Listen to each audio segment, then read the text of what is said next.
What is going on, everybody, and welcome back to the Hangout Spot, where you already know it's real talk, boxing talk, live from my man cave. It's your boy Johnny, and I'm your host for another edition of DHS Live. This time it is the Wednesday night show, baby. It is hump day. We gonna talk that boxing shit.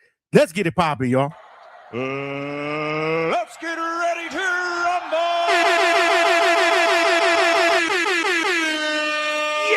Yeah, what's good? What's good? DHS family, man, salute, man. Happy hump day, man. It is the middle of the week, man. It is the middle of the week, and we gonna talk some fucking boxing tonight. Can I get a bomb drop? Yes, sir. We are back like we never left. Hell yeah! Yeah, man, and salute to all of y'all that rocked out last night, man. We did 5 hours, man. For those of y'all that just hung out with us, man, it was a great time, man. Y'all the real champions, man. The champ is here! The champ is here! The champ is here! Let's go, champ! Yeah, man, salute, man. We talked about Fabio Wardley and Daniel Dubois too, man, that is in the works, man.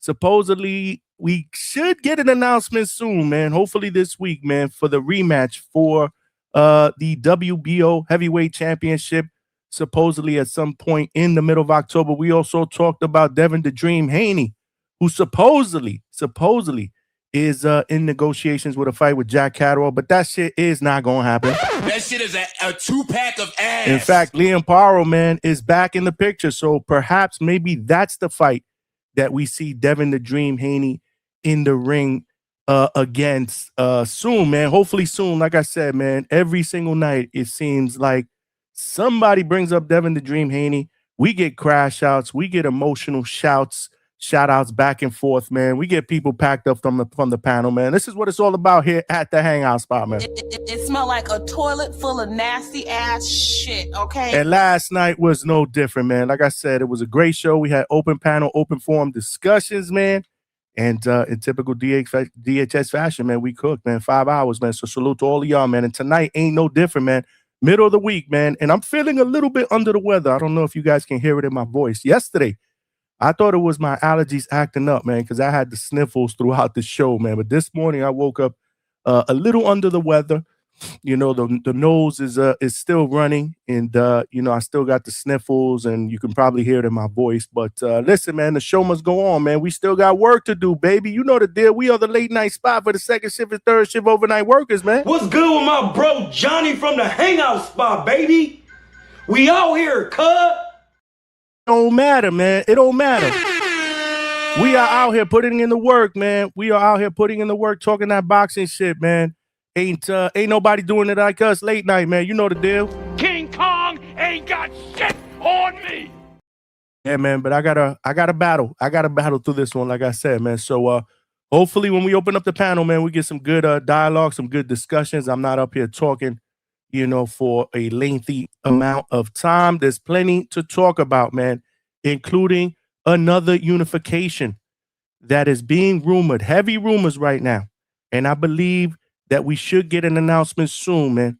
Super featherweight champions Emanuel Navarrete, who is currently the IBF and WBO super featherweight champion and a current fighter on the top 10 pound for pound list.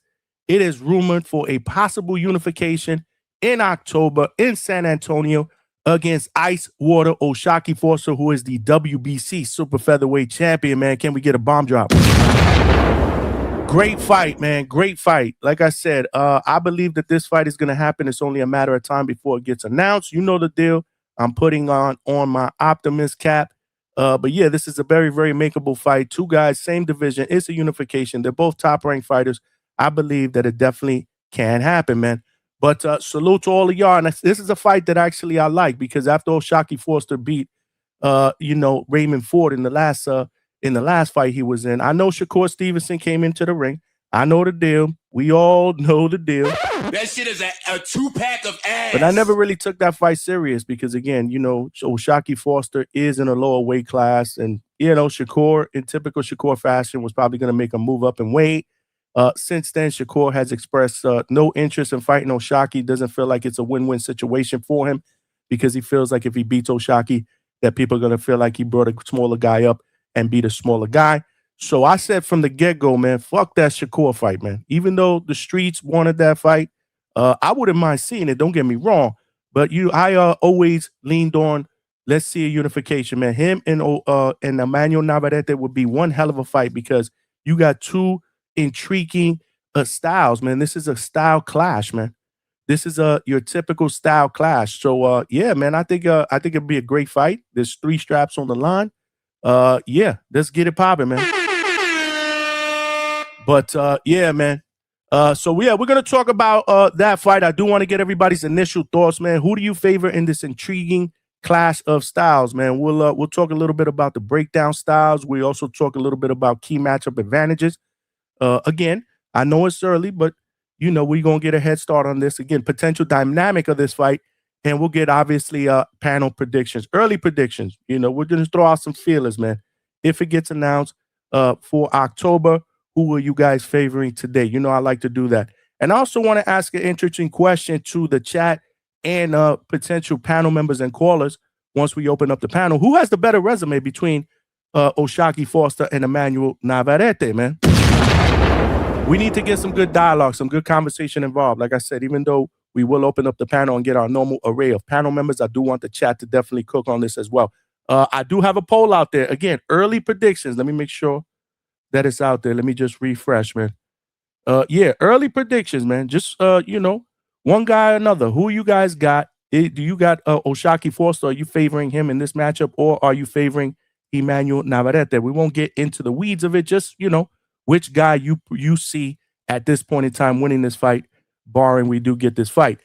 Speaking of another fight, I just saw in the Ring magazine a couple of hours ago before I started the show. It looks like Lucas Body and Floyd Schofield Jr. have agreed to a deal for the vacant WBA lightweight title.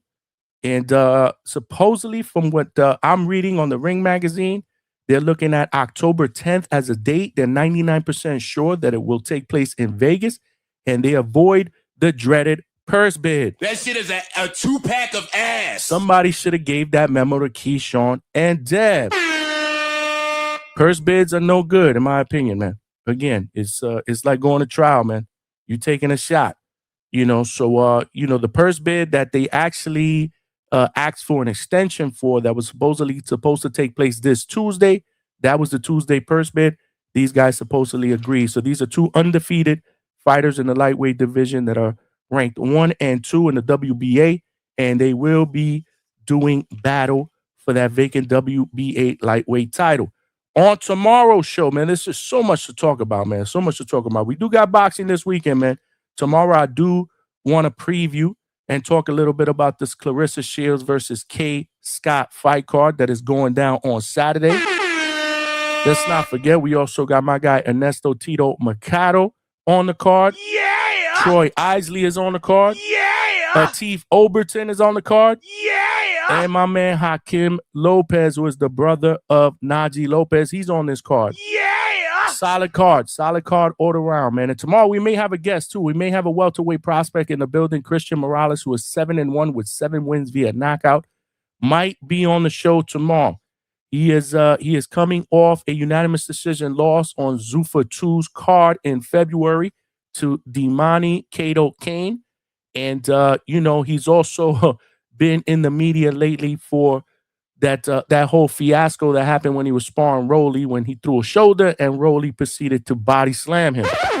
So, yeah, man, his brother, his manager reached out. They want to get him on the show and talk about potentially what is next for Christian Morales. So hopefully we'll get him on the show, because after that loss to Zuffa, he got released. So it's going to be interesting to find out what is next, man.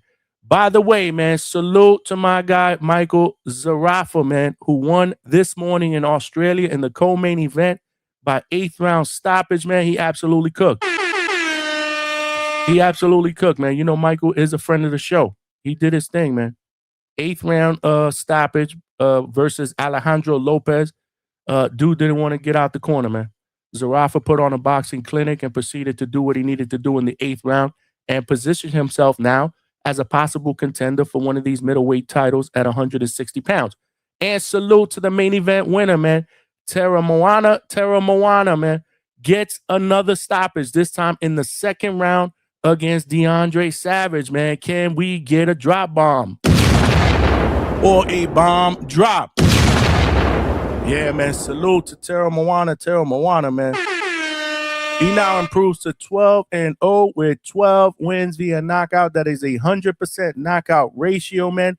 Could OJ Bam from out here in my backyard, Lakeland, Florida, Brandon Moore, be next for Tero Moana? Brandon Moore was the only other guy to beat DeAndre Savage, man. Would love to see that fight, man.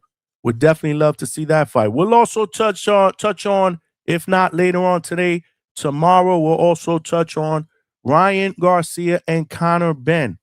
The main undercard has been announced just a couple of hours ago. And besides the co-main event, which is going to be Jairo Patayo against Noel Mikhailian, we got Mark Magsayo against Andres Cortez in a 10-round lightweight fight. That's going to be a great fight. I believe that's going to be a great fight, man.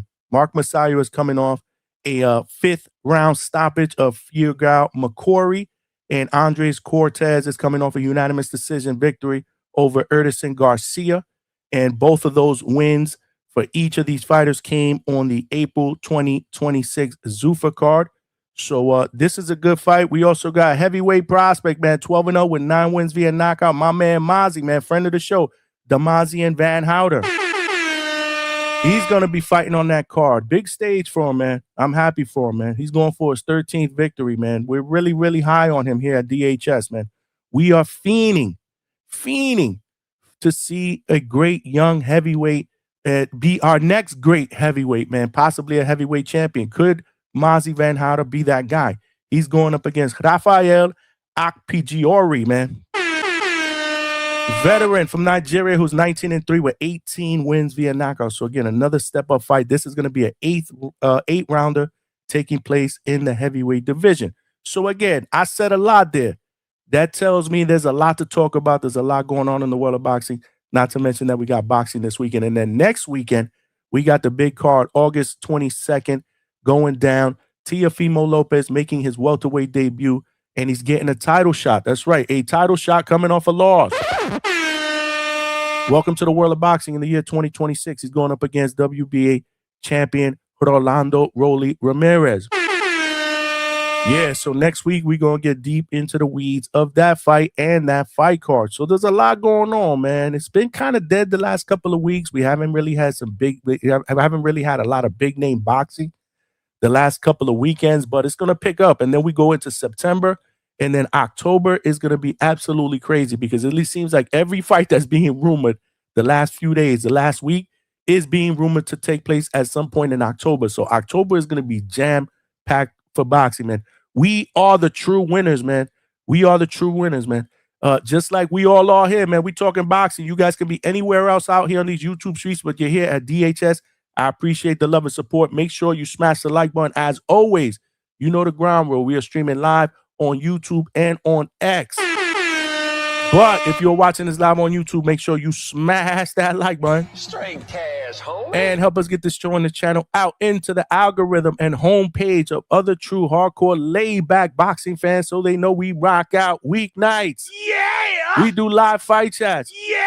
And let's not forget, when we do our live fight chats, man, the show doesn't end after the last fight. Hell no. In fact, the show just begins because we do immediate post-fight reactions. Yeah! No one does it better than us, man. We open up the panel and we get those immediate reactions on our post-fight show, man. The last fight chat / post-fight show went almost 9 hours. Can I get a bomb? Hell yeah! Because we ain't afraid to put in that work, man. Ain't no better time to talk about the fights than right after, man. That's what I'm talking about. You get the true emotion. This is what we do here at DHS. So definitely hit the like button. We got to get to at least 100 likes. Y'all know the deal. We got to get at least 100 likes. Once we do that, YouTube does its job and it throws the channel out there into the algorithm. You've seen it, man. We've got a lot of new panel members. We've got a hell of a lot of new people in the chat cooking every single night. That is attributed to y'all. We can't take our foot off the gas pedal. Let's continue to hit the like button, share the show, hype the show. Let's go, man. Let's take DHS to new heights in 2026, man. And if you have not subscribed to the channel, make sure you've done so. There are power in numbers. We're trying to get to that next goal. If you're watching this on X, please shoot me a retweet. We're trying to build a DHS family on X. Come on over here and subscribe to the channel. And even if you have subscribed, tell a friend and tell a friend. Last but not least, you know the deal. The best, in my opinion, boxing podcast chat out here on these YouTube streets, the DHS family. Please, y'all got to cook tonight, Mike Tyson style. Man. I'm the most brutal and vicious and most ruthless champion there's ever been. There's no one can stop me. Lynx is a conqueror. No, I'm Alexander. He's no Alexander. I'm the best ever. There's never been anybody as ruthless. I'm Sonny Liston. I'm Jack Dempsey. There's no one like me. I'm from Nairclaw. There's no one that can match me. My style is impetuous. My defense is impregnable. And I'm just ferocious. I want your heart. I want to eat his children. Ain't nothing like Mike Tyson to bring out that energy, man. Ain't nothing like Mike Tyson to bring out that energy. Salute. But again, man, make sure you guys cook in the chat. You can't have a great show without a great chat. You guys bring that energy tonight. You're definitely going to want to bring that energy again. A brother's feeling a little under the weather, man. So y'all got to lift my spirits, man. Let's get it going, man. Let's get it going. Cook, man. Put your aprons on, man. But as always, if you do have a question or a comment that you want to make sure gets read out here in these live YouTube streets, man, Super chat is the best way to go. Straight cash, homie. It will come up as a star message. I'll see you and obviously show you love, man. You know the deal. Someone send a super chat.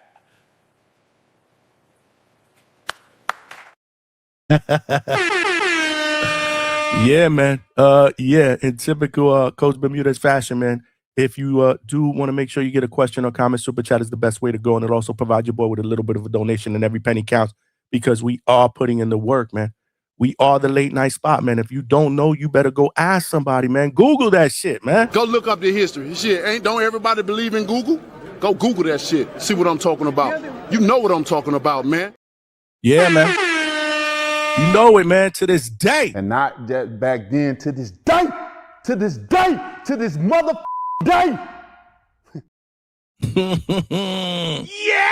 You know the deal, man. You know the deal. We do have a sent 10 super chat goal. If you want to help a brother get there, could be a super chat of any denomination, man. It don't matter, man. Help a brother get there. All donations go right back in the channel to continue to bring you guys the best boxing content out here on these YouTube streets, whether it's here in the studio or boots to ground. DHS is second to none, man. Chad will jack your dog. Junkyard dog, G.R. dog. Jack. Yeah, man, you already know, man. Salute to all of y'all out there, man. Let's do a quick roll call. You know what time it is. All right, what do you say we get this roll call started?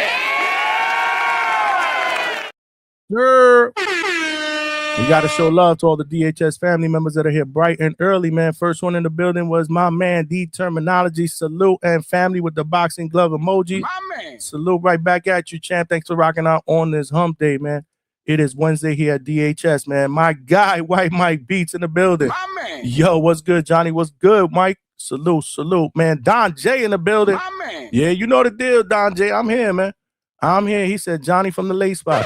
You know me, man. I like to make an entrance. Can I get a bomb drop? I like to make an entrance, man. You know the deal. But we here, man, and we ain't going anywhere. Last night we did 5 hours. Who knows? Maybe tonight we'll supersede that. We'll see. Yeah, but we here. Weedy, my guy, what is good? My man. He said DHS work schedule has been crazy working out. Work schedule has been crazy working out of college, getting ready for school to start. Salute to you, man. Yeah! Get that education, man. Get that education, Weedy, man. You know the deal, man. Salute to you, man, putting in that work. But thank you, man, for rocking out, man, on this Wednesday. Look at this, man. We got people that go to school. We got people that are working. You know, the second shift and third shift that still find time to listen and contribute, man. So salute. Like I said, the DHS family is second to none, man. East Coast, what's good? My man. Let's go, Nava. Salute. Hopefully we get that fight, man. David Garcia in the building. My man. Death Task is getting an ad within 10 seconds of joining Johnny's show.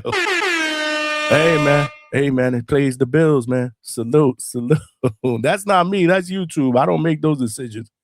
Man. Uncredible sources in the building. My man. Peace right back at you, man. He said peace of DHS. Salute, man. Thanks for rocking out on this Wednesday, man. Shows, what's good? My man. Why are we even talking about Shakur? Real quick, I just mentioned his name. This is not a Shakur show. Shakur show. Don't panic. There's really nothing to talk about, man. We actually touched on that yesterday. Shakur needs a fight. He down bad right now. I don't know what's going on. The Zuffa signing, yeah, that only lasted so long.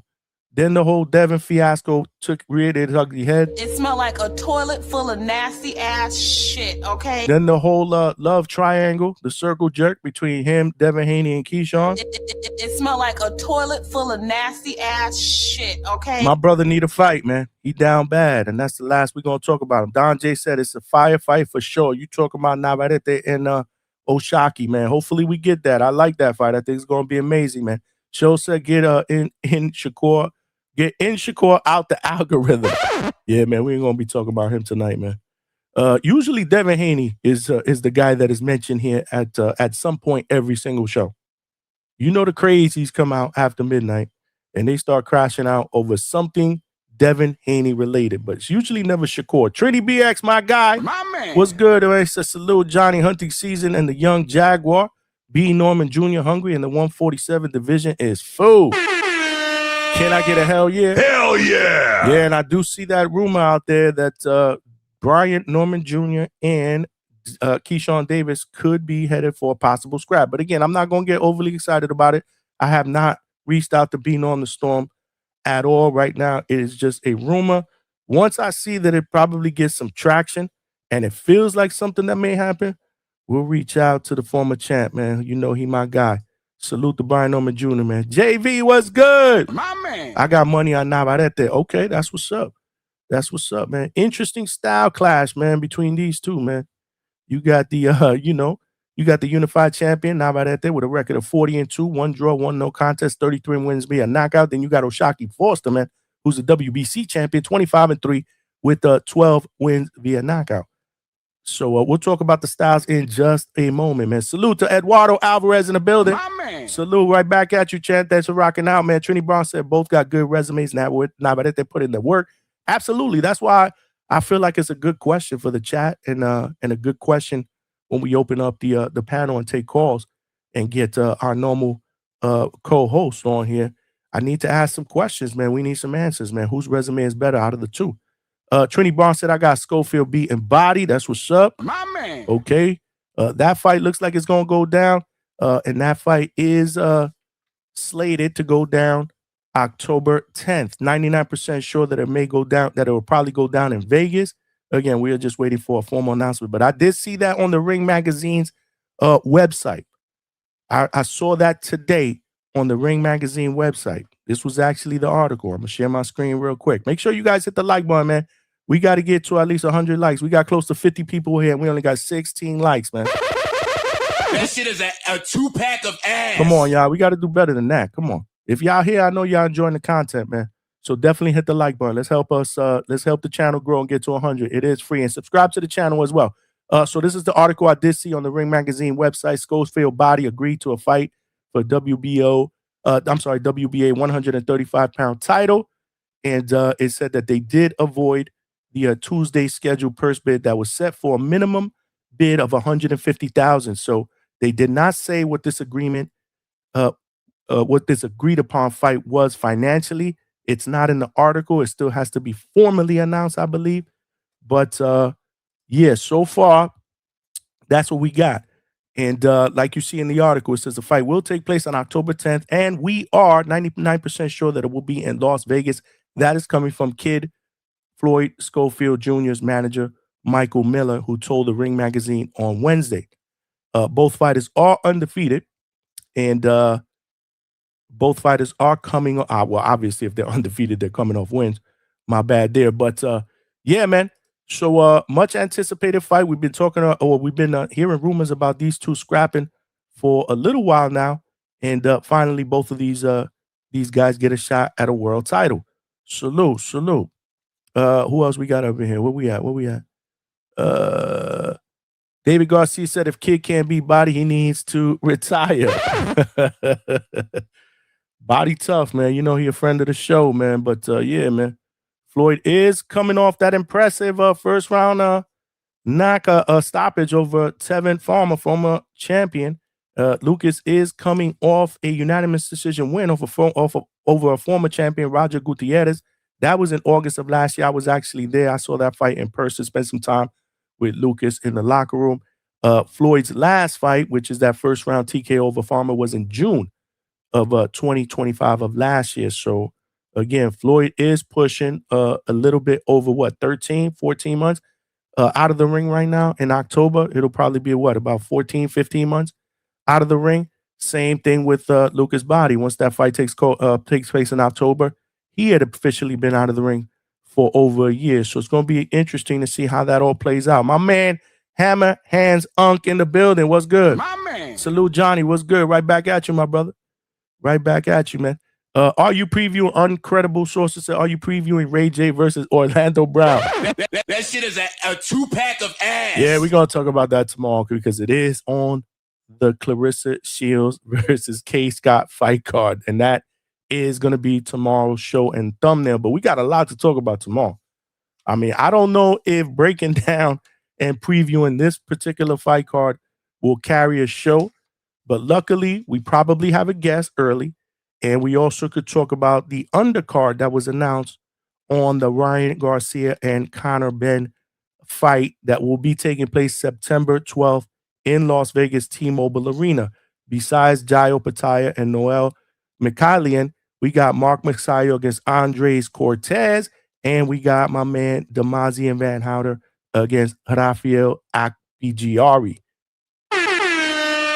Hopefully I didn't chop that last name up too bad. Big Money, what's good, my brother? My man. Salute, man, to the co-host Big Money, man, in the building. Still looking for Eubank Jr. next if nothing better comes along. You talking about Zarafa, man. He looked impressive, man. Hopefully he gets a shot at Eubank. But there's a lot of people that want a shot at Eubank, including my guy Edgar Berlanga, who's trying to lobby that fight for his next fight. So we'll see, man. Plenty of options out there for Chris Eubank Jr., man. Salute to him, man. What is good? I see y'all showing each other love in the chat. David Garcia said, looks like you fought someone more savage. Salute. What up, True Power Media? What is good, man? Showing love in the chat. Salute. My man. Yeah, man. Salute right back at you, man. Thanks for rocking out on this Wednesday night. Make sure you guys hit the like button, man. Only 23 likes. I'm watching that, man. We got to get to at least 50. At least 50 in the next 30 minutes, 45 minutes. We could do that. We could definitely do that. Salute. Who else out there, man? Who else out there before we open up the phone lines? We got shows out there. That Pro Box card with Lester going to be good. We need to drop a bomb for that. Hell yeah. Yeah, man. That's August 28th. We'll be all over that as well, man. We might go live for that one. We actually might go live for that one. Yeah, we might do a live fight chat for that one. Definitely an immediate post-fight reaction, man. Salute to Lester. Salute, man. Yeah. True Power Media is like number 11. Let's go. We count. We got my sister, Mighty Brooke Cybrian, in the building. What up, sis? What's good, man? She got a fight coming up, man, on TikTok, man, on the Amanda Serrano undercard, man. Avius Griffin will also be on that undercard. That is next Friday night, man. Mighty Brooke Cybrian will be fighting on that card. Salute. You know she family, man. Make sure you guys show her some love in the chat, man. Hopefully we'll get at least about 10 minutes with her before the fight next week, man. We'll try to set it up. Salute. Thanks for rocking out, sis. You know we rocking with you. The first super chat of the night comes from my guy Leonard Sterling, man. It is a 2-pounder all the way from the UK.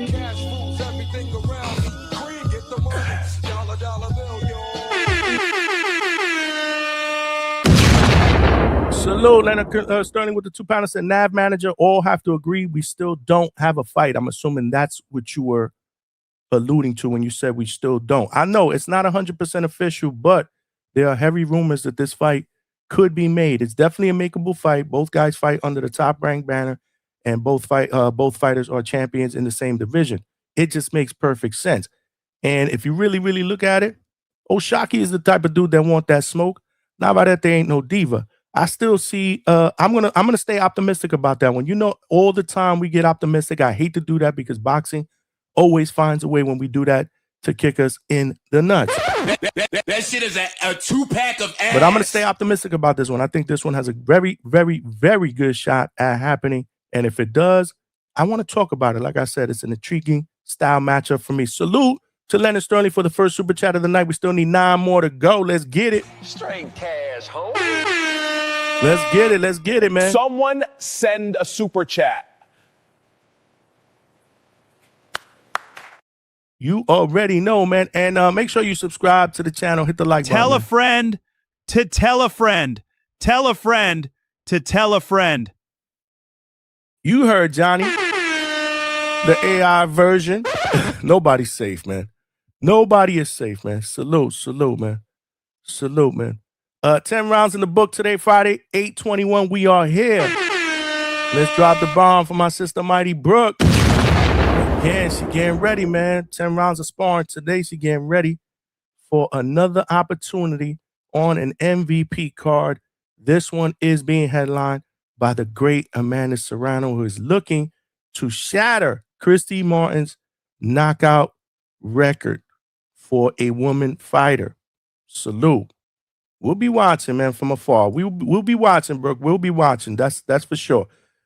Malcolm from AZ, what is good? Hell yeah! Foster for the win. Nav a bum. Damn, he called Nav a bum. This is nasty. That's crazy, bro. You know you are talking about a fighter who's on the pound for pound list, right? That's crazy. But I know what he looking at, man. Malcolm got a high level eye, but he ain't always right. And he know what I'm talking about.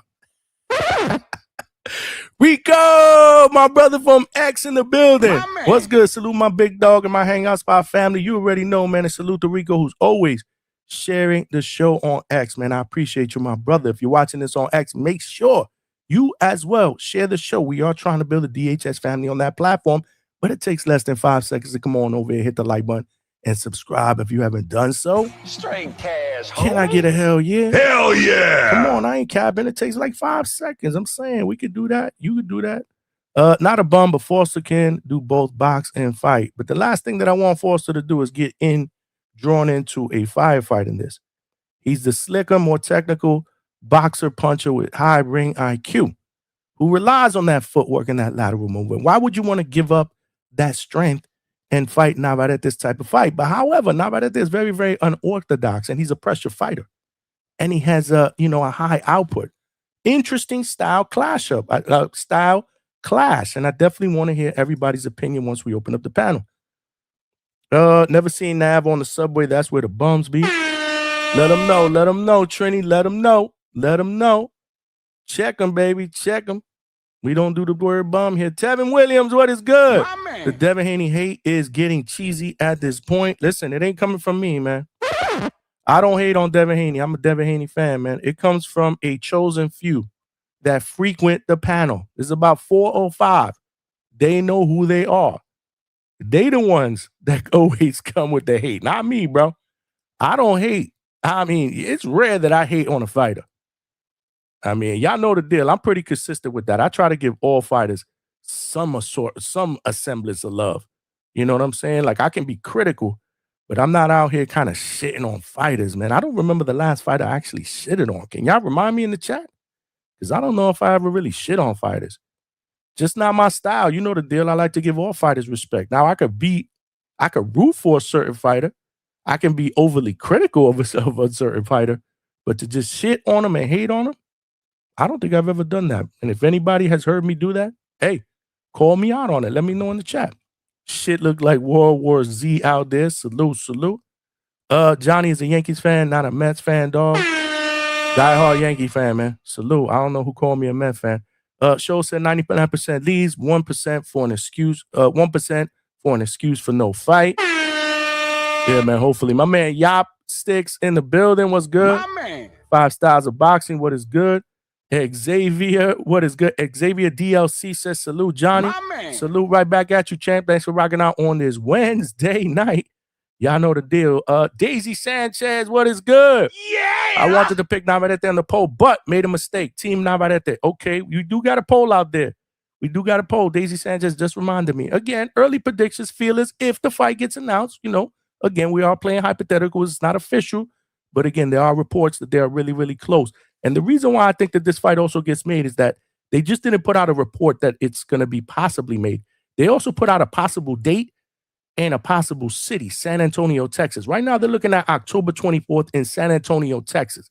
Makes perfect sense. So again, we'll see. Let's play hypotheticals. Right now, if the fight was announced, who do you got? Navarrete or Oshaki Foster? Early predictions. We only got 30 votes in. I'm not going to read the poll yet until we get close to 100.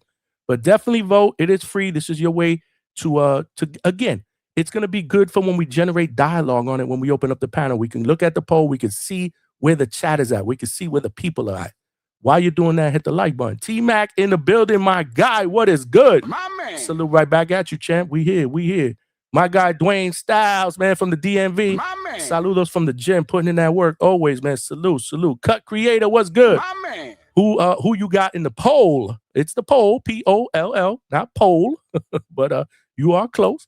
Who y'all got in the poll, man? I need Edgar versus Eubank. Let's go. I'll take it. T-Mac said, I got shocked. I see that one. He said, I got shocked. I'm thinking he'll use angles and lateral movement to Trevor Navarrete. It's close, though. Again, that's what I'm talking about. A very, very intriguing clash of styles, man. And we'll break that down in just 1 second, man. You know the deal. AI Johnny, man. Tell a friend to tell a friend. Tell y'all. a friend to tell a friend. Tell a friend to tell a friend. Nobody's safe, not even the host, man. Salute to Chevy Red, too, man. I know Chevy Red is recovering at home. She was in the chat for a little bit, but, man, make sure you guys shoot Chevy Red a DM, man, and make sure she all right, man. She wasn't feeling well. She spent a few days in the hospital, but she home, man. She was in the chat for a few minutes yesterday. Hopefully she'll tune in today, man. I'm just being real. Look, You glazing right now? You glazing? huh? You glazing? That is Miss Glazer herself, man. You know, she family, man. She family. So is Mighty Brooke. She in the chat as well, man. You know, she is in the chat as well. Make sure you salute. We got boxers in the chat. Mighty Brooks, Cybrian is in the chat. We got my man Danny El Gallo Gonzalez.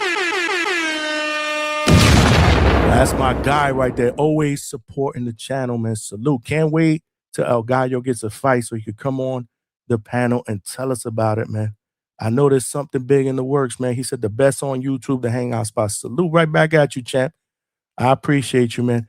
A-Team Gaming, what's good? Thoughts on WBC stripping Noel Mikhailian if he fights Jai instead of David Benavidez? Very, very interesting.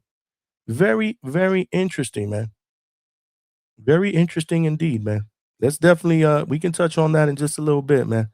But, yeah, for those of you guys that are just tuning in, we got over 50 some odd people in here. It's still early. Y'all know the deal. You know, usually as the night progresses, we get close to triple digits. So if not, we exceed it. We got to get at least 100 likes. How we got over 50 people just on YouTube alone, and we got 27 likes, man. It smelled like a toilet full of nasty ass shit, okay? Yeah, man. That's no bueno. That is no bueno. Hit the like button, man. But this was the thumbnail for today. I am going to be throwing the link out in the chat fairly early. In fact, let's get that shit popping right now. Salute.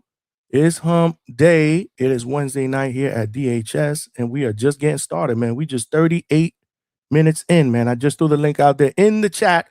The link, I am going to pin that to the link. However, before we do that, quick reminder, for $3, $2.99 a month, you can become a member of the DHS Pound for Pound membership.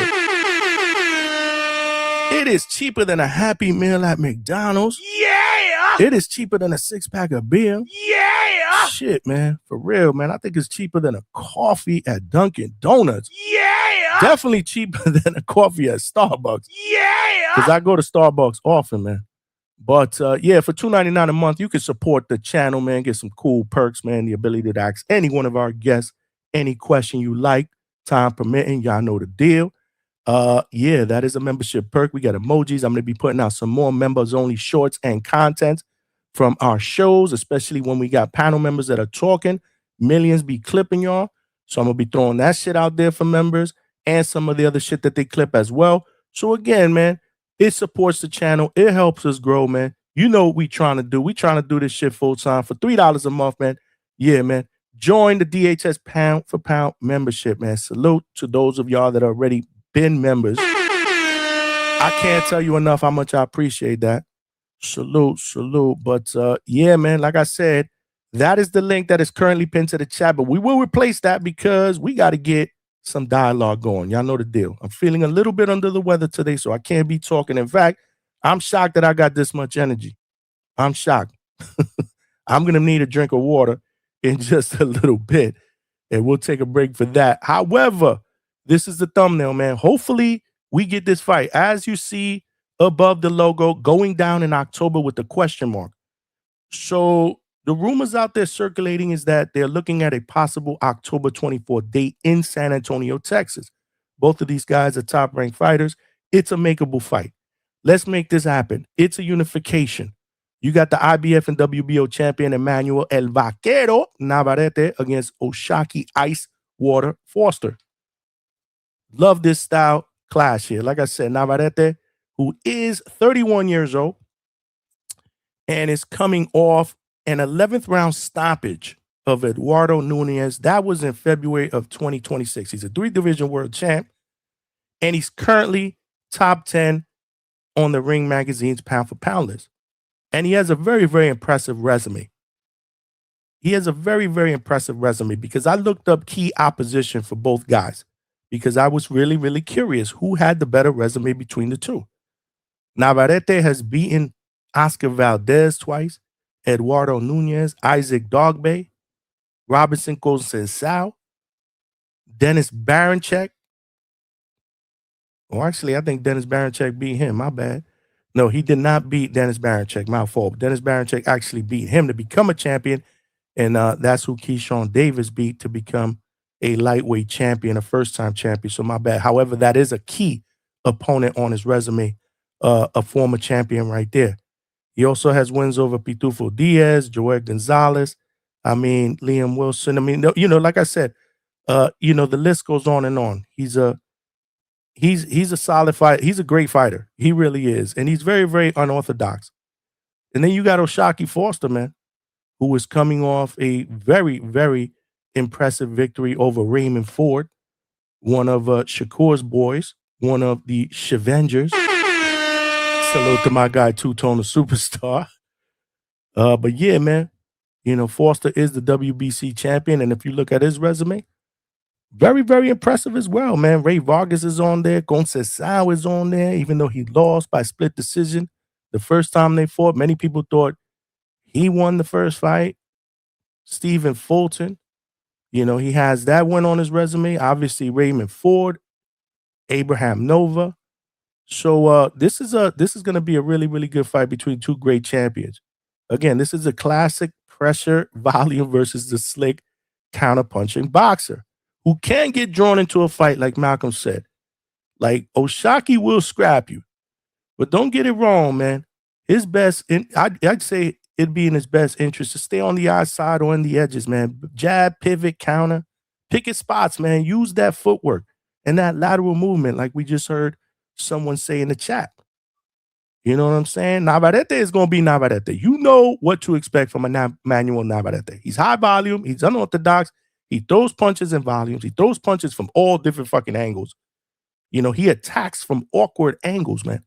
And for the people that say he has no footwork, to me, that's nasty work, man. That shit is a 2-pack of ass. Because he does move his feet, man. He does. Again, it's pressure coming from all different angles because he is moving. Split steps to create openings. Mixing in very, very solid, accurate uppercuts, hooks. He hits to the body. It's just a relentless pace that you kind of like, how the fuck does a fighter keep that pace going for an entire fight? But one of his biggest attributes, in my opinion, is his proven durability, especially in high-stake physical fights. If you look at his advantages, I took some notes here. Volume, obviously, work rate, awkward angles, pressure, durability, the ability to make fights ugly but still be effective and score. Foster's, Shaki's, his key matchup advantages are obviously his pure boxing ability,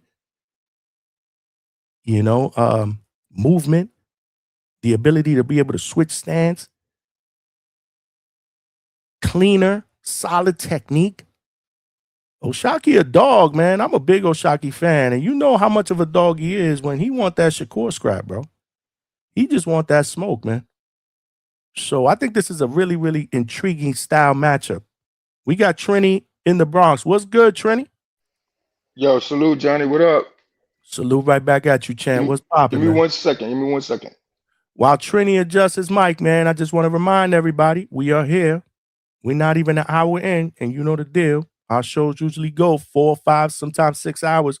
So buckle up, man. Sit back and enjoy. Hit the like button and make sure you tell a friend and subscribe to the channel. Trini, just let me how's my audio? loud and clear, brother. All right, that's what's up. Yo, Johnny, when you mentioned the Leicester fight, you said the 28th. It's actually that Saturday, the 29th. That's Oh, the Najee's on 29th, that I'm card. sorry. So the 28th is the reason why I'm saying the 28th is because there is a card at Caribbean Royale that I'm looking at covering. So that's why All I right, probably cool. mix And the date. and, and the The 29th will 28th be is an all-day thing because I think it's a tumor as well. Early in okay. the day.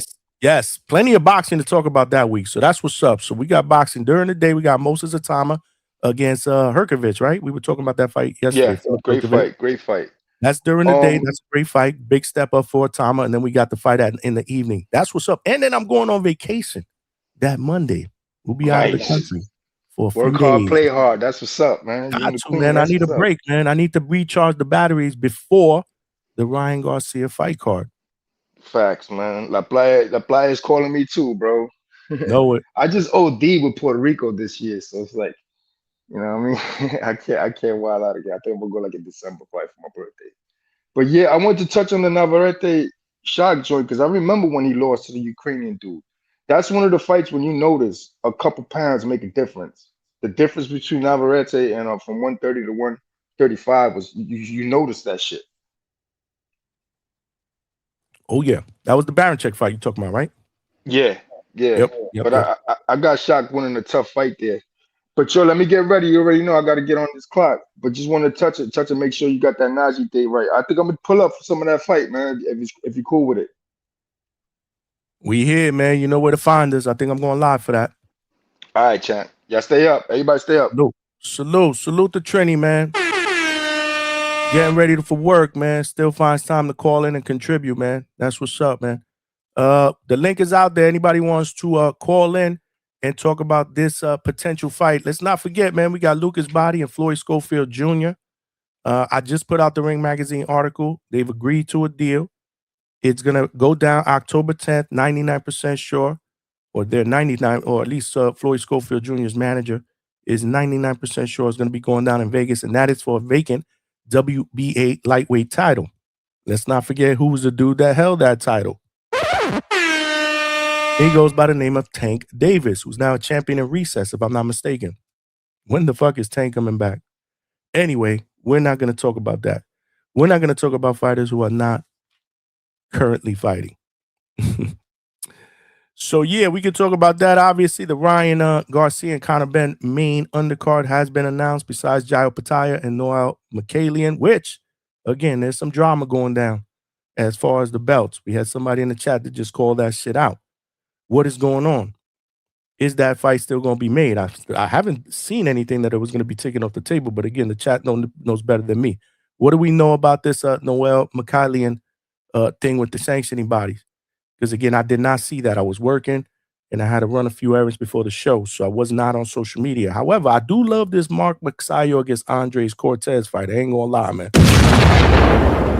I do like that fight at lightweight, man. And of course, it's always good to see Mozzie, man. My man Mozzie in another step up, this time in an 8th rounder against a guy that has over a 94% knockout ratio, man. Yeah, big step up, man. And a big stage for Mozzie as well, man. You know, a lot of people believe that this fight card is going to be a spectacle.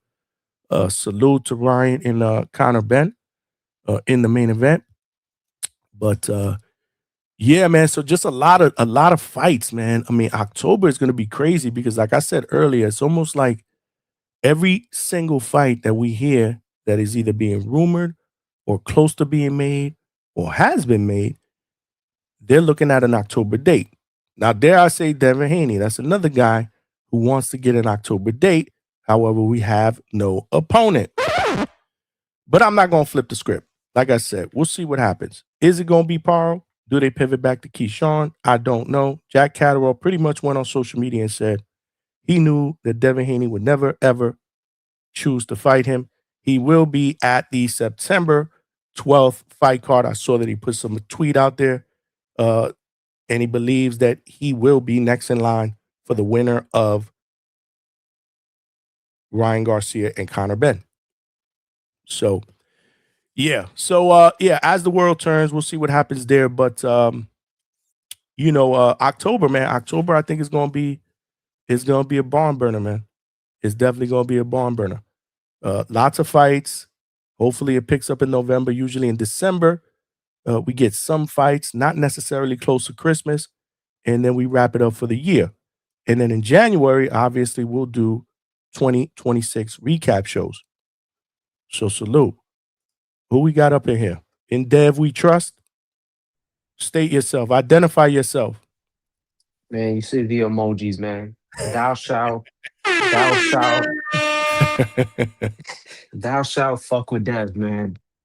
We got Malcolm in the building, y'all. Malcolm in the building, man. What is good, I'm my on a brother? little Haniac tour, man. I'm enjoying the wave for a little bit, and then You on a Haniac tour? yeah, just for a little bit, and then I'll just go back to my neutral corner. But yeah, man, what's good, Johnny? How we feeling today, bro?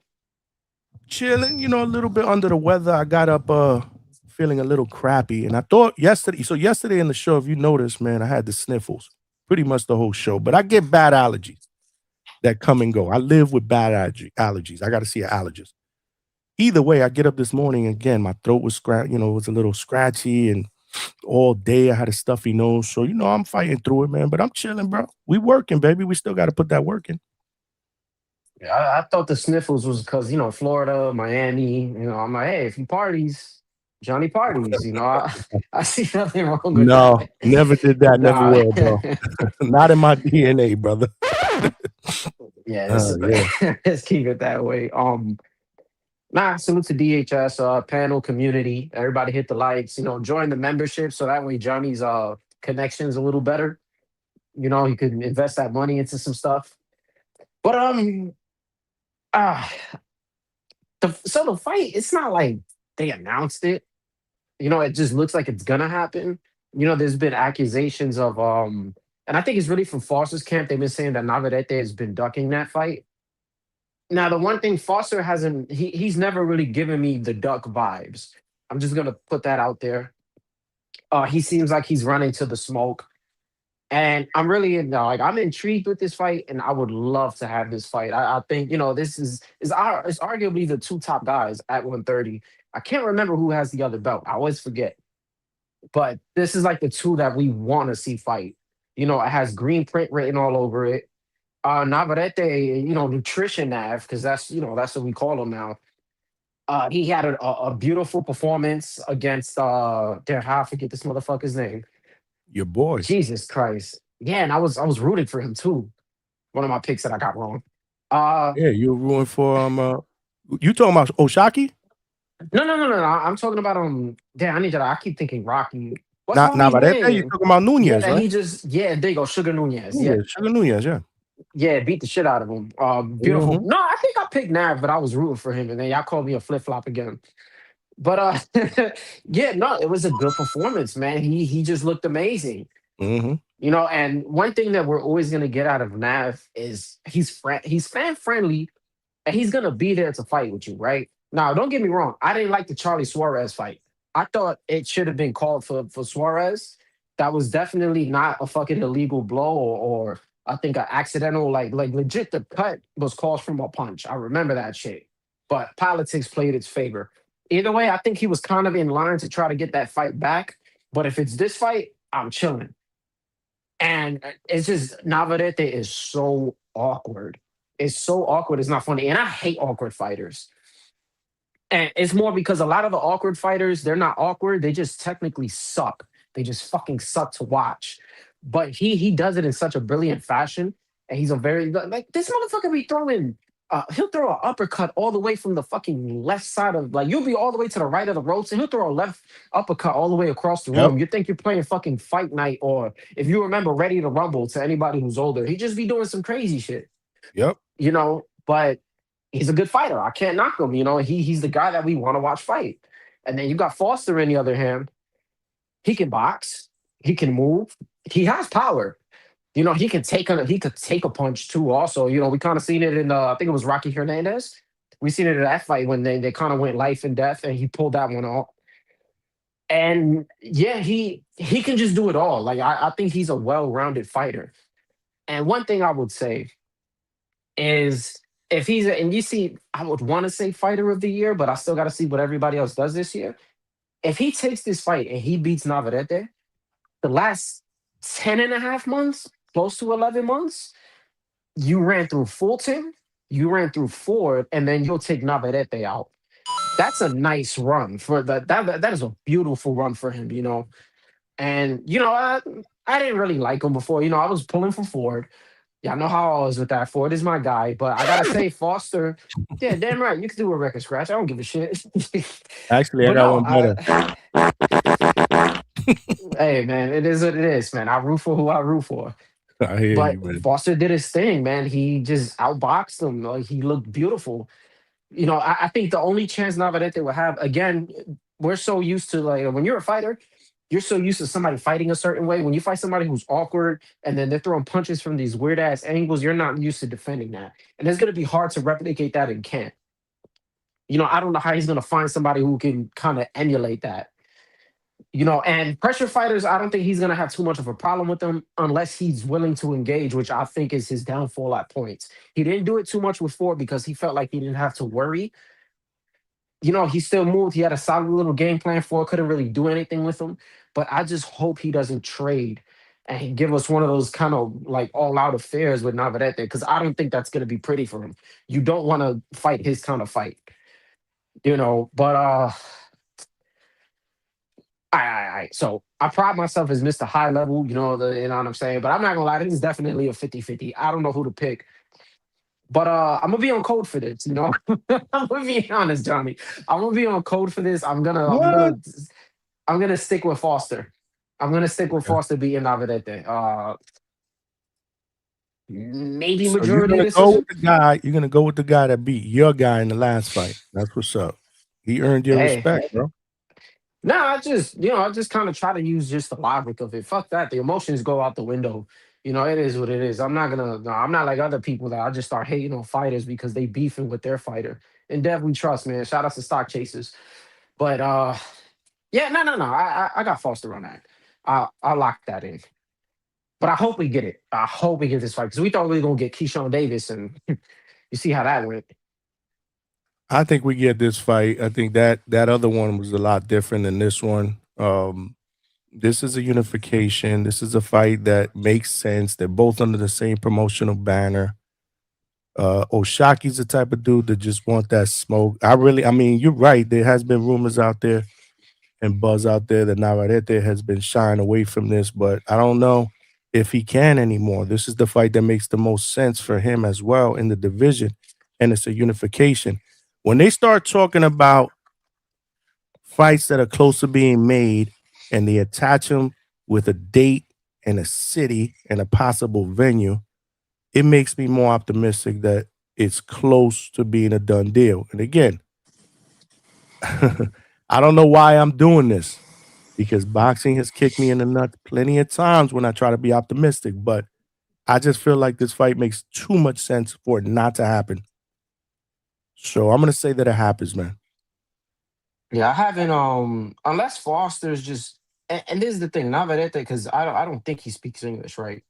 I'm pretty sure he doesn't. I don't see him being online. I don't even know if he got a fucking Twitter, because I don't even follow him. I try to follow all the fighters on Twitter just to That's see a what's good going question. on. That's a really good question. I don't know. Yeah, so like he's not online typing shit in a different language and going crazy. You got dudes like Janny Beck that use Chat GBT, and he used to just talk crazy, and the shit made no sense. But he was talking hot. Him and Adamas both do that shit. Like you read Adamas shit, and you could tell it's just Chat GBT. And Foster, he'll only talk hot if you're talking hot. But I think if there's a fight that's really like we say this all the time, because he's just been quiet. He was just really trying to get the Shakur fight, and then Shakur kind of pulled that little stunt. But he's quiet on his end, and we always say whenever there's a fight and it's gonna get close to being happen, the fighters are usually quiet.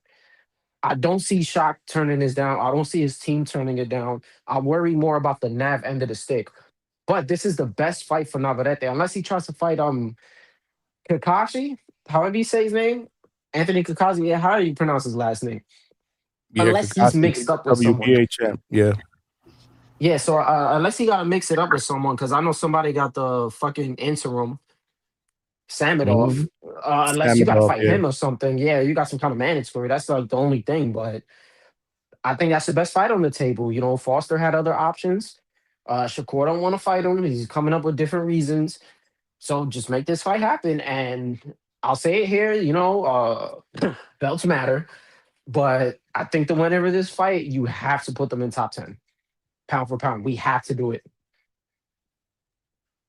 I hear you, man. No, I love this fight, man. And I'm not gonna read the votes yet because again, we got to get close to at least 100 before we unveil the votes to the live audience. But it's close. It's close, man. This is a very very intriguing fight, man. You know, very intriguing fight, man. We got our fingers crossed, though. We got our fingers crossed that it happens, man. Poll was again? What was that? What was the poll again? Just early predictions for Nav and Oshaki. Oh, yeah. If it does go down. What up, Big Yeah, Money? yeah. Salute to you, bro. Chilling. What up, Malcolm? What's doing, my brother? Chilling. Yeah, man. I don't know. Hopefully they make the fight. We get a unification in that division. I think it brings some excitement. So I'm pulling for it. I hope it happens. Yeah, man. I agree. What do you guys? So yeah, what do you think, man? Stylistically, man, this is these guys couldn't be more opposite than they are stylistically, which is pretty crazy, right? I mean, you got a boxer and a puncher with Foster. I mean, he's not a big puncher, but he can fight. So he's not just a boxer. He's versatile. He fights on the inside. He's good. I like him, and I like that he can do a lot of different things. Like he's not one dimensional. So that's gonna be key if you fighting a guy like Navarrete, because whether you got nutrition Nav or whether you got Nav that eat the Doritos and drink Pepsi all day in camp, it don't matter. He's an awkward guy, and it's not easy to prepare for him. I don't think Malcolm was saying, like how do you get a guy in camp to spar to prepare? I don't think you get anybody that you can truly prepare for certain fighters, and he's one of those fighters that I don't think anybody could get you ready for. It's like Sebastian Fundora. I know people go and call on Michael Fox. Michael Fox can't help you the same, you know what I mean? Like, and it's not to disrespect Michael Fox. It's just you can't get Michael Fox in there to spar with you and think that somehow that's going to help you with Sebastian Fundora. You got to remember when you even if you feel like you got him to mimic Sebastian as best you can, you still got when you fight Sebastian Fundora, you're fighting what? How many belts between him and his sisters? You fighting like a 6-time. You fighting 6 over champions. You know what I'm saying? Because those minds are together. Whenever you fighting Sebastian Fundora, you're fighting multiple champions because his sister's undisputed. You fighting an undisputed champion plus him. You know what I'm saying? So it's not the same. It's not the same. And just getting back to Navarrete, man, you can't prepare for that shit. Like Michael said, bro, that dude be throwing video game punches, and it's crazy. What do you have to know? You have to have a good enough IQ to be able to deal with the changes that are going to be coming at you when you're in the ring with a guy like that, and that's just it. Your IQ has to be top tier. As far as Oshaki is concerned, I think he has a pretty good IQ. I don't think it's the best. You know what I'm saying? But I think he's pretty good. It'll be interesting to see how he adapts to that style. And Money, I think that's the key, what you said right there. The adapting part, right? Because Foster is good with distance. And it's hard to gauge the distance to somebody who does awkward shit. You're going to think you have the right angles, and then something's coming from a complete different trajectory. Instead of going from fucking A to B, Yeah. He's throwing this punch that goes from A to C to B. It be some weird shit. And in Yeah. order for you to get that right, like what you're saying, he has to adapt and kind of like, okay, get the timing right for those certain weird ass punches and the uppercuts. And I Yeah. think that's the key. But I'm so worried that he's gonna have those moments where he tries to fight because he got heart. And heart will kill a nigga. Yeah. Yeah.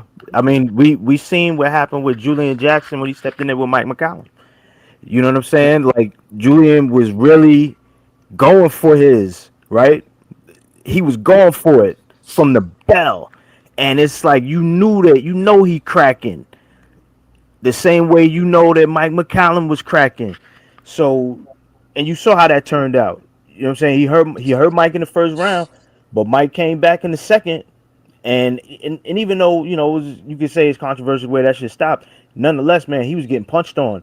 And I think when you in there with a guy like Nav, I don't think it registers for you until you in there. Why your nose is bloody or your mouth is bleeding and you like, oh shit, this motherfucker really hit like that. Because I don't think Sugar Nunez knew. You know what I'm saying? Like I think he knew, but I don't think he knew. Not until he was in there and his shit was busted and he was like, oh, this is different.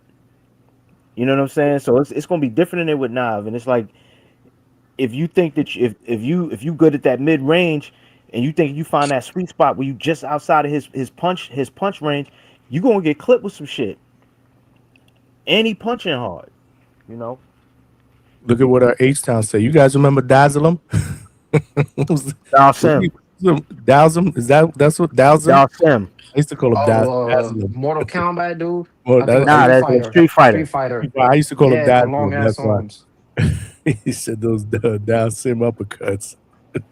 Should I say Luffy from fucking One Piece? Oh, One Piece. Yeah. Dragon fruit shit. He just be whoop. But nah, H-Town, right? Yo, that's messed up what y'all said, man. Said that H-Town and Gabrielle Fundora look like the number 10 when they together. Yeah, that's fucked up. Somebody in the chat said that? Yeah, don't say that shit again, yo. Wow, I didn't see that. I didn't see that. They going in on H-Town early in the chat. Salute to H-Town, man. Yeah. No, for sure. Question for both of y'all, though. Question for both of y'all. Who has the better resume between the two? In your opinion? Oh fuck. Make you I gotta go Navarrete. Just off might top. be because he got Valdez, he got Liam Wilson. I guess Joette Gonzalez. Damn, he got the Conceição fight, right? Yeah. Mm-hmm. Yeah, you got a draw and a win. That was a draw. Yeah, I think compared to a Foster, because let me see, Foster got Rocky Hernandez, he got Abraham Nova. And this last one was good, but to be fair, this guy didn't really do shit at 130. I'm gonna be honest. Like Raymond Ford, as much as I like him. Yeah, so I give it to Nav. And to be fair, let's not forget Fulton. Oh yeah, I forgot about Fulton too. Multiple division champ Conceição. He actually fought him twice. Even though he lost the first one, he got the get back. Most people thought he won the first one, and there was a lot of people that thought he lost the second one, which was weird. I mean, I guess you got to give it up to Stephen Fulton, man. Ray Vargas. Did he fight Ray? I think he fought Ray Vargas too, right? Hey, I think Isaac Dogbo wasn't a bad win. Nav had got that earlier in his career. I think he caught him undefeated too. Did they fight twice? I think they fought twice. No, yeah, he beat him twice. He beat him twice. Okay, he beat Oscar Valdez twice. Stopped him the second time, if I'm not mistaken. The Sugar Nunez was impressive. The Sugar Nunez, the last one was pretty impressive. But what killed Sugar Nunez was I don't think he was experienced enough yet, because he looked good and he looked like he was, he had power and everything, but there was a big gap in experience because Sugar Nunez's resume and his opposition wasn't all that to jump into that fight. Like that's why I was kind of like, damn, I think Nav is gonna beat him. Experience is life's greatest teacher. A little bit of bad news. Uh-oh. De Los Santos's appeal for that Rio fight. Didn't work out. I'm not Oh, that's good surprised. news. That's good news. I'm How's not that bad surprised. news? When do those appeals usually work out? Yeah, right. I mean, I give my guy Adrian Clark credit. Salute. That's my bad news dude. for him. Yeah, no, but listen, We knew that shit wasn't gonna work. I give him credit for filing the appeal, sticking up for his fighter. I get it. I totally get it. But I think he's even said himself, I saw him on a podcast. I forget which one it was. It might have been the Spit Bucket. Salute to my guy JJ. Might have been that one where he says, well, you listen, man, we'll put the appeal in. I know the history usually isn't on my side when we do these appeals, but we're gonna give it a shot. So he gave it a shot. And again, I'm paraphrasing. I know he said something along those lines because I remember saying to myself, yeah, Adrian, you're probably right, man. That shit ain't getting overturned. So that counts. And it'd be interesting to see what happens next with De Los Santos. And more importantly, Rayo, man, is he going to get that Shakur fight? Shakur's options is running thin. Exactly. Yeah, his options are running thin. It's a makeable fight. Shakur might as well just bite the bullet, put his pride in his pocket, admit that he was fucking wrong. I'm not fighting him. I just want big fights. He gonna look bad, man. Yeah, because he was talking down on him. He talked down on Rayo, and I'm pretty sure once it gets made, he's gonna like, how do you big him up. recover from that? Like, what are you gonna say if it gets made? Now you're gonna flip the script. Well, Rayo is a good fighter, a great fighter. Like, there's no coming back from it. I mean, you better say he's a great fighter. But that's gonna be even worse, because social media is gonna be all over him. Like, Shakur can't win, and I'm a Shakur fan, which is crazy, bro. I like Shakur. I've had arguments with people on the Boxing Voice panel because I was picking Shakur back in the days when the hot fight was him and Tank at lightweight. They were like, "You bugging, blah blah blah," and I'm like, "Nah, man, I'm taking Shakur, man, all day, every day, twice on Sunday." Shakur needs to stick to his guns.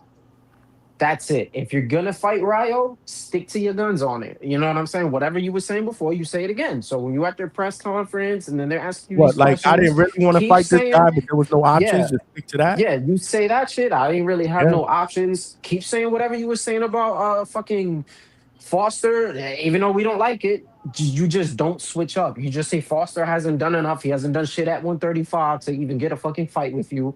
You say Devin didn't want to come down to 144 after not agreeing, even though we know how he looked in that situation. But you stick to your story. If you keep switching up, you know what I'm saying? It's just a bad look. And then just say, yeah, Rayo's not on my level. He was the only option left. I'm going to whoop him. I'm going to make it look easy. And then it's on to the next, and we're going to see what we can get. Just talk that shit. Niggas ain't going to like it. But what are you going to do? You have to. To Malcolm's point, I think that's the only angle that you can go here.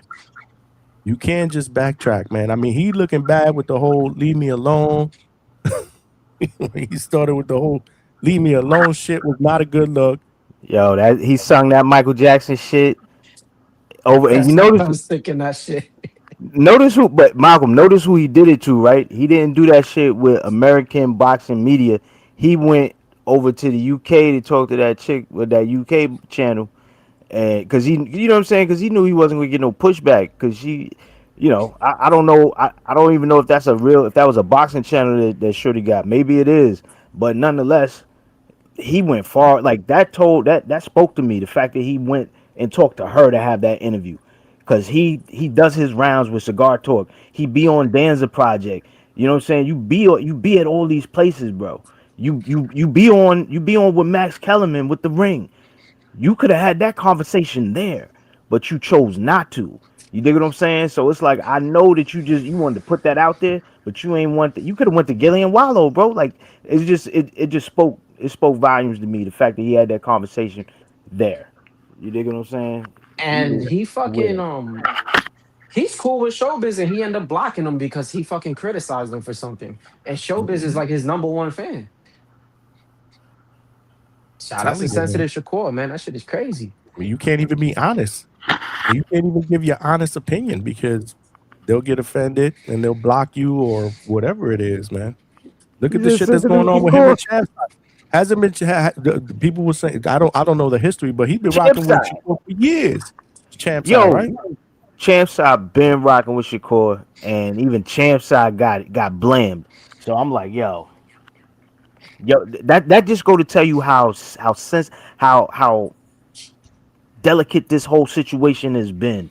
The fact that he's this sensitive with people that have been down with him from the beginning, instead of using that opportunity to say, well, you know what, I am cool with these guys.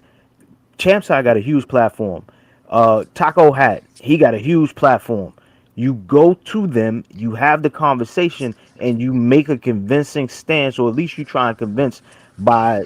Because look, my position is my position, but I'm open to listening to whatever you got to say because maybe you're going to change my mind, right? And he could have did the same thing and made it look how and just put us where we need to be so we know where he stand. I think he didn't because again, the best he had was, yo, y'all should just leave me alone. But I'm hum. Remember though, I'm hum. But leave me alone. I don't know anybody that's been him that needed you to walk away from him. I know the dudes that I remember that I think of that's him. They go to the smoke. They want that fight. They want to prove that they better than you. They're gonna beat you, and it don't matter how it's gonna go down. They not. I've never heard them say leave. I've never heard Marvin Hagler say leave me alone. I've never heard Sugar Ray Leonard say leave me alone. I've never heard Floyd say leave me alone. I've never heard Bud say leave me alone. Andre Ward. I mean, we could keep talking about boxer after boxer. I've never heard not one of them say leave me alone. Now maybe you could find me an example. One of you brothers can correct me. But if it's not what we talking about here, which is you ain't even near the ring, bro. There is one other fighter, bro. Name him. I mean, it was Keyshawn who said that shit about Dev and that team. Yeah, but listen, But- Same situation. I know. And on top of that, big money, it's not just how could you say leave me alone when you're let me go back. Let me go back here. What I don't understand about Shakur is that if you are so sensitive about what is said about you on social media, then why the fuck do you live on social media? That's what I don't get. Bro, you want to know why? Yeah, go ahead, Malcolm. I don't understand. Come on, It makes no easy, fucking 'cause sense to me. we know the answer. But if it bothers me, mean, if I hate what is said about me on social media, why would I want to go on social media and subject myself to that shit? So you're telling people to leave you alone, yet you've engaged with these same people back and forth. Then all of a sudden, when it gets to the point where you're looking bad, now you want to walk away and say, leave me alone. It just doesn't make you look good, to Big Money's point. Stay off the fucking social media airwaves if you don't like to hear the criticism from the people. They But like to hear it, why is he but doing they it? don't like to Educate me hear here. it. It's simple. Let me ask y'all a question, right? Besides when Kenya comes up here, right? Do we really talk about Tank? We could really say no. We barely talk about him. He's been quiet on social media. When he was doing his little rounds on the G Money account, we started talking about him. We were like, yo, just fight already. Just fight already. But he was talking hot shit. With Shakur, I forgot when it was, or I think it was after the De Los Santos fight, and maybe after another fight. He was going on legendary Twitter rants, but it kept his name in the buzz. It was getting traction. It was just putting him out there, negative or positive. That's all it is. Like, they might not like it, but at the same time, they kind of like it because it's a new day and age. They're into the talking shit online. And it's just going to get your name out there. It's going to hype up other fights. It's going to prop things up. You get what I'm saying? If you got some other fighter making an opinion and you don't like it, you say some shit and it's like, oh, yeah, I'll come down and fight you. Next thing you know, we're making a show about it. It's like, oh, shit, Shakur's talking about he wants to fight Fedora at 154 or he wants to fight Bam. You know what I'm saying? Like, it just be some weird shit that is not going to happen, but we're engaged in the conversation. So I really think they hate it, but they kind of like it. It's like, that chick that she might have a man and she talk about she don't like the attention, but if she's not getting compliments from other guys or attention, they dislike it. But when they get it, they talk about they don't want it, but they low-key like it. It's the same shit. So Shakur might be sensitive toward these opinions, but he thrives off it. I think that's how his energy is. It's the same shit with Clarissa Shields. I think I agree with that, man. I mean, they need really I think that's they shit though. Like that's that generation. They grew up on all this internet shit, so that shit is part of them. You know what I mean? Like they gonna Johnny, you can't relate. You different. You know what I'm saying? Like you grew up when we didn't have all this shit, so you don't need it, so it don't matter. You know what I'm saying? He kind of grew up with this shit. It's part of his life. It's part of his lifestyle. You know, the internet, being online. What are they saying? You know, being connected to these people in that way. Like me and you we don't understand that shit because I ain't connected to none of these motherfuckers like that. I don't give a fuck. But he do. It's different. You know what I'm saying? So he's gonna pay attention. He wants to know what's going on. He's gonna stay engaged. I mean, that's part of how that's just how they move, bro. That's like that's part of their everyday diet. You know what I'm saying? And if it wasn't for Mr. Twitter Fingers, and this might be, you know, a bit of a hot take. I don't think it is though. But if it wasn't for Mr. Twitter Fingers, we probably wouldn't be having this Foster Nat fight because that just bumped his name up crazy because of the whole link with him and Ford. He just got mad fucking attention out of nowhere. Nobody was ever really talking about Foster like that unless you were a hardcore. You know, they had their little back and forth. And now it just makes the Nat fight completely bigger because his name is linked to that. So Mr. Twitterson kind of helped out with Foster. So I think it's, you know, it's a nice little healthy balance there. And now look at the topic we got. Foster versus Nav. Yeah. I still think his way back to credibility, right? Because right now, you know, on these social media streets, he's down bad. And I know he explained why he don't want to fight Oshaki. I get it. But I still think his way back is to fight Oshaki because there's backstory there, okay? You told this dude, if you wanted a shot, beat my guy Ray Ford. He did that. He proceeded to get into the ring after that fight. They went face to face. Oshaki definitely wants that smoke. He's went on a social media tirade saying that Shakur is ducking him. He wants that fight. There's a backstory with the sparring that obviously everybody's intrigued about. The way back from this whole Devin Haney fiasco is to take that Oshaki Foster fight. I firmly believe that. What other the fight would be out there that, again, we can't say Rayo. let's not say Rayo, right? You know that's gonna make Shakur look bad. And to Malcolm's point, he got no choice. He got to ride the wave. Go to Oshaki, man. Pivot. Go to Oshaki and say, you know what? You want to fight me, motherfucker? Let's get this shit popping. Let's grab it 135. I'm sorry, my bad, Johnny. I'm sorry. You Only other good. fight that might save him, possibly Gary Antoine Russell, but I don't know. Oh no, does he got something lined up? It's just I don't know, but there's just more backstory with Oshaki. Because again, what do they say? Two-tone, that's hood shit fight.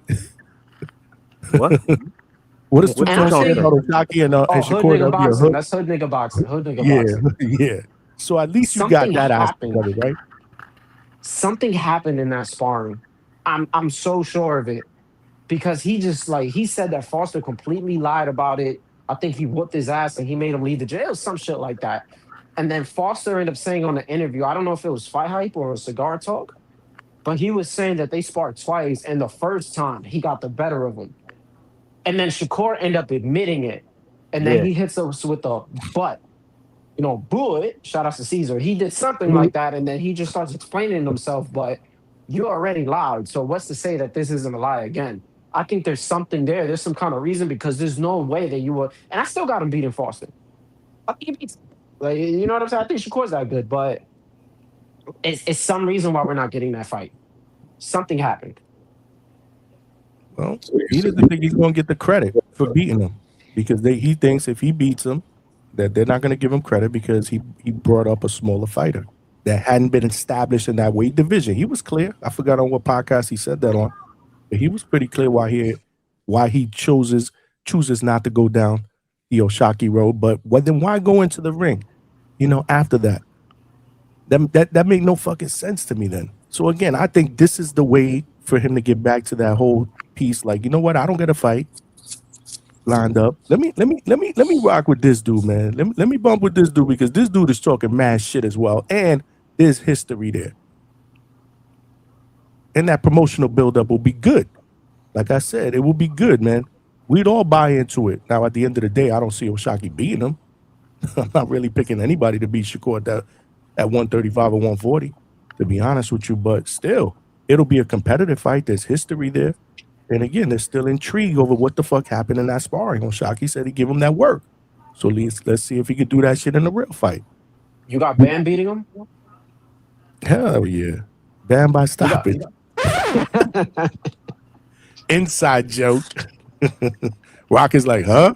Inside joke, Rock. Shout out to Discord. I thought it was, I mean. Nah, I'm not that delusional. Yeah, Bam beating him. I mean. I got Bam stopping Shakur. Moving up 9 weight classes to stop Shakur. You got Bam beating Shakur? That's the only way it's going to work. Inside joke, bro. Inside joke. I got you. What's good, Rock? What's the word, man? What's the word, fella? Shout out to the panel, man. Peace. What's poppin'? Not much, man. I don't even know why we putting like conversation piece shouldn't even be Shaq versus Shakur. I know we kind of flipped the script here, man. Bring us back home. I'm saying Shaq. If the Navarrete fight does happen, he ain't gonna make it past Navarrete. You got Navarrete Yeah, cooking him? Yeah, man. Tell me why, bro. I don't. So more than a boxing thing, I think Navarrete is on drugs, man. And you can't beat a brother on coke. So. Okay, those drugs. I thought you meant PED. That's what I thought. It might That's be. what I thought you were gonna say. He said, it might count too, man. Navarrete just come from a different type of pedigree, man. And I like Shaq. Huh? Yeah. Hey, brother. Hey. That good shit that Oscar be getting? Hey, brother. La cocaína? Listen, brother. You see the way he fight. Everybody know Oscar got the best coke in town. Like come on now. And you see the way Emanuel fight. That brother fight like he on the purest Breaking Bad style. But now I think, man, a lot like the Roach Zepeda fight, bro. I just see Navarrete being a little too active. Catching him with cleaner shots and just putting a little too much pressure on Shaq, man. So, and that's me, that's me. I just, I'm gonna put a little bread on Poly Market, but yeah, I don't see the Shakur Shaq. I mean, to Johnny's point earlier, bro, that fight was never gonna happen anyway. So, versus talking about Shakur versus Shaq, I don't think Shaq makes it past Navarrete. Because even in his last fight against Ray Ford, I mean, he looked good, but he looked older. He looked like the old head in the ring. And so, when you're going against a coked up Hispanic kid who's been in the wars that Navarrete has been in, I just can't see him letting this one slide. So, yeah, man, I got Navarrete beating Shaq anyway, so I don't think the core Shaq thing is going to happen. Yeah, well, that's the premium shit. This shit Just to clarify, that's just your belief. Has there ever been anything on social media that has? No. That's just your belief. For all YouTube purposes. I just want to make sure we make that clear. For all YouTube purposes, I understand. Allegedly. Everything we saying here is alleged. My podcast is called The Uncredible Sources, meaning I'm very uncredible. I don't know what that's you in the chat. Yeah, that's me. My podcast is called Uncredible Sources. I don't know what I don't know. I would have said my man Rock in the building. I'm like, huh? I don't know what I don't know. So please don't quote me. Okay, I got you. I just want to make sure we clarify that because somebody clipping this shit right now. Do these views do not reflect those of the DHS YouTube channel. Big Money, Johnny, nobody that comes up here. If you got smoke, just come to Uncredible Sources with it, man. Hey, listen, everybody got their own opinion, bro. Who said Coke? I meant Coca-Cola, as a matter of fact. I ain't Rock said, I base everything I say on whether or not I think it. That's it. You think Hey, listen, the fucking Coca-Cola MX is different. Like on some serious shit. I don't know if y'all have had it. Way better. It's actually way different. better. So you got a nice little Yeah, angle with it, you know what I'm we've saying? seen this cat on what did Big Money say earlier? And we've seen him do this, eat Doritos, do all this crazy shit before fights. Look, Yeah, we see the same he Navarrete. he doesn't have one of those, you know, athlete type diets. He started developing it now or more recently, Now, but yeah, that's, you know what I'm saying. But that's just the way. That's just him. You know what I'm saying. I always classified him as like a ballroom brawler. Like he's that one dude that in the bar, like he's laying everybody out. In my head, I always vision that when he retires, because he loves to eat. He's gonna be this fat guy, fat old Mexican dude in the bar, and somebody's gonna pick fights with him, thinking, and they're not even gonna know how bad they're gonna get laid out. They're gonna get washed because his hands are still gonna work. He's a monster. Shout out Navarrete. All he knows is fighting. That's all he know. He don't know I'm nothing not else. even gonna fucking bet on this fight. I'll keep it real. I think it's too split down the middle. scared money don't make money. I don't give a shit, but I keep my money. Goddamn it! I'm I'm not. I'm not gonna bet on this one. Put a little bread on Polymorph. I'm put a little bread on it. Oh, and by the way, I just want to say I misspoke earlier. I didn't know that the pound for pound rankings were updated in the Ring magazine. So they booted Navarrete because he was there before. Am I right or am I wrong? He was like He 9 was. or 10 or some shit like that. Well, he's not there anymore. Koyaso's still there at 10, but they bumped up Boots Ennis to 9. Boots is at 9, Devin Haney 8, Nakatani at 7. Don't agree with that. I would have probably ranked Haney higher. Bivol still there. Benavidez is 5, Bam is 4, Shakur 3, Usyk 2, and Inoue 1. You know, they're so fucking biased with their list, man. This is why I hate these damn lists. Let me I've just show seen that on guys the screen lose real and quick. just get So, completely booted off the list, but they want to keep Nakatani on. And to be honest, I never thought he was a pound for pound guy. Even though I think neither that was a did I. great win. That was a great win for Inoue. I love that fight. It was a great tactical matchup, but come on, that guy wasn't even a pound for pound fighter. I would have took him off after that fight, to be honest with you. So these are the rankings right now. So you got Jerron that cracked the top 10 at 9, Koyaso still at 10, and Navarrete is no longer on there, even though I said he was. So I misspoke. My apologies. If he beats Oshaki, does he get into the top 10 though? Whoever wins should. Easy. Hell yeah. Unified champion, 3 belts. Yeah. Feather. Right. Coming off cooking Sugar Nunez. And then Oshaki, hell yeah, he definitely gets in there. And Oshaki too. Yeah, you probably right. Yeah, you're right. I didn't even think about it. You're right. I just don't know what their standard is. They just kind of just say, oh, whoever. You know, because I've watched the shows too. Like I listen to the show, the fucking Inside the Ring a lot. And I hear, you know, there's some biasness there, obviously. But if you're down with the ring, they're gonna have some kind of favoritism towards you. Facts. How many times did Oshaki defend his title? Good question. We gotta check that. Because he dropped the one at 35 and went back. That's why I'm asking. So he never defended. Not sure. Hold on. It's like 5 or 6, I think. I think it's like 5.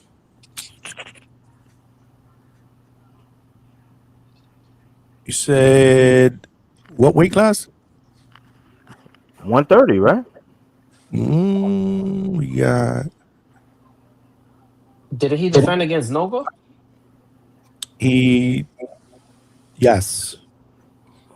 I think it's like 5 times. So he beat Vargas for that vacant strap. He beat Hernandez, Nova. The Hernandez strap. Okay. Then he lost to Conceição. Then he got it back. Then he defended against Fulton and Ford. So 4. I want to say 4. Okay. But Fulton was for 135, wasn't it? Or was the belt still on the line for the 130 strap? And that was at a catchweight because Fulton came in. No, it was for the interim. It was for the interim. Yeah. That was for the light. Right. Interim lightweight. You're right. I just saw that. So I guess to answer Big Money's question, because you're talking about super feather, 1 Three. Yeah. Three. Right, and one was him getting it. He got his get back. Yes. Yep. Nah, that one doesn't count. I don't think that's listed there. It's Rocky. It Yeah, was that won't let me count as see a it defense. because he lost it and got it back. No, but that was a unsuccessful defense. So unless you want to count Yeah. that, No. I'm just commenting on the idea of the get back. You know, I like when a guy gets that win back from somebody that took he took a L to. I think you get credit for something like that. Whether it's a championship involved or not, I like giving guys credit for that. So Johnny, not even to throw the conversation off course, man.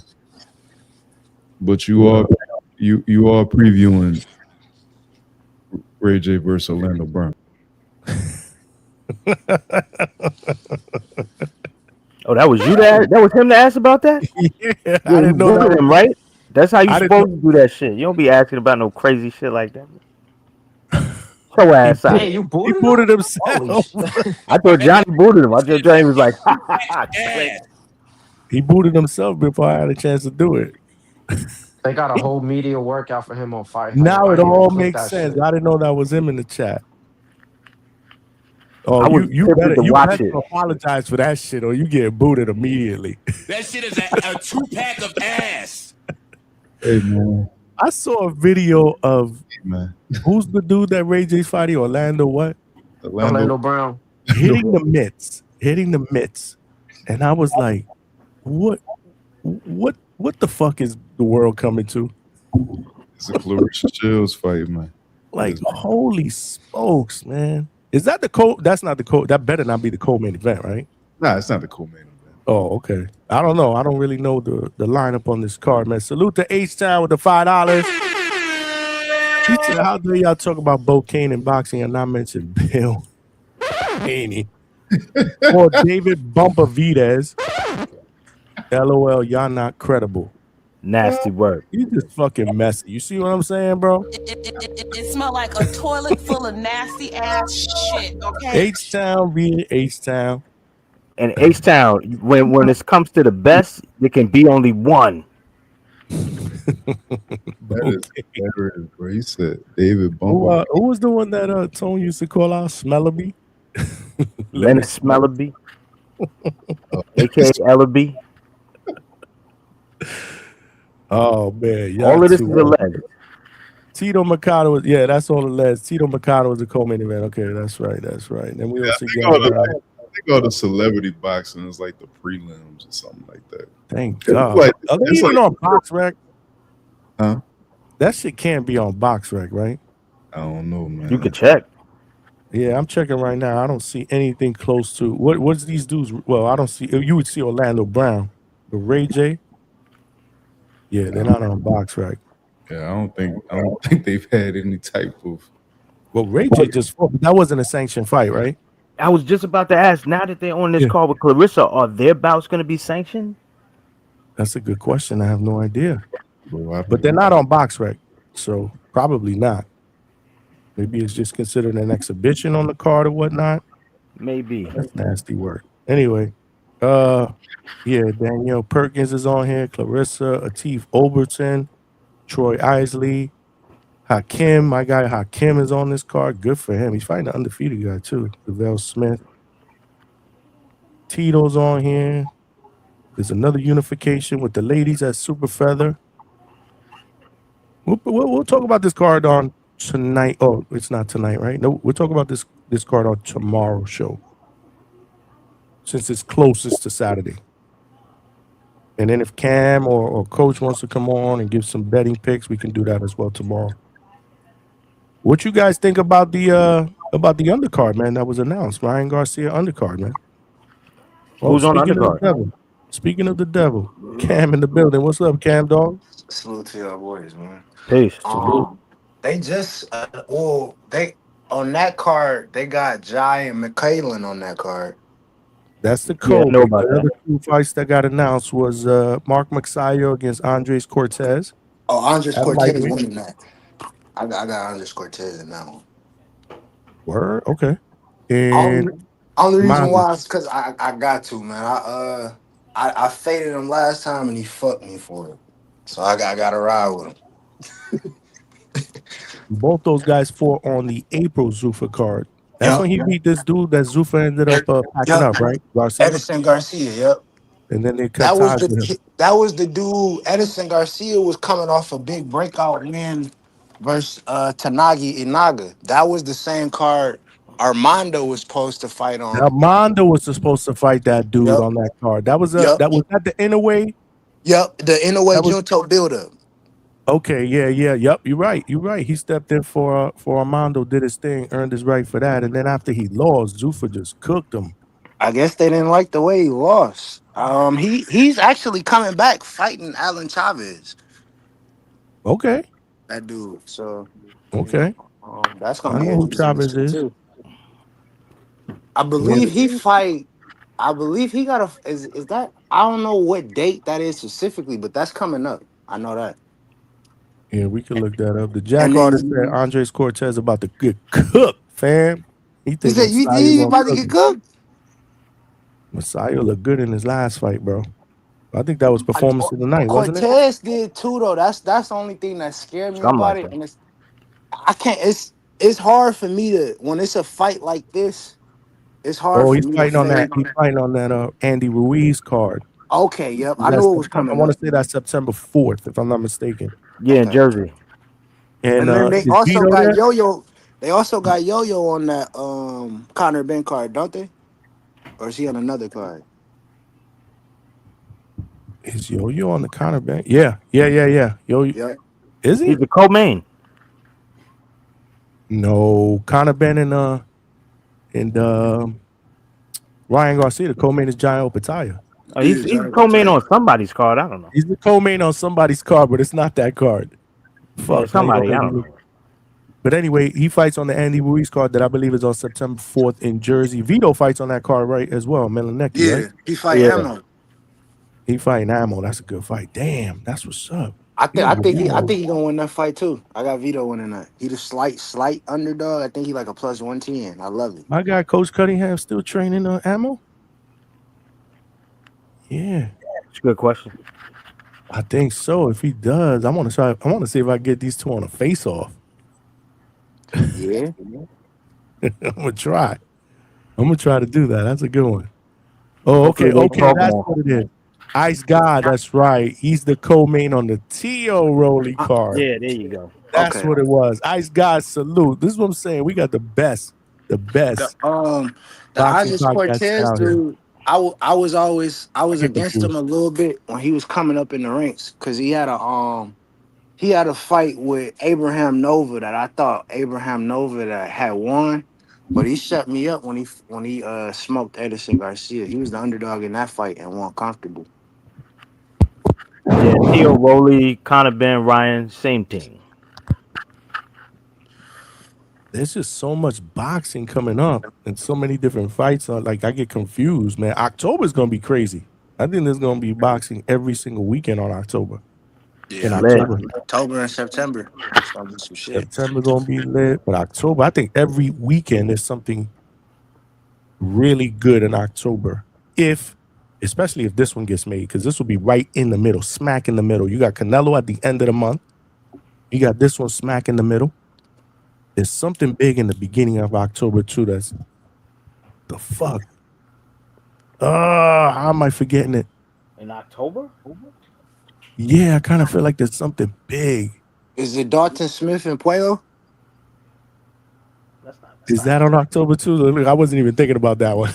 I agree that's not big, but that's a good fight. No, not well. It may not be something big. It's not that, but it may not be something big. But there's another fight. I believe that I heard. I'm on the books. I'm sorry. I'm talking about rumored.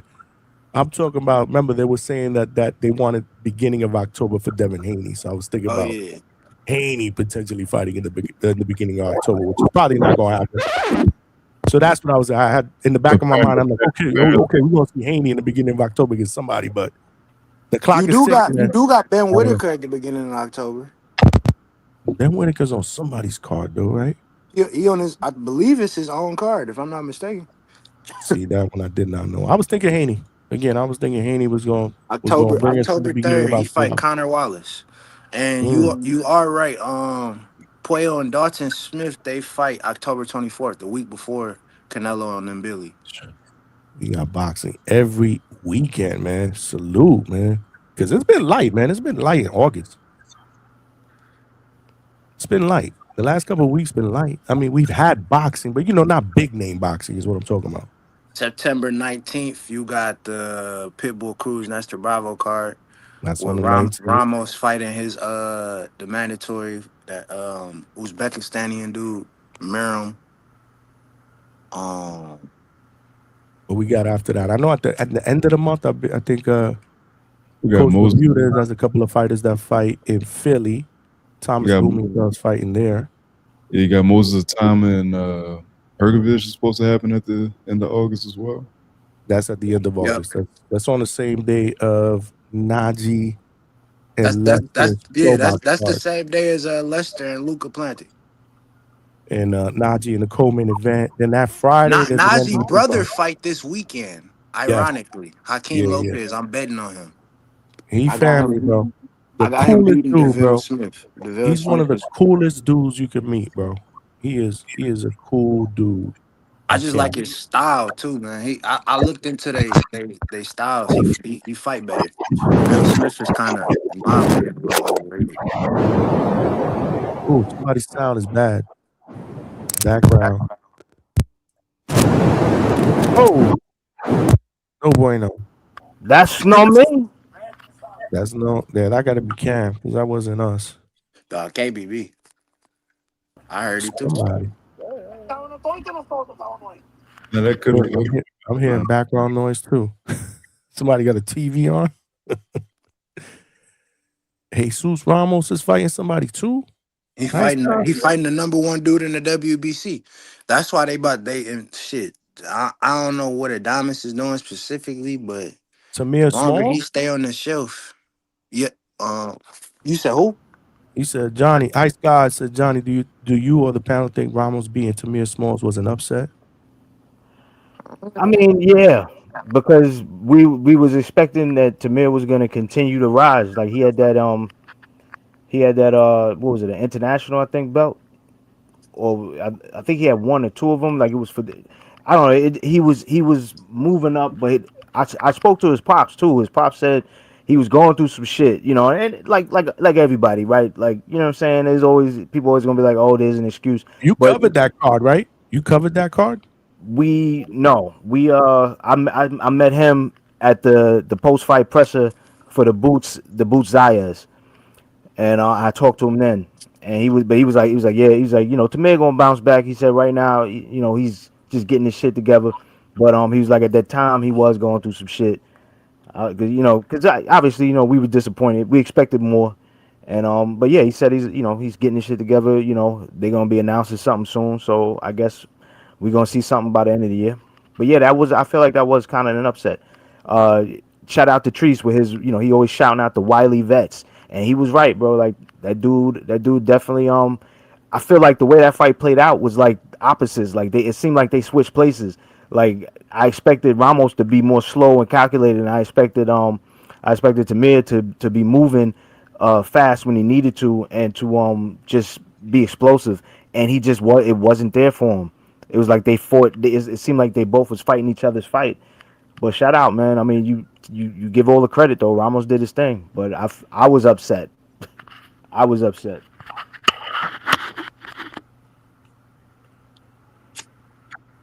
Yeah, that was Ice God that wanted to ask that question. Salute, Ice God. Let me see what else we got out there. Yep, Champion agrees. August has not been good. It's been light. But the summer's notoriously light in boxing, from what I can remember the last few years. Usually starts picking up in September. Then you got that whole, Mexican independence or whatever it is, Cinco de Mayo weekend, and then it starts picking up from there.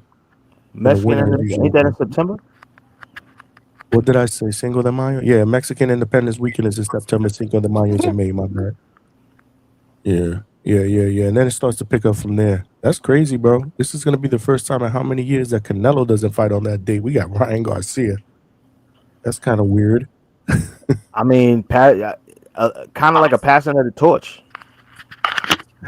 I would think they wanted that date for Benavidez, but again, most people are saying that he's not. What did the Mexicans say? Like A-Style, that he's not really Mexican. What do you call him? Mexican? He called him Mexican. They call him Mexican, or they call him Ecuadorian or whatnot. The Ecuadorian monster. Yeah. Well, somebody got background noise. That might be Big Buddy. You moving your mic around? Yo, it sounds still. You hit him out. You still hear the background noise? No, you good now. Ice Guy got a good question here. And it's for big money. He said, if you don't mind, what was your top 3 upsets in the past 3 years? Johnny, I'd like your opinion also, if you all don't mind. Upsets? Man, that's a loaded question. Top 3 upsets. I'd have to think about that, Ice Guy. Yeah, upset? Well, was Canelo a betting favorite over Bud? I guess you could call that an upset, right? Yep. Yeah, I guess.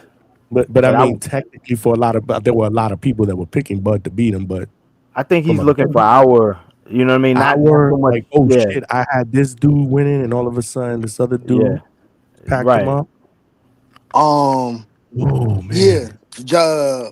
Brandon Figueroa is sleeping Nick Ball. I don't like Nick Ball. Yeah, but I didn't expect Figueroa. I picked Figueroa, but I'd be a damn lie if I told you I knew he was gonna stop him in that 12th round. You didn't believe that pick. No, is what you're saying. Just when the fight was going and that 12th round went ding ding ding, I didn't expect him to walk out and maul his ass. I didn't expect that to happen. It was like Nick Ball just had a low fight IQ moment. He got caught with a flush shot right when the fucking round started. It was like, you can't make this shit up. You would have thought Nick Ball got hurt the round before. And we've had so much fucking boxing. I got to think about that. David Morrell getting slept by Jack Chili is one, in my opinion. That's a good one. That's a really good one. Slept on his fucking feet. I did not expect that. That's a good one. That is on a really his good feet. You don't come back the same from knockouts like that, bro. That should have changed you as a fighter completely. Dang. What about they was talking Shane shit Mosley? about that dude, Shane talking about Mosley he was a Jr. math and Boyacek? teacher. What about Shane Mosley Jr. and Boyacek? Yeah, you could put that on there. Especially the way he did it. He beat him at his own game. Shit, I would say that one. I know Boyacek was the heavy favorite going. I mean, I don't remember. He was the better favorite. He was the better favorite. To be a heavy favorite. He was the better favorite up until he got knocked out too. So that is up there with me. That's one of the most enjoyable fights that I've seen in the last year and change. And the reason why I remember that is because we did a live fight chat. I was super animated for that. The next morning, my wife was like, "What the fuck was going on?" That's Sabril Matias upset too. That's another one. I didn't expect. I knew I had Dortha Smith winning. That was good. That was a good. But one. I didn't think he was gonna ice his ass out like that. I did not think that. That's another good one. Subriel getting packed up by shit. If we talking that Subriel and Liam Powell, I didn't expect that. Yeah, Liam Powell was a plus 800 going into that fucking fight. That was in the last 3 years. That was probably in the last 3 years, right? Plus 800. Yeah, Dakota Linger stopping Kurt Scobie, another one. He stopped that motherfucker. Good one. Birdman said Jaime Munguia getting packed up against Bruno Sarac. Big time. The front ring. Yeah, that was big. Shit. Salute to Birdman. That's what I'm saying. Y'all cooking in the chat, man. Dennis Barancek beating Emiliano Navarrete. He was like a plus 5,000. That's true. Yeah, he wasn't. Outboxed his ass off the was back moving up foot. in weight though. I ain't trying to hear that shit. Yeah, he was a plus 5,000. They had that nigga winning by whatever the fuck he wanted to. He said, "That's Johnny. Did you think Puello beating Russell was a huge upset?" Nah. I don't know about a huge upset. It wasn't expected though.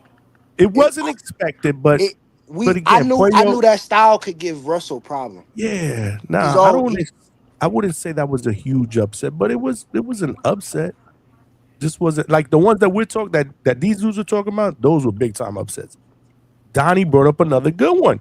Donnie, my guy. How could I forget this one when I talk about this one all the time? Oh yeah, That was Tony another- Hurst Jr. Plus 2,000. Robert Merriweather just won. Didn't he win just this weekend, right? Yeah, he Yeah, he won by did. knockout. He I won thought this I sent you weekend the by link. knockout. I didn't send you the link. Johnny, I didn't send you the link for that fight. You could say AJ. You could say I don't think you sent it to me. You could say Dubois Maybe for I a sent couple it to Ness. fights. You could Yeah, you say might you have could sent say it to Ness. I Dubois didn't- for yeah, you didn't Worley. send that to me. I'm gonna could say send it to you. You could Okay, say Dubois I for wanna see that. Worley. You could say Dubois for Anthony Joshua. I think he was a plus 500. Worley to me again. That wasn't a big upset. Betting No, favorite, yeah, but he it was a wasn't. bigger upset in the AJ fight. I think he was like a plus 400. Yeah, so Vegas said Barichek was a 4-1 underdog against Navarrete. Okay, no, you got it. You got it. Nah, y'all cooking in the chat. That's what's up. Yeah, all of these, man. I'm trying to think of what's the Bruno and Jaime was good. what's the decorated amateur that got packed up by Jazza Dickens. He was a Russian dude. I forgot his name. He was undefeated. He was the WBA regular champion or WBA champion. And Jazza Dickens packed his ass up and knocked him the fuck out. It was like a plus. He was like a plus 800 to win the fight by money line outright. Dude, first name is Albert. I can't think of his last name though. He got packed the fuck up by Jazza Dickens. That's how Jazza Dickens Fuck was ended his up name? fighting the champion now. Anthony Kakasi. What the fuck was his name? It was like Albert. I forgot. Yeah, his last name start with a B. Vega know who I'm talking about. Vegas said, yeah, it starts with a B. He Albert. got packed the fuck up. Jazza Dickens, he was at least a plus 1,000 in that fight. Smoked his ass. Mm-hmm. Wow, what are we forgetting? These are some good ones. These are good ones. These Shit, are good ones. the dude that just got beat a couple weeks ago, that Dylan dude. That who? The dude on Golden Boy. Oh, Capetillo? Mm-hmm. Yeah, but he's a prospect. Yeah, I didn't He's only expect got him to 2 get pro iced fights, out yeah. like that, though. He did. I wasn't expecting him to get fucked up like that, but he was fighting a 31-year-old who was also 2-0 at the time. This kid is just 17. He's very, very raw. Yeah, Shadesha Green versus Lonnie Daniels. That's another one. Yeah. Uh-huh. Jay Day, that's what's up. Yeah. But now Donnie and Jay Day said the same thing. Yeah, that's a fact. Cause That was good. We got to put these on the screen, man. Salute. Donnie, what's good, man? Good having you back, brother. I didn't expect that one. Oh man, this is another one. Vega, Rolly beating Ryan. I Yeah. thought that was a Hell huge yeah. upset. I think Rolly Yeah, was like I a was plus not- 400 that fight. I was picking Ryan to pack Rolly up within 5. I think I said, yo, he going to sleep in 5, somewhere before 5, and look what happened. Yep, and that ruined the Haney rematch. They had that rematch locked and loaded. That was supposed to go. Wasn't that supposed to be the fight instead of Haney and Brian Norman? That was supposed to be if Haney, they set that up. So if Haney wins and Ryan wins, they were going to fight each other, I believe, in September. Or October of that year. And they ended up not, obviously, that didn't happen. And then Haney pivoted towards Brian Norman, and that went down in November. They said that Bruno Sarase That was a huge one. It said it was high as plus 5,000 because Munguia was like Nobody saw that shit coming, especially Homeboy had like 5 knockouts in his career. Bruno Saras had 5 fucking knockouts in his career. Oh, I can give you another one that we not even thinking about, Johnny. Champy put a good one in there. Which one? Fundora was a fucking plus 550. But Fundora won. Exactly. He was a plus 550. That's my point. Oh, he was a okay, yeah. You talking They had about Tim Tszyu favorite to win that fight. He's underdog. I got you. Bakram Morzaliev smoking was a his late ass. He was a replacement. plus 600. And he was a late replacement. Remember, Fundora was supposed to fight in the co-main event. That was supposed to be Tim Tszyu and Keith Thurman. Yeah. And Keith Thurman had to pull out because of the shoulder. In comes in Tim Tszyu. Boom, he did what he did. So okay, I get it. Joseph Parker beating Deontay Wilder was like a plus 400. This one's not bad either. Resendiz versus Caleb Plant. Oh hell, that's a great one. Resendez is like Mhm. a plus 2,000 or some shit. He was a high one, another high one. Yeah. There's a lot of boxing fans that didn't even know who the fuck Resendiz was. Yeah. Going into that fight. Like, who? Who is this guy? So that's a good one. That's a good one. What else they got? The chat's cooking right now. Oh, AB, but that wasn't in the. So the question was in the last. What was it, in the last 3 years? 3 years, yeah. Damn, was this fight in the last 3 years? Might have been. Gabe Rosado beating Beck the Bully and then putting him to sleep. He did lose the rematch, but Beck, he packed up Beck in that first fight, bro. Donnie said Roach beating Tank, but technically, Donnie, he didn't beat him. That fight ended in a draw. But I know, I feel you. I feel you. I feel what you're saying. Ryan Garcia beating Devin Haney again. Ryan won the fight, but if you look at the record, yeah. He got caught with some shit. They took that shit off. Yeah. That's what I'm saying. I don't think that was 3 years ago. That was like 5 years ago, the Beck the Bully. When Gabe packed up. Yeah, that was a minute ago. That was a long time ago. That wasn't in the last 3 years. So the question was, for my guys, salute. Good dialogue in the chat was biggest upsets in the last 3 years. Yeah. Donnie One of back them up. is definitely Resendez and Plant. Resendiz and Plan was a good one. But can we narrow it down to top 5? Because man, we must have thrown out at least Shit, about fucking 30 of Sarase them. knocking out Munguia is number Ross one. and Munguia is up there for sure. Let's get Big Money up here. That's number one, in my opinion, because the Munguia Bruno money and line Jaime was number like one? negative 2,500. So for Sarase to win by knock, And another gotta thing be- too was nobody knew who the fuck Bruno was either. Let's keep it exactly. real.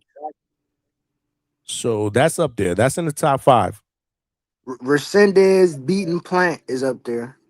You think that one's up there? Okay, so let's say that is up there. So we got 3 more that we got to choose from. The shit when Kabayel went on the tear when he first signed to Turkey, Ahmad, when he fought Makhmudov, that was an upset. I don't know how much of an upset it was, but I would have put that. Kabayel Yeah, I was would have put that in the top 5. he was an underdog versus Makhmudov and Frank Sanchez and knocked both of their ass out. They finally started putting respect on him when he fought Zhang, and he was the slight favorite going into that fight. But Frank Sanchez and Makhmudov, he was underdog. You talking about heavyweights? We Fight All Night TV said Dubois versus Anthony Joshua. Yeah, that's up there. Dubois was like a plus 300. Oh, right. We talked about this one. Yeah. Now, in terms of odds, that's probably the highest one. I would say that's in the top 5 too. Yeah. So we got 3 that we put up there. Again, you guys may disagree. Let us know in the chat. But that one I believe is up there. Who else? Come on, we must have thrown out about fucking 30 of them. So we got 3 so far. Big Money, can you hear us? I think he's having audio issues because he keeps jumping in and out. So Sarase, Resendez, Morel, Chile so far. And what about, do you guys want to put the Navarrete and Baron check in there? No? Yes? No? Yeah, you could put that there too. Because Barentek was crazy odds. Let me see. I can tell you. Yeah, Big Money's having sound issues. He'll be back shortly. It say Barentek was a plus 450. Navarrete was a negative 700. What was the third one? We have Which one did I miss? We have Resendez. That one. Yeah, Sarase and Morel. So those are 3. Are we going with I said Roger that. I did say Canelo and Bud too, but I don't know how much of a difference that was betting wise. Josh Kelly was some good buddy too on the underdog versus Bakker. But I think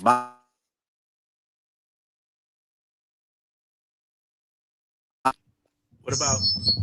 Oops, my bad. I had a sneeze, man. Oh man, I think I'm catching a cold. Definitely. What about Ryan Rowley. Let me check. I don't know what the difference was there. I know Rowley was like a +4. He was a plus. Rowley was a +650 to 800. Tony Hirsch and Mayweather. We spoke about that we fight all night, but I don't Yeah, know if that was I would consider that. that's up there. Wow. That's up there too. Yeah, he was a but big both pro. guys- You think that's a top 5 upset though? Yeah, I don't know about top 5. Yeah, I don't think about top it is. 5. And you talking They about said if Tony we're Hirsch going was off of plus odds? 1,000. They say he was a plus 1,000. That's what I'm saying. Tony Hirsch. You talking about in betting though, like you know what I'm saying? We Yeah. talking about like in the world of boxing.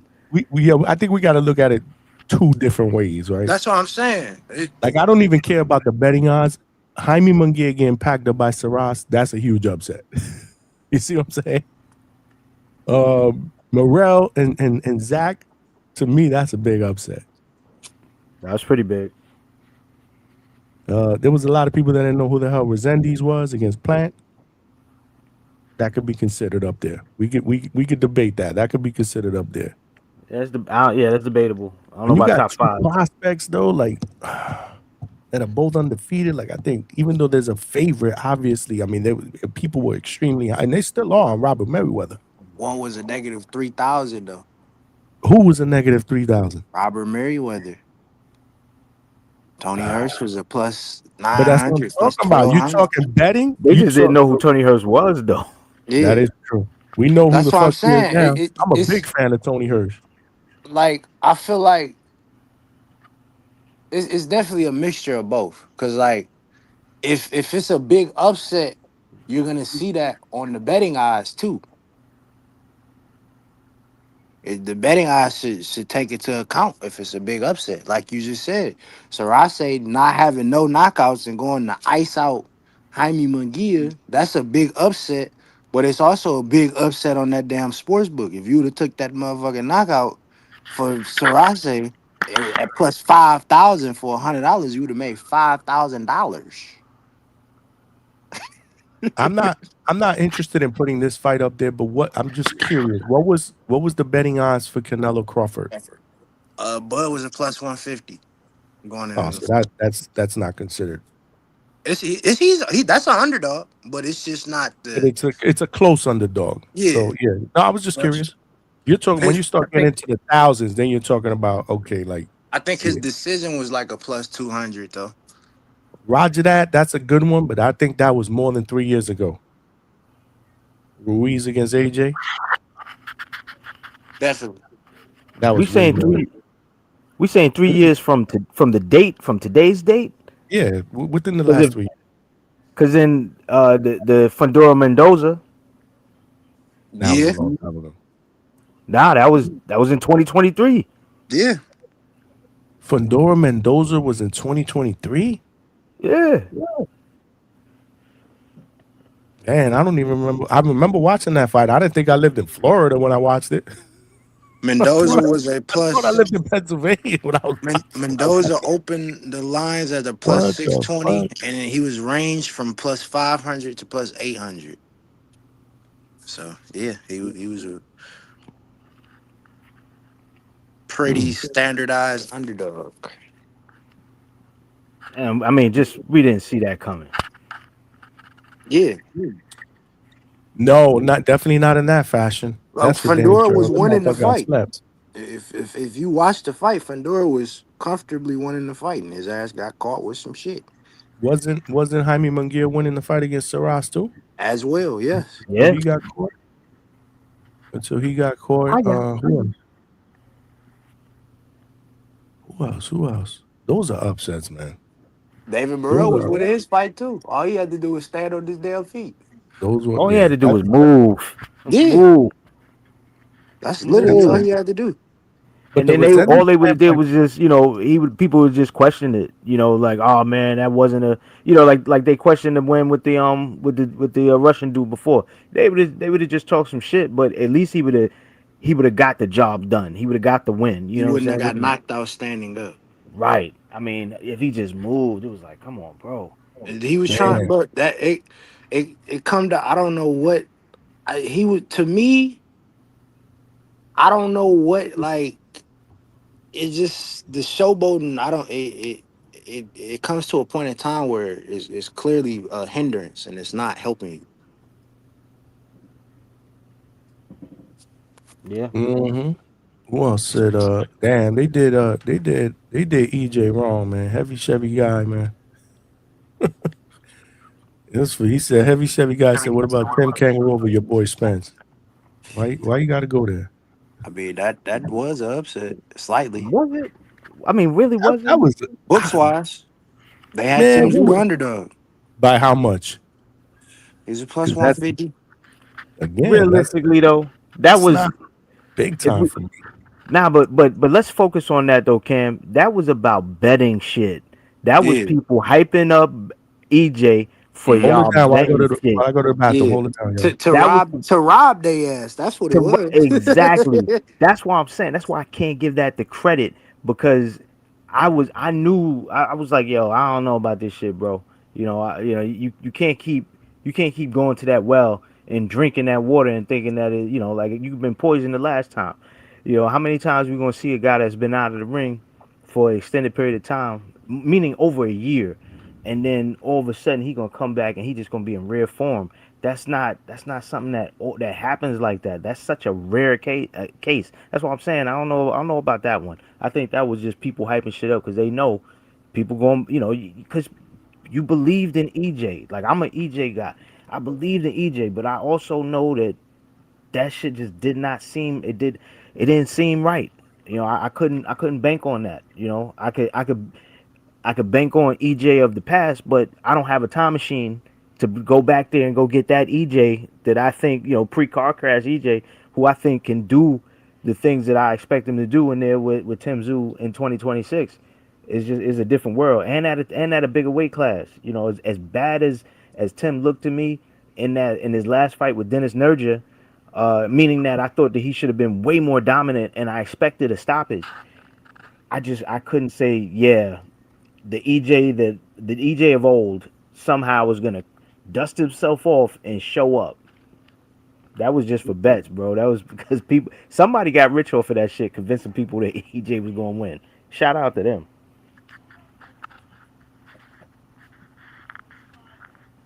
Yeah, I should have threw my life savings on Tim Zoo because I knew that shit wasn't gonna happen. See that, and Like that's it just was a strong feeling. Like you can't. And then it was one. Once I seen how the early rounds started, when I'm seeing EJ do shit he ain't never been doing, trying to do now, it's like, all right, man. Like the one thing, like I said, the one thing I wish I could have seen more because the earlier rounds, EJ did have success to the body, but that was it. Shit. yeah. I think it's easy to get caught up in the emotions when it comes to this game, man, because we live through these guys. We live vicariously through these guys when they experiencing what they doing in the ring, and unless you could really be cold and separate yourself from what's going on, Yep. you can get caught up, man. Because there was such a like EJ had a presence. He brought that thing that we needed in boxing, and his absence has been felt. So it makes sense that people's expectations matched in intensity the amount of time of his absence when we I, saw him. You I know, also feel like just us as America as a whole, we tend to do that. We ride for our fighters. Like when Fulton was fighting anyway, it was a lot of motherfuckers that thought Fulton was gonna beat anyway, bro. It was a lot of people that thought he was gonna beat anyway, bro. you're not wrong. It's just that I mean I don't know. It was different for me because I'm looking at it. I was like, yo, that nigga knew. He said it before a bunch of times. He was barely making the weight, and that was a check. That was a Right. nice check. $3 billion. So he went for it. Worst case he lose. You know what I'm saying? And that's what happened. So it's like You know, it's funny I mentioned him because somebody put in the chat earlier. It might have been Donnie. I'm not sure. And now that you bring that up, I didn't read it, but I just remembered they were like, "Well, what's the betting odds on Stephen Fulton making weight his next fight?" Cheesesteaks calling him. I think it was Donnie, bro. But it was a while ago. I saw it. I'm like, I started laughing, but you guys were cooking, so I didn't have a chance to read it, and I forgot about it. Yeah, Shout because out to that, man. I was listening to That's Big Money bad. talk about a lot of people being prisoners of the moment, and a lot of That's people a was good one. prisoners of the moment in that fight, including me. Like I thought Fulton was gonna have a chance somewhat against Inoue, and then I sat there and I watched them first fucking couple rounds. I felt how fucking retarded my pick was. I'm sitting there watching him double up on fucking speed jabs wherever the fuck he want to throw that motherfucker at. Yo, this is another one, man. Donnie cooking right now. Angelo Leo and Bernardo Lopez, bro. Oh yeah, Especially for the way sure. he did it. He was a big underdog coming in there. Former pro box fighter, getting another opportunity, and boom! Was that like a Boom! knockout of the Knockout year? of the year. About to tell you Yeah. the odds on that one It too. wasn't. It was a candidate, bro. It was up there, top 3. If it didn't win knockout of the year, it was up there. I remember that one clearly because we went. So we were living out here. Remember, we used to live in Pennsylvania, and we had friends out there in Pennsylvania. So they were doing a get together that weekend. So we actually flew down. Me and Mrs. DHS flew down to Pennsylvania that weekend just to hit the get together. It was like an outdoor pool party and shit like that. So they had that shit on the TV outside, and I remember going fucking ape shit when I saw that shit. It was Angelo during that Leo was a weekend. plus 510 going into that I fight. thought it would So have you been. would I have thought made it would have been $600. more. I thought it would have been higher. I thought it would have been No, it higher than probably that. was if you took the knockout. If you took the knockout, that had to be over 1,000 easily. For sure. Especially Easily. nobody. I don't think anybody had even dropped Bernardo Lopez before that. That was another unorthodox dude. Isn't he fighting on Pro Box? Fuck, doesn't he have a fight coming up? Nah, I don't know. I think he's trying to get something together. Hold on, He man. trying I to get gotta that see. money back from Salita, man. They didn't pay him. What's his name? Luis Alberto, right? His I could have his sworn Pro knockout Box signed him, bro. his Hold on, knockout hold was on. plus 900 though, Johnny. Damn. Hold on. It was 9. Damn, it was 900. Okay, I thought it was over 1,000. Luis. That's still up there. Hell yeah, that's crazy. El Venado, right? Yeah, Lottie Daniels knocking out Sedation gotta be up there too though. She damn near killed Yeah. Sedation. Oh, I could have sworn I saw something on Pro Box that he was gonna be fighting. 'Cause I Pro Box. remember watching that Clarissa Shields fight, and I saw I her ain't never. run from Clarissa the full 10 rounds, and she damn near was doing the same shit to Sedation, but she tired Sedation out and then just mauled the motherfucker. I'm like, damn. Yes, I wasn't wrong. Birdman, salute. He fighting on the co-main event, September 11th, Santillan against Baro, Abbas Barrow, who just signed with Top Just Rank. got with top rank. But he fighting on that Pro Box card, co-main event on the Santillan card, September 11th. Yeah, I told you, I'm not bugging, bro. He's fighting on a Pro Box card.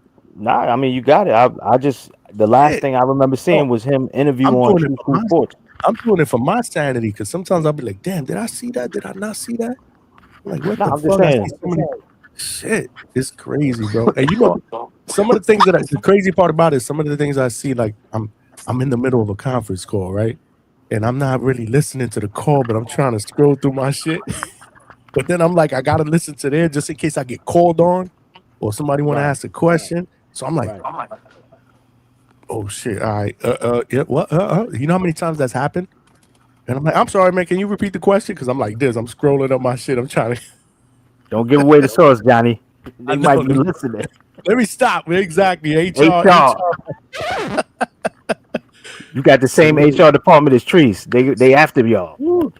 That is a good scrap, Trini BX. Santillan against Abbas. That's a good scrap. And Bernardo Lopez, last time he fought was in 2025, late 2025. So, salute. Yeah. No, he's another a very, very unorthodox fighter that throws punches from a whole bunch of different fucking angles. Bernardo Lopez. Salute. We got to see Leo back in there. It's not his fault, though. The other dude came in massively overweight. Yeah, no. Where the homie at, man? His manager. We ain't Which seen him one? in a minute. Old boy that came in overweight. Recently. Yeah, Risaline manager, the homie. He he used to come up here. Damn, what's his What's name? his name again? What the, Oh like, man. you got me drawing a blank. Which one?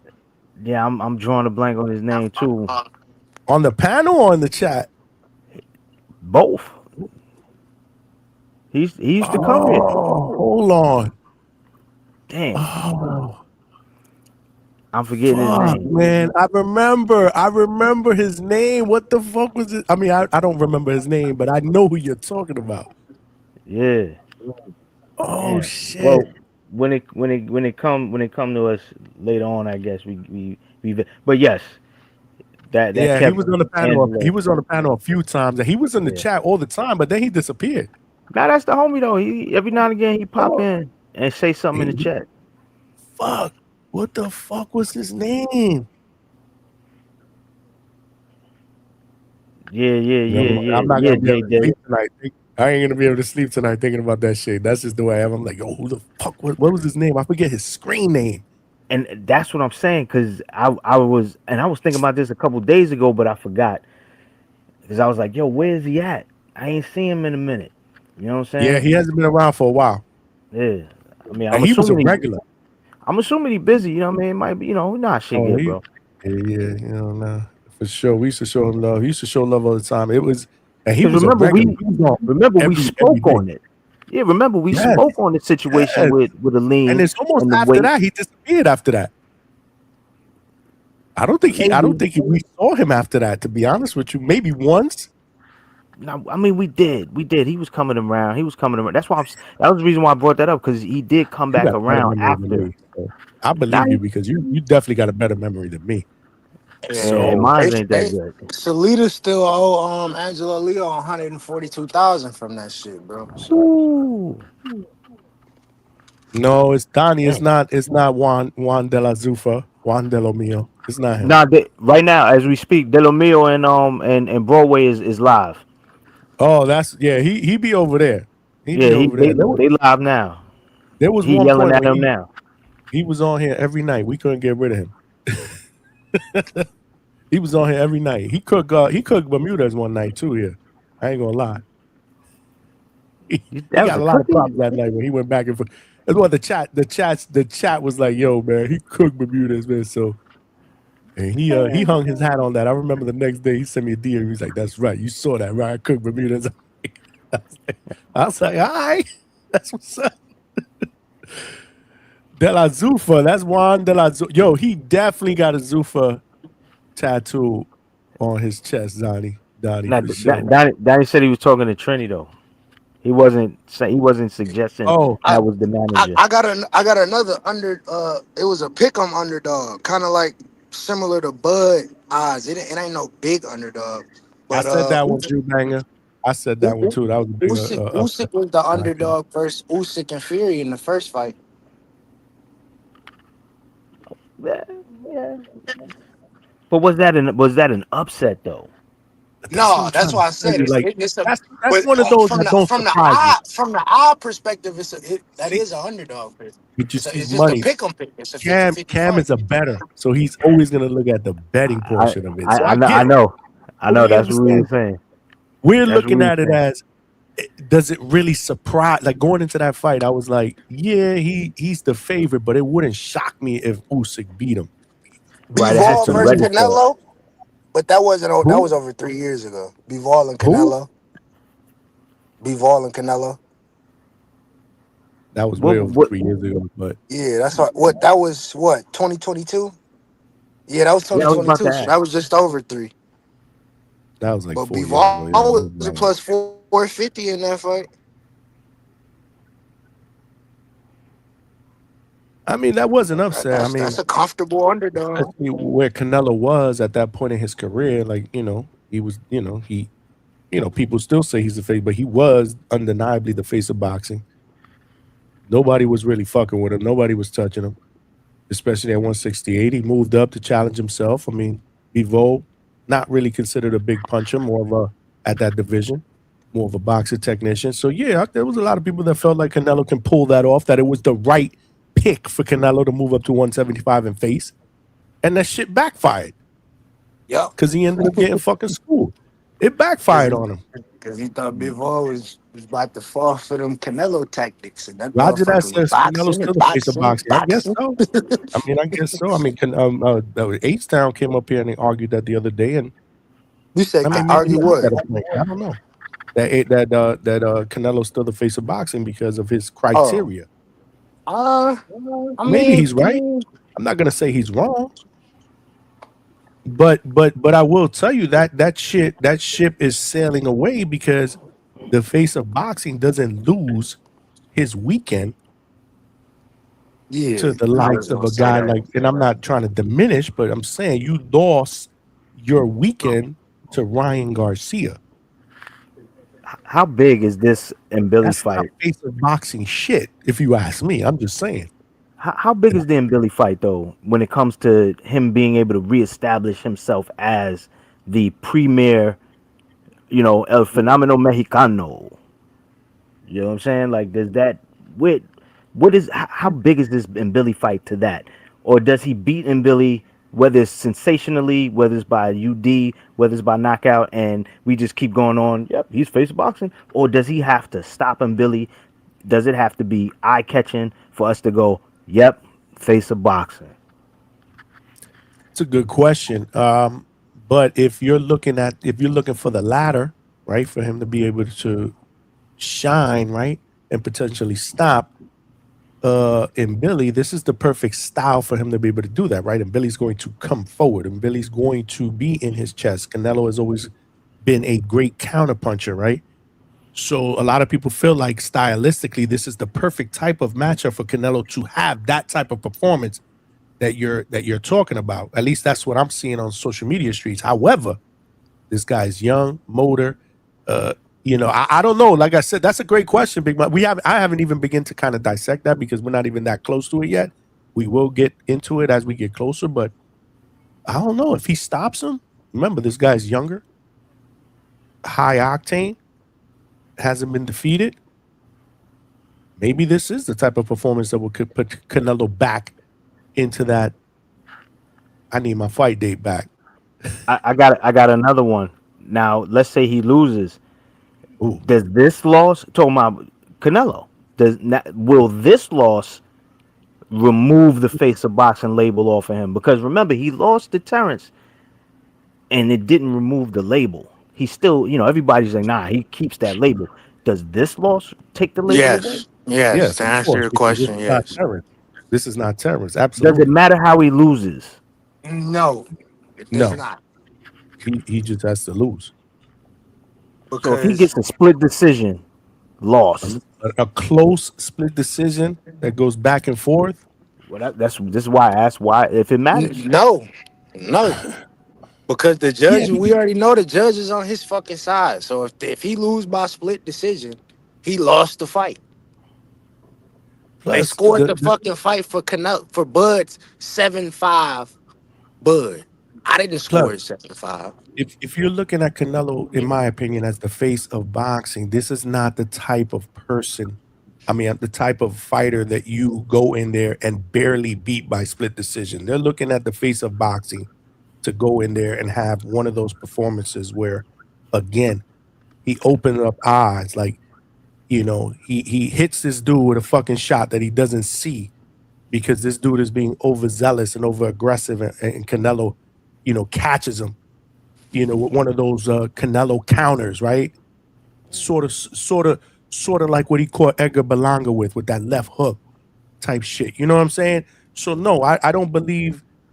No, it has to be a dominant performance, in my opinion. Even if he wins by split in a close fight, I don't know. I don't believe it. I don't believe he's still considered the face. That's just my opinion. People could disagree if they want. We all have our own opinion. And he very well may stop him. Like I said, I don't know. I don't know how much Canelo has in the gas tank, to be honest with you. That's the thing that I question. Canelo ain't never had no problem having them damn judges on his side. So if he just now all of a sudden start losing by fucking split decision, his ass lost. Any other time that bitch closer contentious, you know who getting that motherfucker. It's I kind of Canelo. agree with Rock. I kind of agree with Rock here. He needs to dominate this fight if he wants to keep that face of boxing tag. Younger, less experienced guy, even though he is a champion, this just gives him an opportunity to become a champion again at 168. No, man, he's got a cooking Billy, man. I'm sorry. Cook. And Well, what do you and I know. What do we and define as cook, right? I'm Johnny, saying he has to stop him. Johnny, going back just to the odds and shit, like we was just talking about. Canelo is a negative 275. His ass lose, that's an upset. And Billy is plus 200. Whatever you throw on that motherfucker, he win, you double your money. That's a good bet. I But don't know then how much is left. I just don't know. I think that there has to be something left because why are we fighting for a title? Why aren't we fighting for a payday? A la, EJ. Cause Bud dropped the belts. No, I guess my point wasn't why he's fighting as if that he can't get it back. I'm saying to Johnny's question, Johnny says I don't know how much he has left. I would say that a guy that doesn't have much left is looking for a payday fight as opposed to trying to regain titles. Yeah, I can I can see You what get you what I'm saying? Like yeah. you going for the one because you eventually going for the two, and then you go after the two, you got to get the other two. You know what I'm saying? So I think that there's a point that he's. I think at least I think he thinks he has something more, a couple for at least 3 or 4 more. Because you might need 3 or 4 more, which is at least another couple of years in order to regain those titles. And then at that point, don't we? He's 100%. In my opinion, he would be hands down the face if he were to recollect those titles one more time. Oh That he yeah, won up. if he was to single handedly recollect the titles, hell yeah. He one ups Bud. Arguably, it's even better this time around because the level of competition at 68 is better than it was. Like fucking Billy Joe. Like what the fuck is a Billy Joe? And no disrespect to my UK dudes, but come on, bro. Like we knew he wasn't beating Canelo, so it's just the rounds that he has to take this go round. Fighting a fucking Osley's Iglesias for a Yeah, or belt fucking Hamza Shiraz. Yeah, or he Hamza. go beat both of them guys. You can't say shit about Canelo Alvarez. I don't give a I mean, fuck. and just everybody else that's in there. If Lester gets, you know what I'm saying, like this shit is real shit this time. So he definitely get it hands down in my opinion. If he does, yeah, I don't Yeah, deny that. I mean, I'm just saying at this If I point. could fly, I'd be fucking Superman. I'm just saying like he in that but in that case, you could Yeah, think you could fly, but you only get to jump off the roof once. that's why I said if I could fly. If I could fly, I know I can fly. I done did that shit before. Good But build up, man. No, it's gonna be some good conversations as we get closer. Javon, what's up, bro? I was about to say, Javon coming up here all quiet and shit. That ain't you, man. Cause he's soft. He's Hey man. soft. That's why. Yeah, facts. Hey, look, man. Respectfully though, Billy Joe is like the overseas Floyd Mayweather, bruh. Nah, hey, I won't, I won't say all that. But Whoa, what I will say whoa. though, what I will say though, is that Billy Joe though, if you actually followed him, he is actually very talented. And even though like the stereotype of a slick fighter goes usually to a black American, Billy Joe Saunders was very slick. You get what I'm Yeah. saying? Like if you pay attention to that fight, Canelo was actually losing the fight, arguably. You get what I'm saying? And then he broke Saunders' face, so that's what happened. If you But if you watch some of a lot of the methods that Bud pulled against Canelo, like a lot of times he was baiting Canelo to come in the range, probing him with the jab. And Billy Joe was doing the same thing, but Billy Joe would do it when Canelo was already in range.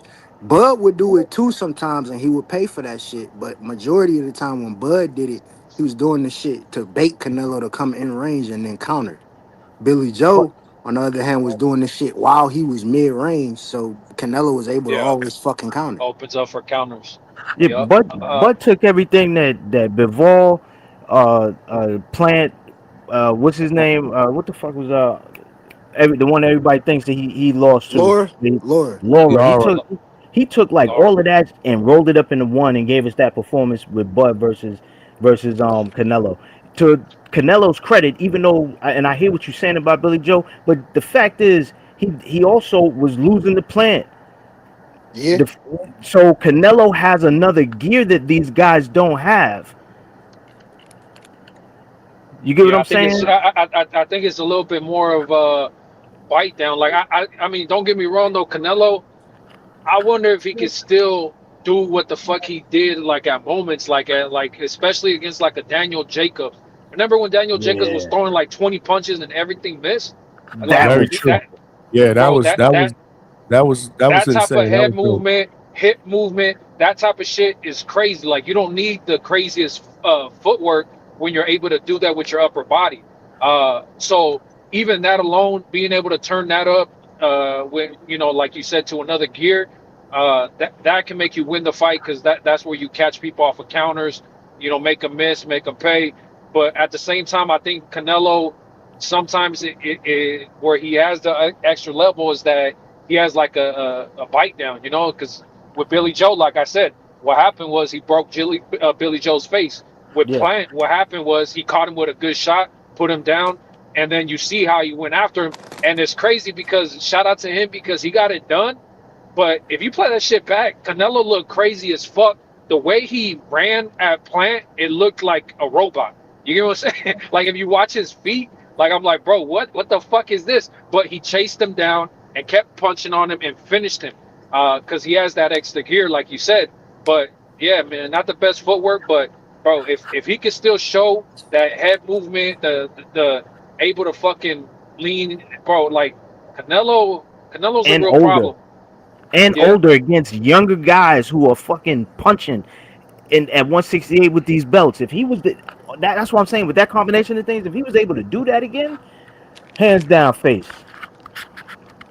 Yeah, I mean, because regardless, like you know how it is, like it's just like with rap, right? I always like when we talk about face, I always compare it to like box. I mean, not boxing, to rap, right? There's people that are way more lyrically gifted than Drake, but Drake is just the fucking face of rap. I don't give a fuck what nobody says. Drake outsells everybody.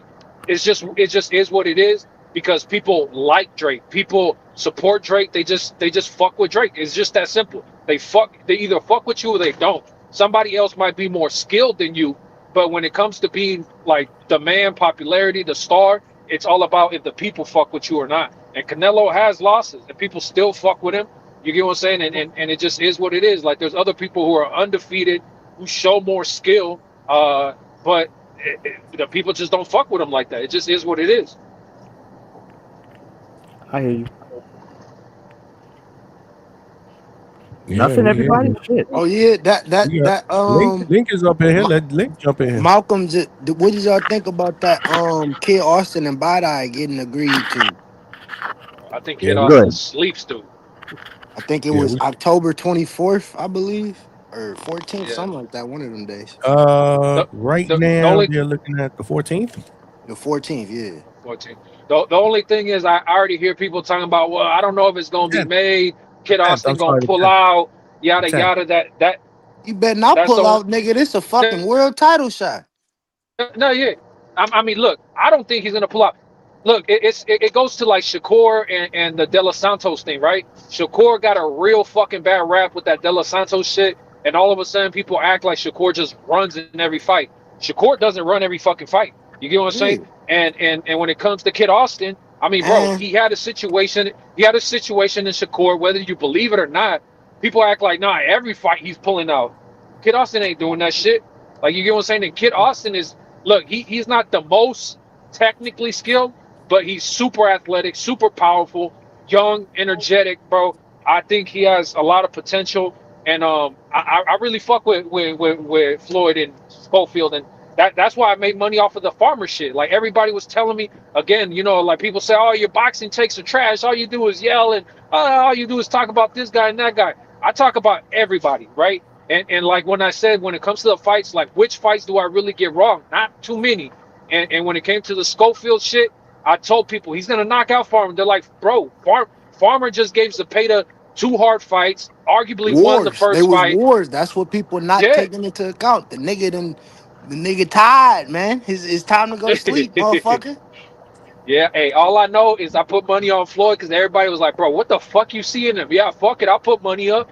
And shout out to the, you know, back calls days. That was before I got banned from the Discord. But, well, it wasn't really banned, but that was one of the things I put on the line as far as the Canelo Bud Okay, fight. so you Because, man you know, your like, word. Man your word. yeah, because look, you don't get them all right. And one of the things was, and that's also why when it came to like White Mike and all that other shit, shout out to White Mike, that's my guy. But you know, like, oh, you know, dude gonna pay, like, bro, if the people who are on the back call, they know over $1,000 paid out on the back call alone.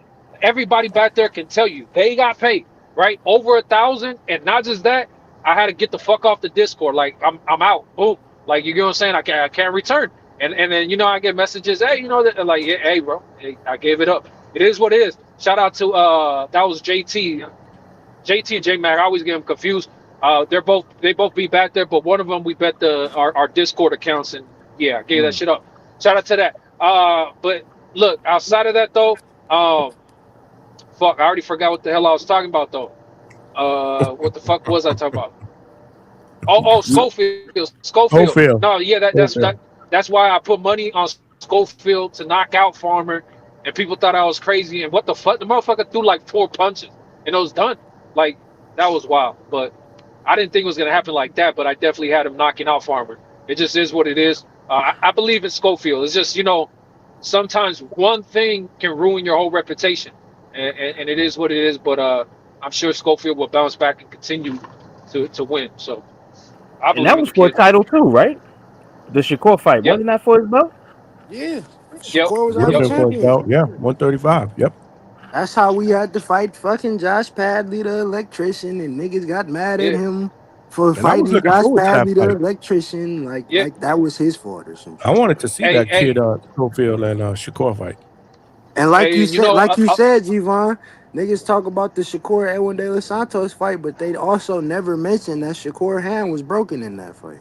yeah, they never mention. There's a lot of things that when you're arguing with somebody, they're gonna either stick to bring up certain points or not bring up certain points. Like Ruiz, Baby Miller, right? I think it was one hell of a fight, but Ruiz broke his hand 4th round. But everybody says, damn, Ruiz, I don't know. He says he's coming back and yada yada. Zuffa signing him. I don't see what they see. His last fight was a draw, and it's like, yeah, he broke his hand 4th round and still got a draw. But it is what it is. And that was Nah, overall that's a bit far.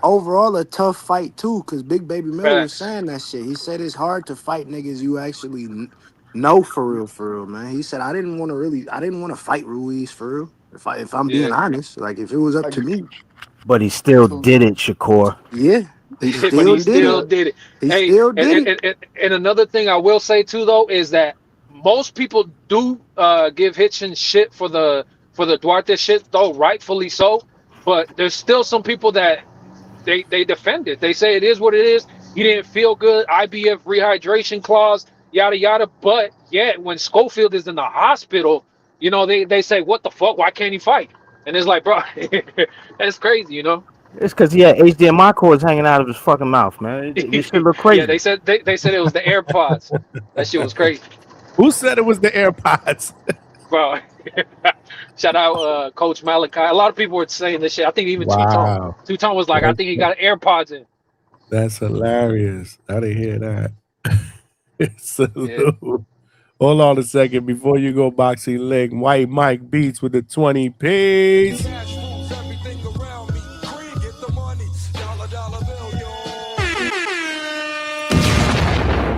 Wants to show Javon love. Says Javon, shout out to you, dog, with the salute emoji. We know you're a real one.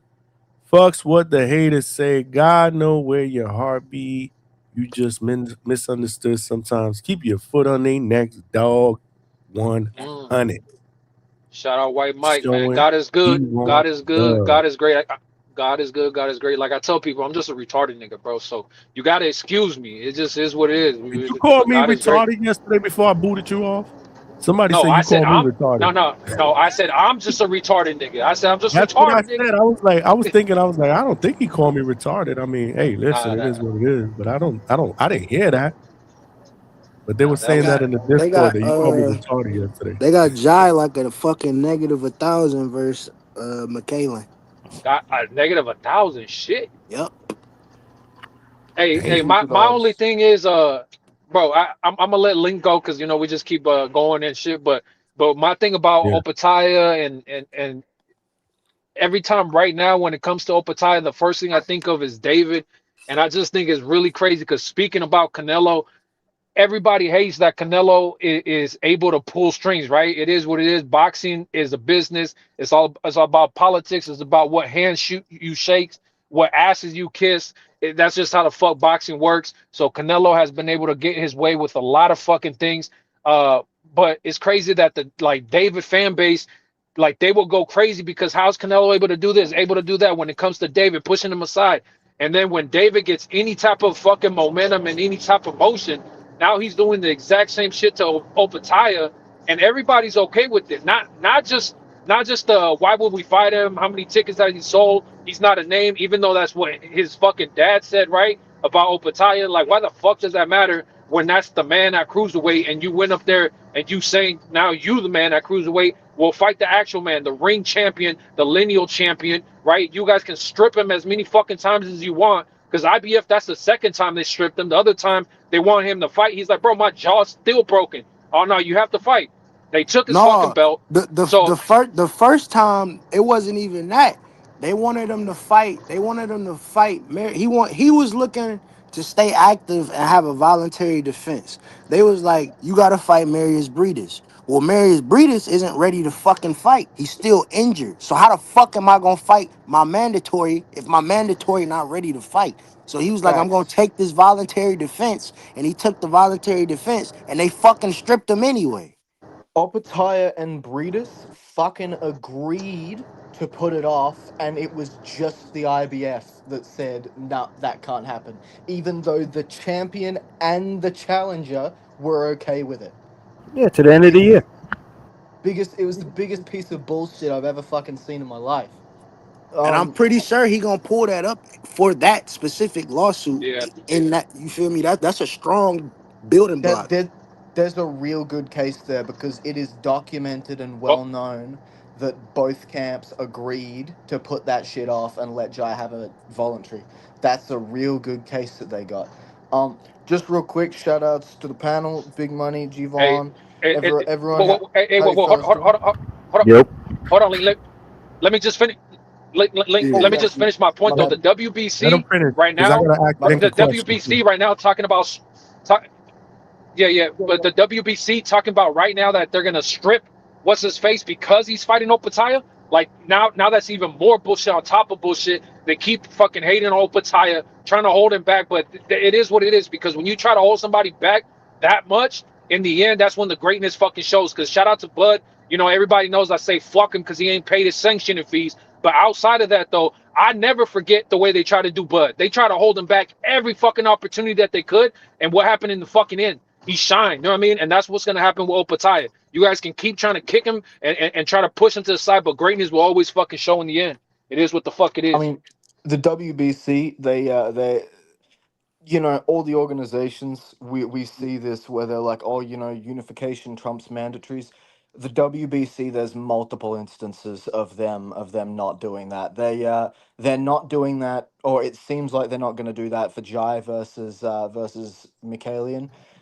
They just did it for fucking Carlos Adames trying to fight Denzel Bentley. They forbade him from unifying with the WBO title. They did the exact same thing with Sri Saketso Rungvisai when him and Naoya Inoue were trying to unify back in the 115 days in 2018. So it's like, yeah, the WBC have got a long history of stopping guys from having unifications because they want to keep shit in house and make more money. They're the probably the most corrupt and the most up their own ass of all the sanctioning bodies. With that said, the on the whole odds thing with Jai versus Michaelian, -1,000 is stupid. Michaelian is continuing to be slept on. Is he a duck? Yes, he's ducked a number of guys, but the last time he was in an elite matchup, he fought Myris Breedis and he beat the fuck out of Breedis and got terribly robbed. Like, of all the fights Breedis has had, Michaelian beat him more decisively than Usyk and Jai did, and he got robbed. I encourage anyone to go and watch that fight. He won that shit like 9-3, 10-2. So he's getting slept on in this fight. I do still think Jai wins, but Michaelian's gonna have a lot more success than people are expecting, and people are gonna use that as a reason to hate on Jai. But it's like, no, Michaelian's just a legitimately good technician. With that said, on the main talking point of today, I've been doing a little bit of film study on Navarrete versus Shock.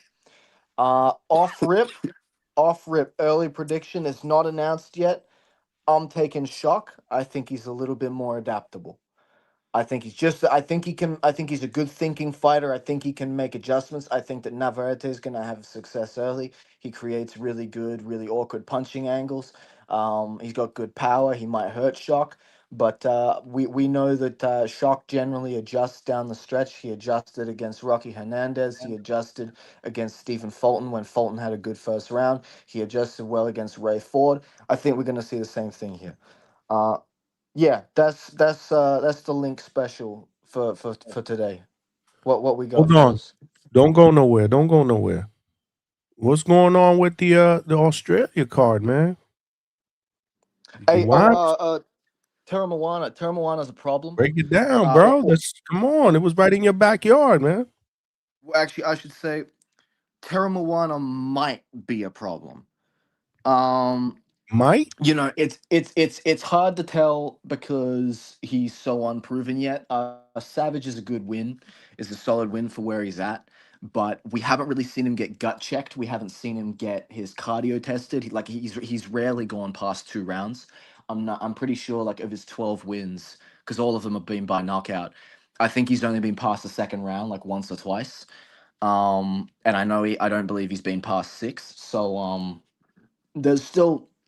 there's still a lot of things that we're waiting on for Terra Moana, but I think with this win, it's time for a step up. Get him in there with a Brandon Moore, get him in there with one of those sort of like solid upper level domestic sort of guys. Um, and there's opportunities there for him to shine, and I think he will. He showed really good things as an amateur, for what my opinion's worth. He came the closest to beating Bakodir Jalalov in the last Olympics.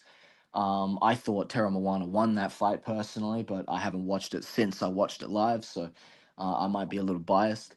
But yeah, so he got a lot of potential, but jury's still out. Michael Zarafa's doing his thing. He's always done well on these domestic cards. He's always looked good on the domestic cards. Um, that said, he's always had a struggle with translating it to the world level. It's like he looked really good. He destroyed Isaac Hardman, who was an unbeaten knockout artist on the Australian domestic scene, and then he fought an older Lara and got chinned in 2 rounds. So it was like, come on, dude! Like we got to start seeing some consistency here. You're getting later in the day. We need to see a bit more of a consistent quality here. But it is what it is. Um, he looked good, and I hope to see him get another chance. I want to see him and Nikita Zoo run it back, because had a very unsatisfying conclusion. And Nikita Zoo is sitting there waiting to get exposed, because Nikita Zoo will get exposed, and Zarafa might be one of the guys to do it. But yeah, no. So those were the two most relevant ones. We also saw Jasmine Park come out and get some work in, son of the daughter of Australian combat sports legend John Wayne Parr. So we had some good outings on the card. I wish the Terra Moana fight went a little longer, but no, it was a good performance. Um, I think off the top of my head, in terms of the Australian heavyweights, if I had to put Terra Moana anywhere, he'd probably be second behind Hooney, but he's got potential to do more than Hooney. I think Hooney has a better skill set. I think Hooney's got quicker hands. He's got quicker reflexes. He throws in combination better. But the problem with Hooney is that he's feather fisted and doesn't have a chin. And we saw that against Wardley. He worked Wardley over like a heavy bag, and Wardley just walked through everything and then chinned him in the 10th round. So there's that. But Terra Moana, he's big. He's got good power. He seems to have a pretty solid fundamental base. He's got a good jab. And I'm hoping that he goes on to do big things. Good stuff, man. Yeah, I got it. I had to get your assessment on what went down this morning. Well, this morning for us. What time was it by you? It's usual prime time, like nighttime prime time. You loving that shit, right? Because how many times do you watch prime time fights? Where you at? Japanese cards and Australian cards. Again. Oh, actually, no, not even most Australian cards. If it's an Australian weekend card, it'll still be midday because they're trying to accommodate for the American audience. So since you said Japanese, who you got winning versus Tension and big little bro Inoue? Oh, you mean Takuma and Tenshin? Yep. I mean, shit. Tenshin looked really good his last time out. He destroyed Estrada, but that said, Estrada was competing north of his best weight and is washed.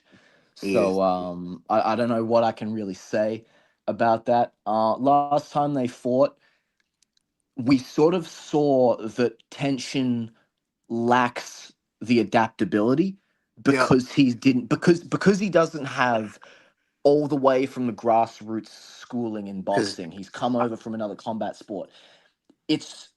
He'll do well early. Yep. But as soon as that momentum goes away from him, that's it. He won't get it back. And so if Tenshin's The gonna first like win, 2 or 3 rounds, he had won, and then Takuma started to damn near just walk his ass down with the experience. It's because Takuma is a well-schooled boxer. He's got a great trainer with his dad Shingo in OA, one of the most underrated trainers in boxing today. He's sparred likely hundreds of rounds with his brother, who's an all-time great. So it's like, he's experienced as fuck, and he's been around the ringer at bantamweight over the better part of like 6 years. So a lot of people say he can pretty much do everything, but he just don't have punching power. I mean, I won't say that. I think Naoya has better punch placement. Naoya goes to the body better. Naoya's got a better jab. He's got better like combinations of jab. Like he's generally got more depth. Like you know when back in the day where like you have like beta testing or like a demo game on a video game. Takuma's like that. Takuma is like Inoue light. He is Naoya light. He's got less threats than Inoue, less power, but he's still very athletic and explosive, very quick. He adapts well, he adjusts well, and I think we'll see him do the same against Tenshin. Tenshin will start well. Tenshin will probably have a new game plan, so he'll probably do better early than what he did the first time. But I'd say around like round 4 or 5, we'll see Takuma make the adjustments and outbox him and win another decision. Okay. Gentlemen, we got Coach Bermudez on the panel. What's good, Coach? Hey, man, constantly elevated, man. My Good man, with you, what's man. going on here? We got you going on here. Upcoming fights. Yes, sir. What's going on, Coach? What's good, man? I heard they jumped you yesterday, man. We here, Man. Hey, they jumped the shit out of me and threw me in the alley and left me to die, bro. That shit was fucking crazy. And it was all on camera. Johnny filmed it all. It's fucking shit. Nasty. What is good, Coach? Look at Coach, man. Coach Bermuda's in the building, y'all. Let's go. What's going on with these? I've been hearing some bets talk. I've been hearing some bullshit. Oh Really talking yeah. about Ryan Garcia is the face of boxing and all this shit. This shit's crazy. Who said Ryan Who the fuck Garcia man. said is that? boxing? I don't know. I I heard that. I've definitely said that before. That's crazy. No, I heard I somebody. don't even know if you said it today though. He Did took you? Not his today. date. He took Canelo's date. Oh, well, that's what it certainly Oh, seems like, right? I mean, they Why pushed would it Canelo to seem the end like of October. It certainly seems that way. emphatically non-cycle? Big money. Come on, big money. You gonna let them say that while you on the panel? So explain what happened then. Break it down. What happened? What the Why popularity? I mean, Canelo stopped I don't fighting know. on A lot of September people. A 12th lot and of Ryan people. Garcia is? We had to define what's the face of boxing mean. Like how do you become the face of boxing? We know it ain't fucking just skill level, right? We know and No. understand that. Yeah. It's It gotta be marketability. It's some Yeah, type of that's what I marketability, was right? that's what I was talking about earlier, Coach. I don't know if you heard, but like I was comparing it to rap. You got Drake, who's not the best rapper, but I could show you somebody right now that could rap way better than Drake, but he's not a star. It don't matter about the lyrical skill. It's about if the people fuck with you. We're gonna ask you who that person is. Hey, I got a couple off the top of my head. We got Joyner Lucas. We got I personally think Mozzie's a better rapper than Drake. You agree with that, Big Money? I don't even know who Jonah Lucas is. You don't know oh my god. You know who Mozzie is? I mean, they You say know who Mozzie is, right? Kendrick won the beef. You talking about Mozzie from TBV? No, not TBV Mozzie. Yes. Shout out to him, but no, Mozzie from Sacramento. I thought you were Like, talking about Mozzie TBV. nah, Oh, you talking about shout out to He Mozzie? nice. I know He Mozzie. nice too, though. Mozzy. Mozzie from I know TBV is Mozzie. nice. I like Mozzie. Yeah, I've been I mean, listening to but Mozzie for regardless. years. Yes, see, so that's what I'm talking about. But regardless, the thing is, it don't matter about the actual skill. It's about if the people fuck with you or not. You get what I'm saying? Like if you're marketable, if that's just simple. If the people fuck with you, because we have fighters that are undefeated and have shown plenty of fucking skill, but they're not a star. You get what I'm saying? Even Bud Crawford, shout out to him because he's been able to accomplish so much in the game. You think Bud Crawford can outsell a Canelo, and Canelo already has losses. You get what I'm saying? He's not going to outsell Canelo. He might not even outsell Ryan. You get what I'm saying? But is he more skilled? Yes.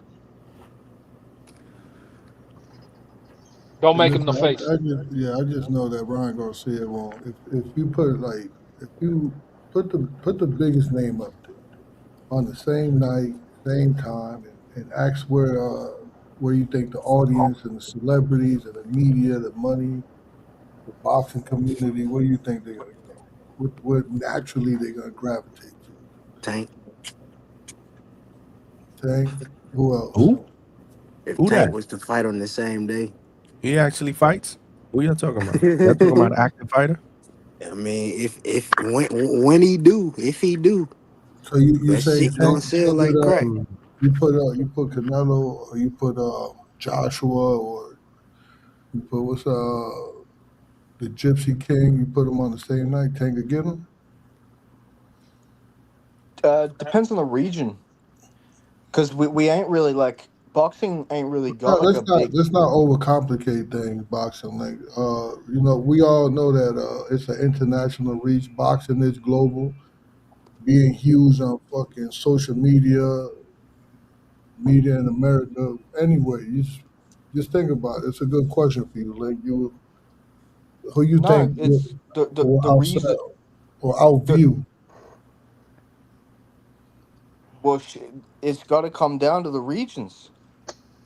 You know what I mean? Because like Anthony Joshua, with due respect, Anthony Joshua in his day in the UK and in Europe would have been outselling fucking everyone.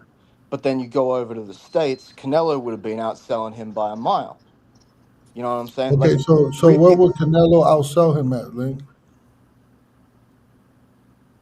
what do you mean? What you said Canelo would outsell him? Where at? Mexico. In the US, He in said in the Mexico. US.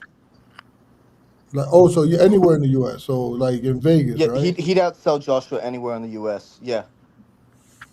So put Canelo on fucking Cinco de Mayo and weekend in Vegas, and you put fucking Joshua at the fucking O2 Arena at whatever date they got, who you think will outsell who?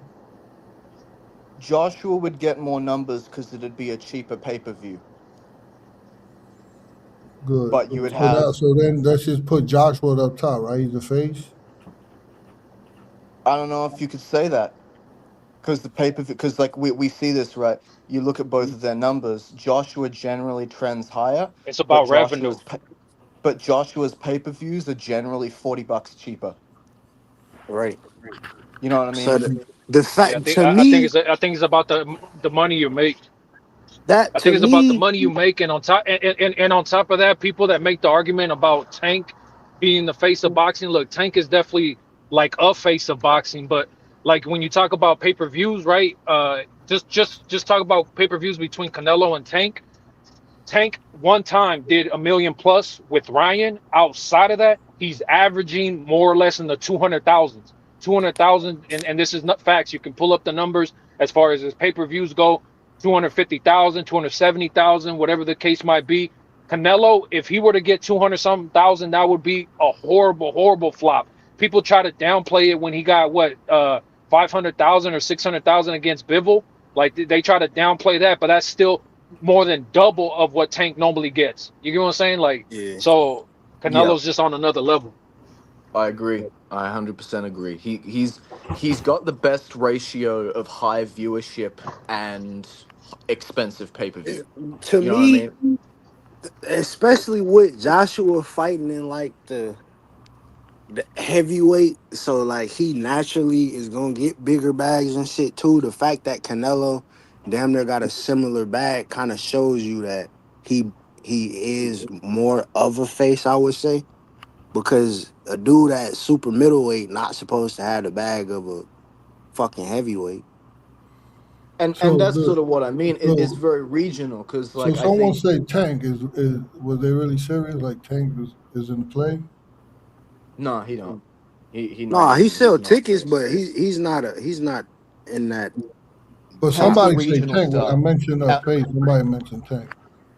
Outside of the states, respectfully, like all respect to how big of a star Tank is, but no one in Europe, no one in But Asia, no one whoever, anywhere I don't else know who cares about mentioned Tank. Tank. So whoever mentioned Tank, let them speak their piece. I don't know if they were serious about it or I think you did. Me? Yeah. I don't think any of us mentioned Tank, did we? Maybe Cam did. Cam, did you did? You were like, well, if he Yeah, fight, probably. yeah, it was Cam. Yeah, yeah, it was I Cam. probably was joking though. Yeah, I yeah. mean, he sell Hey, tickets, but Johnny, you say he's I not. mentioned Tank? That's crazy. Well, No, you I mentioned him did. after he He mentioned them. sell tickets. He's just not the All a right, well, top name, we're like talking one of about the the top of the face. So tops. I really want to know y'all take on this. So let me just give you a couple criteria of drawn power, right? Somebody like Tank could sell tickets, pay per view, and shit like that. Fucking nowadays get subscriptions to fucking the zone. Because I made some bets, I had to buy ESPN, and that went against everything I believe in. 'Cause I had to watch nothing but girls. That was crazy. But so who got the drawing power to get some ticket sales, subscription, casual recognition, right? Do people who barely watch boxing know who they are? One thing, check this out, right? Remember De La Hoya? Everybody could agree that at one point in time, De La Hoya was the face, right? Yeah, internationally too. So then you will put something like opponent. Let's call it like opponent elevation. When somebody fights them, and like does their profile go up? Like when Rolly fought Tank, his profile went up, right? Everybody who beat De La Hoya became a star after that, right? Like Canelo now, right? Jaime Munguia got damn near 1 million followers off of fucking fighting Canelo, Yeah. And a and jet. became a world champion after it. And also got something to do with longevity too, because some people come and go, but the face, anybody could, like, anybody could catch a little bit of fire for 6 months. But I think the face has to keep like a commanding attention Yeah, year after year. I personally would say it it is Canelo because for a very long time he was consistent. He was giving you 2 fights a year. You knew what you was getting. Yeah, Hey, good, and, good. and Berlanga got a So million so plus who off his here? baby mama. So who here would say it's not Canelo? No, that's real. I don't think we said it's not. The question that Big Money asked No, was that's if my he question right loses. now, Johnny Boy. My question is, who would say that is not Canelo? I'm trying to answer your question. Like, No, now no, listen At you to least ain't I Johnny. trying thought to I was answer. trying to He's answer he's your asking You question. trying to a new rebuttal a question. question He's saying that asking a new nobody's question. saying that. I'm not saying anybody said anything. I'm just saying All right. who does anybody think that somebody would beat Canelo for the face of fucking boxing championship? Say No. what? I think that the sport don't really have a concrete face at the moment.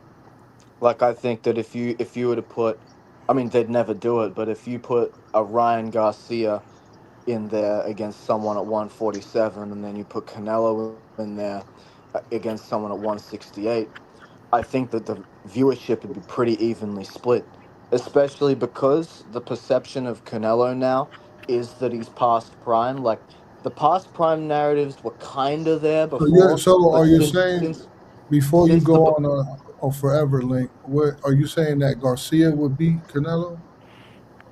yeah, I think he could outsell Canelo at the moment because people think So that then you saying Canelo's not in his Garcia? So prime. you would say Garcia is the face of boxing? You can make that I case, yeah. mean, coach, Don't he, No, think he no. he's did Let do face let almost hey, level. 7 let million. let box the link because I want to get Johnny's take right. I would love this. There's Yeah. 6 people up here. I just want to know like what it is, right? So boxing link got Ryan Garcia as the face. Johnny boy, who you got? I think we all well, they weren't on when B, Big Money, and Cam were talking about it. Like Givon and Boxing Link weren't. I think we kind of agreed that Canelo is still the face of boxing. I don't know if you were listening to that part. We kind of agree, right? All right. So Right. Johnny boy got Canelo. Big Money, who you got? At this point, it's still going to be a Canelo thing. Just like I was saying before, with Canelo possibly regaining like face all time by getting all of those belts again. I think it's up to Ryan and what Ryan can do on Mexican Independence Day. Like it depends on how well he does. He might get on there and stink it up, and then we go, yeah, he's not Canelo. So for But right now, it's Canelo. does he have the longevity though? Nah, his career is nowhere near as long as Canelo's. But as far as he's gone up until this point, if we had to compare it to Canelo, it's no comparison. Cause you know Ryan Garcia, you know he's a crash out. He'll crash out the next fight and be done. Right? So I can't put him at me personally. No. Hey Javon, who you got, big dog? But I want one thing I will say to your point though, coach. Who's Like that? you Cameron? yeah, this Cam. Cam. You was My talking bad, I about the can't see his casual name. fan base. Ryan Yeah, casual Garcia got a recognition, 6 right? out of Yeah. 5 stars in that category. Who? I said Ryan Garcia got a 6 out of 5 stars in the casual. You said the casual fan base. Like if you ask a person who don't watch Yeah, boxing, do they know this dude? He's 6 out of 5 stars in that category. yeah. I agree with you. Right. And so who A you got? You crash got out can be a Ryan? face. No, but I I don't know. like I don't know why it's hard. It seems like it's kind of hard to say Canelo. I don't know why it's no. difficult. I said It, it's Canelo, but it's kind of becoming stagnant. Like Link said, it, it could be a tide turning, but I So don't if know where coach, boxing is I'll specifically. give you stagnant, I'll give you a simple answer if you allow me to speak. It's Canelo by default at this point in his career. Okay. He no longer has a stranglehold. The way I see it, he no longer has a stranglehold on the face of boxing like he did 3 years ago. And that's okay. Again, he's on the tail end of his career. If he gets cooked You by don't have to Billy, put it like that. You know, you could just I'm say being Canelo. real. I'm being real because you weren't allowing me to elaborate. It's his No, today by someone said, default. someone out here, you know, I'm always listening to you, Johnny boy. I'm always listening somewhere anytime I get a chance. And then I turned it on. Somebody said that Garcia just beat him off the spot. And I was like, ooh. No. What we were saying was it's kind of Maybe I crazy how misunderstood. Canelo has had a stranglehold on the September weekend, and all of a sudden he gets pushed to October because of Ryan. That's what we said. Well, that's what All I right, said. here's something then. All right. But we did agree he is the face of boxing. But like I said, I no longer feel like he has a stranglehold on that. Like more than ever, it can be up for grabs. Now that's up to Canelo to be able to allow somebody to take that from him, and he has a lot to prove in October. Ryan as well. What if Ryan blast out fucking Conor Ben in 1 or 2 rounds? Then he's huge in the UK as well. Then he's Does he international, and make who's his the stake face? to say, you know what, I'm Yeah, keeping this date? And part of being the face of boxing is having your own date that is committed just to you. It happened with Floyd.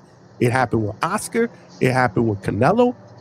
And let's say hypothetically, and I'm not saying it will, but let's say if it does happen with Ryan, then you have an argument to make, especially if Canelo doesn't cook in Billy. That's what we were trying to say. Like you heard certain parts of it, but I don't know if you heard the whole thing. Yeah, so I just want to get that. I just want to get that understood. And I'm not forcing my opinion on no one. I just wanted to. It's an interesting conversation to have. That when when I thought it was ludicrous to say that Garcia would beat Canelo, and I just wanted to because I'm always trying to learn something. I just wanted, and Link made sense when he said he said what he said. So yeah, I just wanted to get that understanding. It couldn't seep into my mind the right way. Yeah, All but right, so yeah. I mean, look, I think oh we're my at a bad. crossroads with who the face of boxing is, because I agree with Johnny that it kind of depends what Canelo does. If he loses to M Billy, like this is when we see a dramatic downfall. At least I think. But outside of that, though, the thing is Canelo is still the face of boxing right now, in my opinion. But Ryan has the opportunity to take it over for the fact that he is taking over the Independence weekend for Mexico, and also the fact that, I mean, look, in 24 hours they announced that he did like over 7 million in ticket sales, right? And that's in 24 hours. So when we talk about money and being a star and these types of things, if Ryan puts on a masterclass performance, especially if he knocks out Conor Ben, I think he gets propelled to the front end, and especially if Canelo were to lose, then Ryan jumps all the way forward. But if for some reason the Ryan shit don't work out too well, I don't know. Canelo is still the face, and I think then you would have to have the conversation that, damn, he might be such a star that you might have to do a card where it's David Benavidez and Ryan on the same card, obviously not fighting each other, but main co-main, and that's what's going to have to compete with Canelo. It has yet to be determined as far as the success of the fight, but 7 million in 24 hours, shit. It sounds like face of boxing route to me. Agreed. And I someone think you can't take it away. I think we're trying to take it away from Canelo. I don't think you could at this point. I know even from like back in the days, if you go like a linear thing, you go from Jack Dempsey's and I think help me out here, Link. Jack Dempsey's in the 20s, right? He was the face. Then after that, the 30s was Joe Louis, right? Yep. I think he went through the 40s too, right? And then after Joe Louis, we got Sugar Ray Robinson Nah, that he did it wasn't the for face. He he the he wasn't as 40, big as people say he was. yeah, the 40, Marciano and Patterson were bigger than him. then Sugar Ray Yeah, Robinson. so I Now Robinson, even back then, he didn't get the credit that he deserved because he was a black fighter not named Joe Louis in the 40s. And by So the time he got to then the we 50s, he was past after his that prime. after the so that was 40s, 50s, then come the greatest, right? Muhammad Ali came for the 60s and in the 70s. Then Yeah. after Ali, who you got? Link, right? Sugar Ray Leonard, you think? Yeah, it's 70s, it's it's 80s? it's Leonard. It's Leonard. Then you go into Tyson, and then it was Mike sort of like Tyson. then it was Tyson and Oscar sharing the limelight. Like it was either you watched the heavyweights or you watched Oscar. That was the way it was. And Then Floyd. you go in. Yeah. Then Floyd beat Oscar and became the face. And then Pacquiao became the face for a little bit when Floyd had his temporary retirement. And then it was Floyd and Pacquiao, and then it was fucking probably Canelo after that. And then it's been Canelo ever since. Mm-hmm. Yeah, but it's sort of vacant now. Roy It's Jones sort don't of fit in there vacant now, I nowhere. think. Hell no. Roy Jones What you was say, fighting Manu? at Peters. You know, What'd you say, what? Manu? Why I say no? Because remember, there was, people always question Yeah, the Floyd. competition. Floyd was big at that time. Yeah, No, after yeah, like Link said, after De La Hoya, Floyd beat De La Hoya, he took that Yeah, business position from Oscar, and yeah. he even pushed it even further. somebody got background noise. Okay, not no more. And then kind of like Link said, Manny and Floyd kind of shared it. Like when Floyd, remember Floyd took a couple hiatuses, Hmm. and it got Definitely did share it. interesting there. They definitely did share it because when they fought each other, they generated the number one fucking pay-per-view of all time.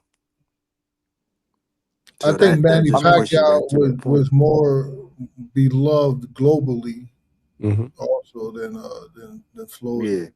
That and makes Floyd. that's sense. that's a part of the market we're not talking about enough, the Asian market. Like, if you want to talk about modern discussions, at least in the domestic scene, I mean, Inoue just sold out the Tokyo Dome and did Yep. over 1 million pay-per-view against Junto. You know what I'm saying? Like, he dominates the Asian market. 50,000 people was in the fucking stands. But still nobody in America really knows him. I mean, look, shout out, to Mr. Peptide, whatever, because it's You breaking up, Javon? crazy that like when you're trying to make certain points, you'll say, "Can you hear me now? Yeah, now we can Can hear you you. hear me now, Johnny?" Okay, so I was saying shout out to Mr. Peptide because he was talking about that. When you try to make certain points, you say somebody's a hardcore because of this, or somebody's not a hardcore depending on certain things, whatever the case might be. But I know that guy, he said nobody's waking up early in the morning to watch Inoue fight. He said nobody. He said not even fucking hardcores are waking up at that time to watch somebody fight, right? He said at least not in America. But then It today he was sound saying, good. hey, but today he was talking about, oh, I was up watching the Australian card because I'm a hardcore. That's what hardcores do. We wake up early to watch all kinds of fights. But Yeah. yet he'll say in a way nobody watches that shit because it's Yeah. too early. Cause That It's motherfucker Tater crazy. it's narrative. bro, it's It's because of controversial. Tater narratives. It's Look, bro. Facts. They don't, and that's why, in a way, bro, he's like he still, it's crazy to say he's still underrated and the motherfucker's number one pound for pound, bro. People don't On realize God. how crazy his fucking resume is. It's just disrespectful to just say some of the shit that they And say, bro. his resume is the best in the sport, and it should be better, but the super flyweight four kings all ducked him. So But there's a lot of yeah. superstars in the sport, right? Y'all could agree with that, right? There's a lot of superstars, but the face of boxing, I think it distributes the attention. Everybody standing next to them that fights them, they all get brighter. Especially if you beat them, they become something. Um, but yeah, I think just to close out my argument, I think Canelo still got that. Yeah. And so, hey, boxing link, stop it talking about Garcia. Will you stop? Garcia But got I the ain't gonna biggest lie, fucking for casual them to appeal. What do are we talking about? Ghost for had an them to agenda when he came up here. He had an for them to agenda. do 6.3 million ticket sales first day though is insane. Hey, what's up with that the boxing bets? Oh, you coming on later tonight? Yeah. Shit, what Tonight. we can put some shit in, it don't matter. You Right? were on last week when Coach wasn't. You coming on again tonight, right? Yeah, I can. Huh? I thought y'all was talking about that too. Yeah. Yeah, Well, earlier. Yeah, earlier we were. We were talking yeah, about some of the. it's some well, no, we I think we was asked the question, what was the three biggest upsets of the last within the last 3 years, and we was trying to define Our Right. the biggest, difference not the between three, but our. upsets. Yeah. Yeah, And like and the and like Cam the was talking about upsets. betting Yeah, favorites and underdogs. betting upsets and actual upsets in terms of like That, boxing merit.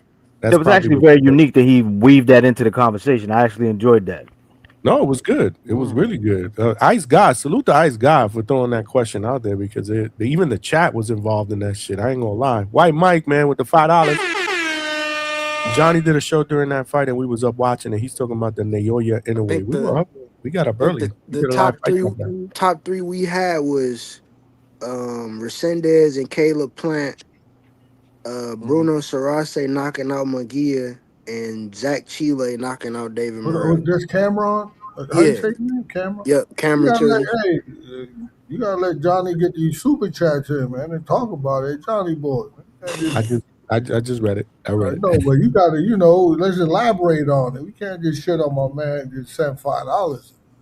My fault, You man. know, well, this was we were talking about the Inoue thing. Remember, we got up early. We did a live fight chat for Inoue. And Cause Zoom White told Mike be getting mad. He get mad when you don't talk about his super chat. Hey, so Yeah. if we're talking about those upsets, an upset that happened, it was on a matchroom card, and this guy isn't very well known.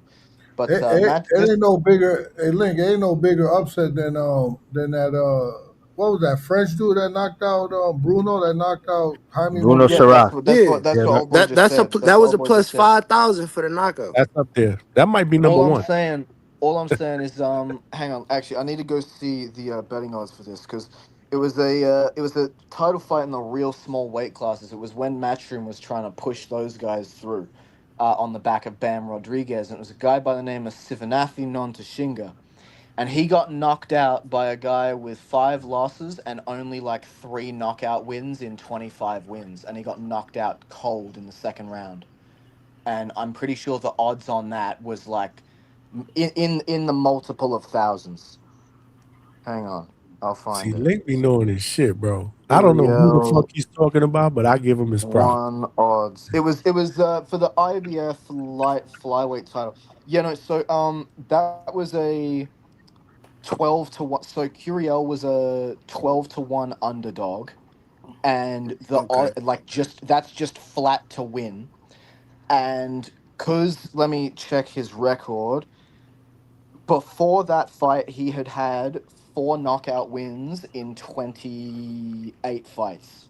Mm. So his odds to get a knockout were like double his winning odds. It was like some shit like 25-1, and he knocked Non Tashinga out cold in the second round. Damn. And then That's it was another one I was trying to bring up. Link, you probably know the name. The dude Jazza Dickens sparked up. The Russian dude Albert. What's his last name? fuck. What's his name? Yeah, I know who you're talking Russian about. dude. He was a decorated We all amateur. said the same thing. Like, what the fuck's his name again? He got sparked. Jazza Dickens was like a plus 800 in that fight though. Beat the fuck out of him. Cause his name's fucking difficult to Damn, you say. don't know that?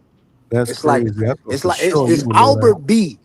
It's something like I know that. It's a crazy ass Vegas last said it was It's the name. B like last name. Yeah, it's Vegas like said it was the B last Batgaziev name. or some shit like Yeah. that. Oh, there it is. Donnie hit us up. Yep. There you go. Right there. I'm not even gonna Yep. try to pronounce that. Y'all can take He a got snap at fucking that. Jazza Dickens iced him the fuck out. His shit was high too. Better Gaziev. Yep. Yeah, yep, him. He got battered. He got better Gaziev. guys all over that Gaziev. motherfucker. Damn, salute to you, big money. That's what's up. Enunciation. You're a smart guy. Yeah, no, that was a good one. Yeah. So those were the that's probably when you started listening to that, coach, when we were talking about betting underdogs. Listen, we got I'm gonna give y'all one. Troy Isley by decision. Points. You know he can't crack an egg.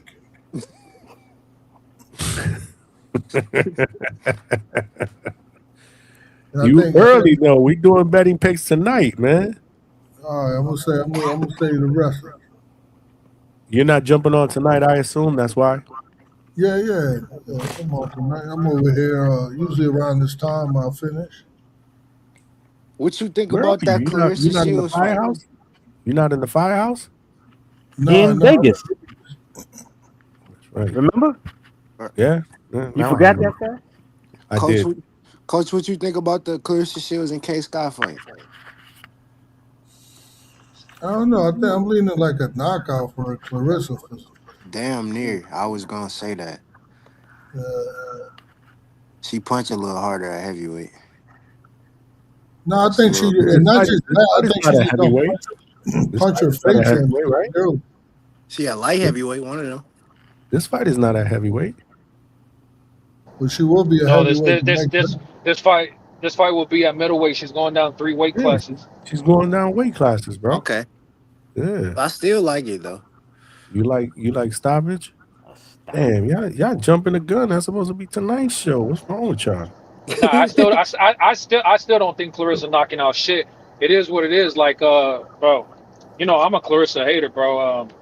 She's skilled for women's boxing. Women's boxing is what the fuck it is. Like, bro, there's no competition there. Nobody watches it.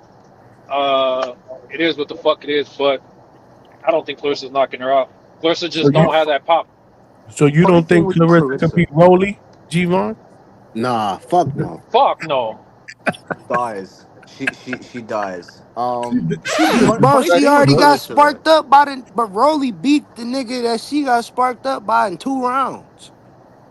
In 2 fucking rounds. I'm just asking a simple question because that's what she said. Whenever she That brings nigga that had up, padded gloves. Rolly hit way harder than that. You gonna think he got some dynamite in his shit? they remember said when she she went was for the saying some shank, shit bro. That shit, about, like, wow. She was saying some shit On about some real I shit. could work She over left the Triple G. gym and said they took the padding out and came back with the shank. Bitch, You see how that shit my apologies sparked for up the the language, but panel, she tripped. coach?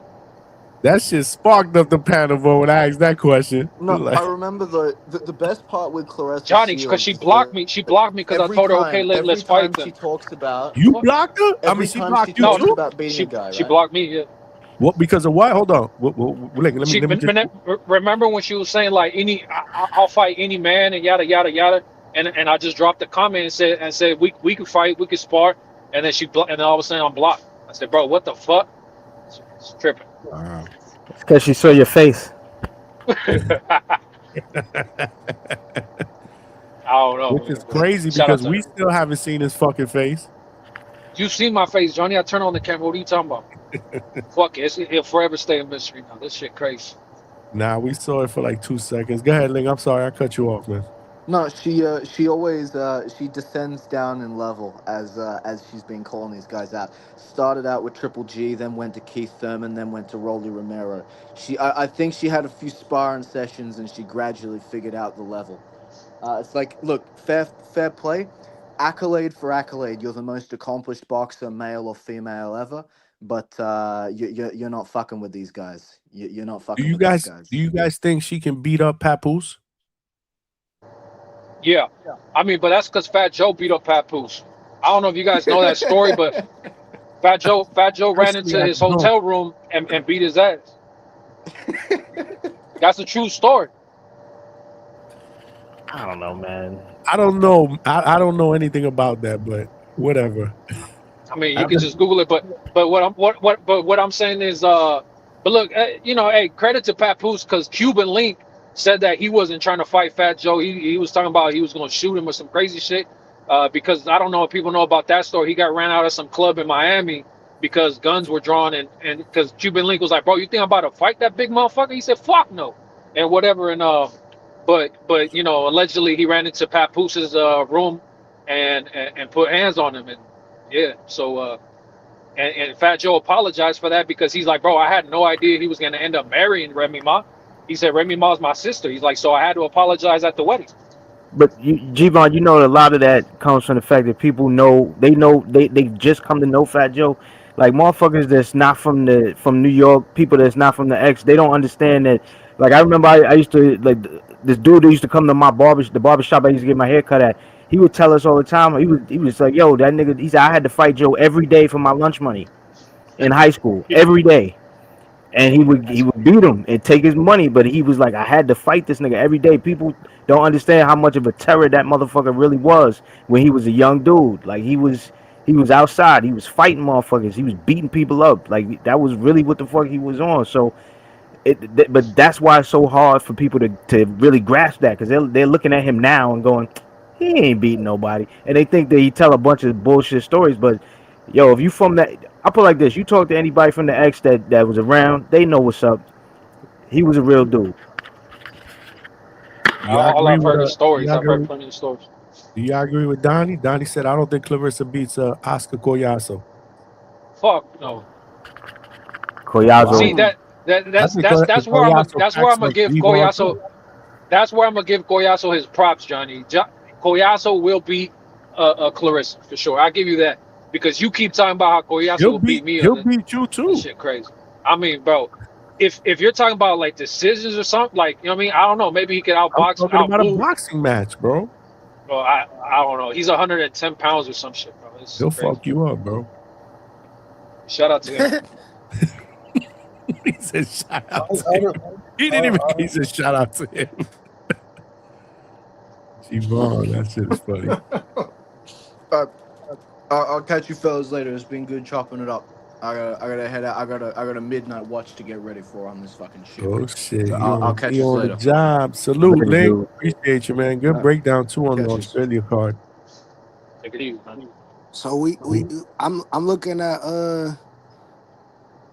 Tito Mercado under rounds versus Tago. Yeah, he should get that knockout. I know Tago. He hasn't fought in like a long time.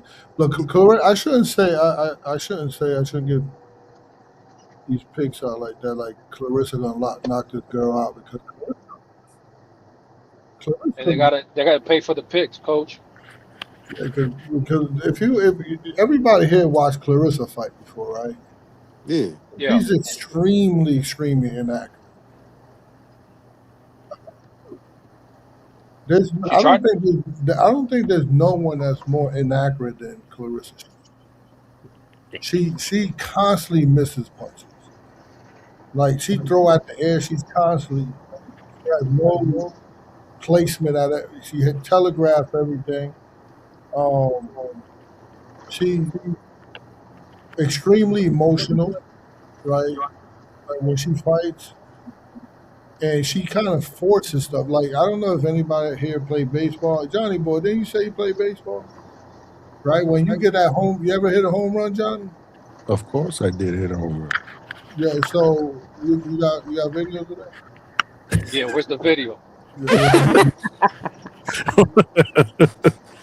You're just not a good dude, man. Why would you say that? I'm old as fuck. There was You're no supposed to fucking play the video clip, back Johnny. then. You're supposed to play the clip of Mike Tyson. Come on, It's so Johnny. interesting that you come across like a nice guy, but you're really a piece of shit. Hey, with that comment. Come on. Hey, come on, man. Well, Coach you really said- comes across as a nice guy, but he's really a piece of shit, bro. I don't have video, but trust me. You know what's crazy? So, you know what? I'm gonna keep that under wraps. But some dude that knows me from back in the days reached out to me on IG. Was like, "Yo, man, He got the video. Yeah, I used to play baseball with him, and I was like, "Bro, you need to jump in the chat right now because I need you to just, I need to ask you some questions. Because these dudes think that I wasn't the dude when I was young in baseball, but I don't know. I haven't seen him in the fucking chat, so whatever." Hey, coach, all I know before you continue to cook is I've been called a hater so many times by saying the exact same shit that you said. I said that she swings like a toddler. Like you get what I'm saying? Like, don't get me wrong. Look, accomplished, gold medals, champion, undisputed, all that shit. But especially that last fight with that girl that I guess was her friend or Yeah, bro, that was wild. Yeah, Like, why was she they fought swinging like like that that? the first fight though. I was expecting that. Bro, that was nasty. That was nasty. That was toddlers. That's how you They was like just if you in if, that if you had bitch a drunk toddler off throwing. of if a baby just drank a whole bottle and then you threw him with boxing gloves on, that's what the fuck it would look like. That It, shit was it it crazy. looked like it looked very similar to Katie Taylor and Samantha Serrano, just less footwork, a lot less footwork, Yeah, yeah. much less footwork. And less power too. Go G-Von ahead, had Steve. said that in the past. I ain't gonna lie, he has said that. But we never called you a And Clarissa everybody said hater I was here. a hater. I'm I always a never called hater you a on hater here. everything. Oh, you haven't, Johnny? You Well, the no, number I've one called guy. you a hater, but not a Clarissa hater. I've called you Devin Haney hater, Oh, David that's for sure. Benavidez Fuck hater. that. G-Von say Yeah, I've called you Bill G-Von say Haney hater, he not a Clarissa. realist hater though. So We don't really it's more talk logic about, to his hating. to be Facts. real, we don't talk about Clarissa a lot here like that. I mean, we don't really talk about women's boxing, period. No, so my point was to Johnny, like you remember when you hit a home run, you wasn't trying to like hit a home run. You just swung right through the Make pitch. contact. You just got to put the bat on the ball. The sweet spot of the bat. Just fastball, sweet part of the bat, make contact. Yes. So what she does, she forces that, right? She forces it, and you can't force those moments. They have to come organically, right? But Clarissa forces them, and she's a she's a sloppy puncher, wild puncher, not accurate. Um, but she's very athletic, and she should definitely have more knockouts than she has, right? Um, but Kate, that girl, what's her name? Kate. She's Hey, old as Scott. shit, right? K She's like Scott, 40. She's in her 40s, right? Am I right? think so. Either that or late 30s. Yeah, late 30s, early 40s. She's up there. She's up there in age, coach. You're right. Yeah. I think she's like 42. 42. She's 42. She's 42. Yeah. She's gonna be strong. I think I read something about her. She used to be a wrestler or some shit. So um, yeah, I think she don't throw so many punches around, and she wrestles a lot. So maybe, and she, those people that come from Australia or down under, whatever where she from, they come and show. You're gonna see a lot of wrestling, and yeah, yams. Yam slam.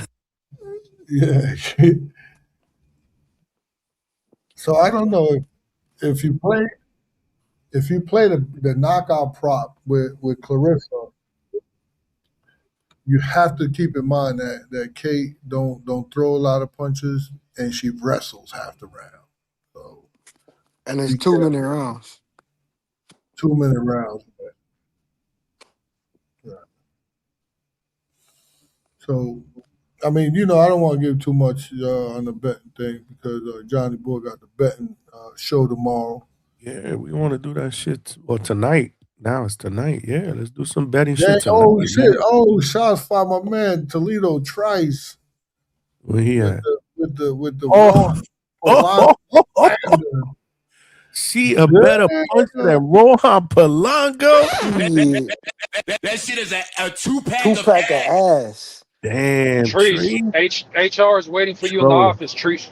Trees, you don't even jump on the panel with that bullshit, bro. Polanco got that one punch. He can throw that Damn, fucking. Trice.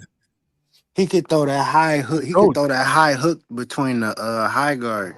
Coach, that's supposed to be your man's in there. Look, he talking That's shit my about your guy. fighter. That's my guy. Yo. That's my guy. Hey, Coach, does Polanco have 2 knockouts? Fuck no. No. I'm just saying. Where's Clarissa? Oh yeah. Just forget Polanco is about it. God, bro. You guys ain't hear it? God made Jesus and then Rohan Polanco.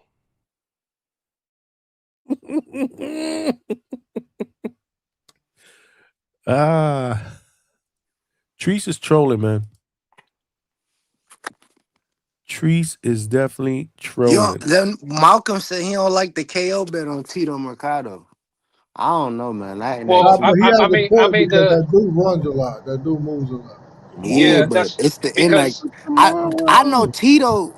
I feel like Tito's gonna break his ass down, bro. Tito just needs to be able to cut off the ring. If he can cut off the ring, then I think he can get it done. But like when he fought Ryan, that dude to go really fucking was ready to go. That motherfucker, he left the ring, He bro. got dropped That in the shit was second crazy. round. That No, nigga was he got scared. dropped. He got dropped, but he after that he just ran. He just like legit ran. I was like, bro, what the fuck, Ryan? You can see Ryan was getting frustrated. He was like, what the fuck, this motherfucker, bro. Coach, I feel like Tito got better footwork than Ryan Garcia though. Just my opinion. Yeah, tonight. that's why Save it he for can cut it off. tonight. Save it for tonight. Oh, okay. Please. Breakdowns, betting picks tonight. Coach, I feel like you've answered this question in the past. But J Day You know, wasn't here I'm when you like Brian Norman Sr., man. You know, I need glasses. J Day obviously was not here. You've answered this question at least, I would say, twice while you've been on this panel since you've been What did rocking I out answer? with DHS. It What says, was my answer? would you ever train a woman fighter? Would I ever? Yeah, no, I will.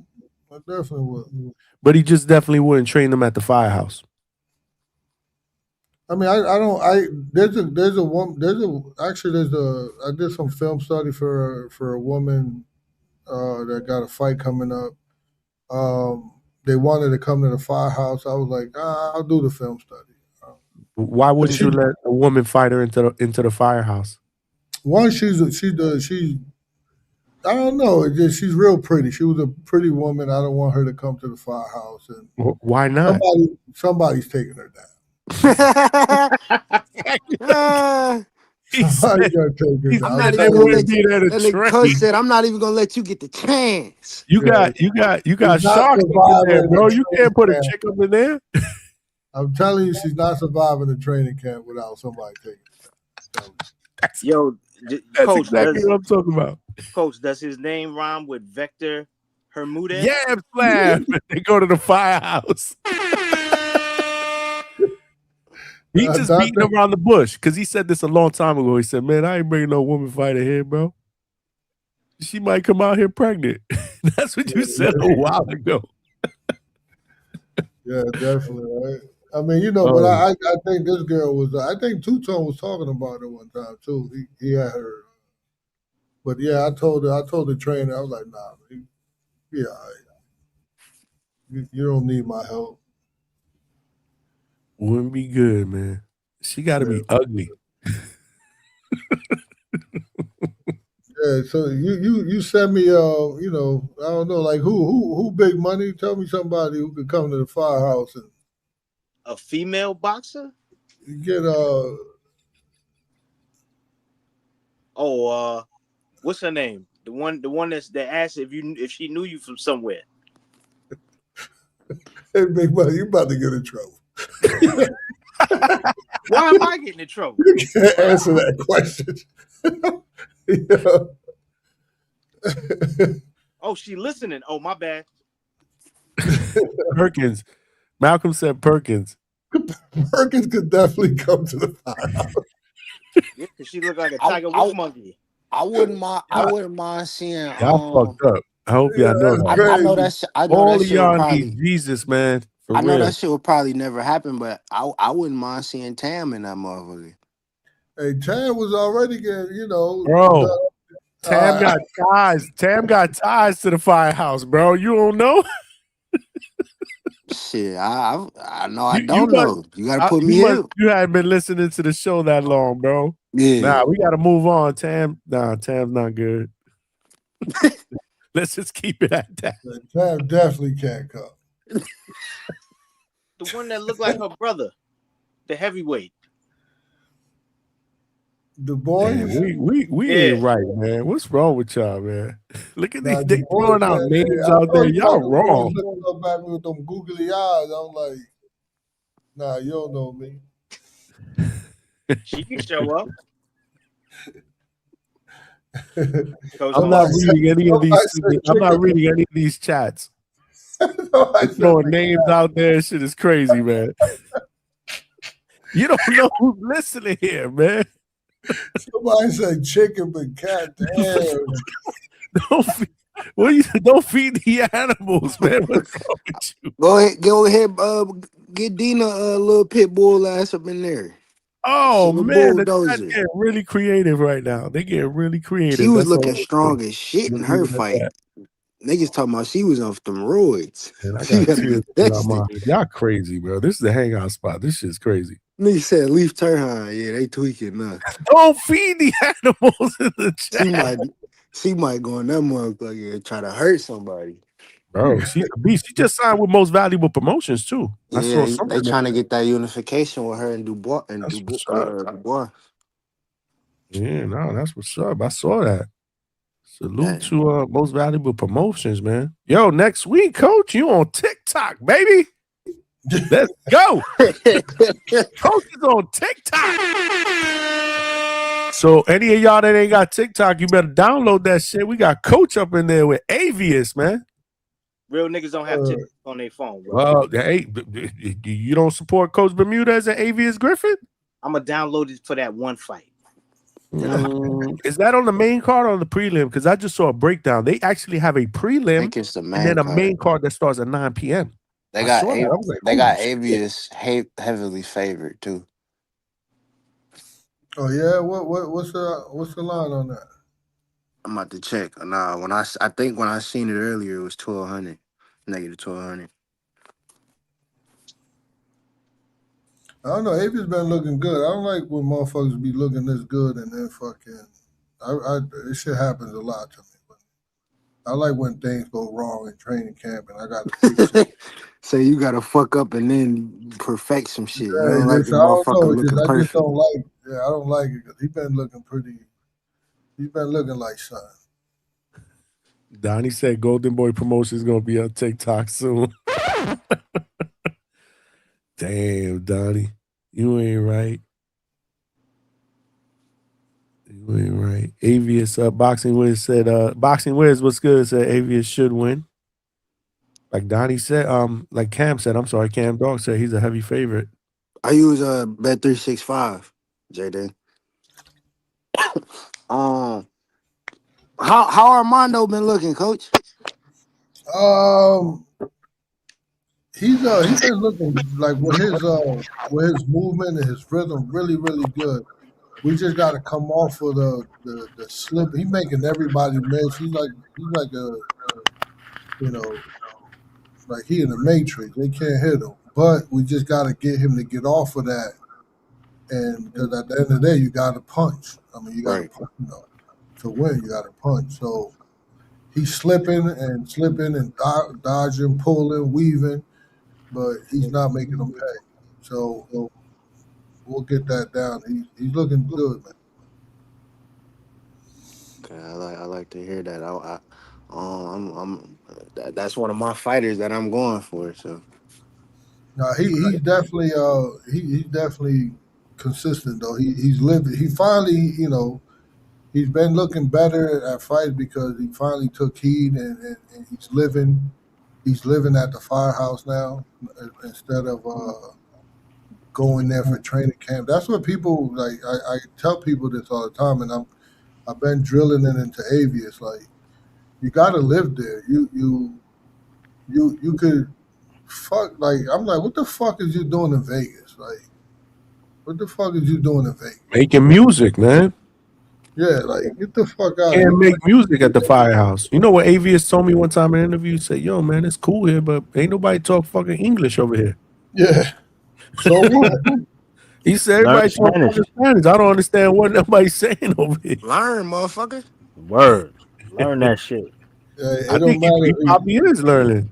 I'm sure he'll probably tell you the same thing. Yo, I've learned since I've been here. Salute Then to you can- Dante, who just became a I'll YouTube be member. multilingual in that mother. We need more members, y'all. Let's go. Let's go. We need to start doing this shit full time, man. Salute, man. I appreciate you, Don J. Salute. $2.99 a month, man. The link is in the chat, y'all.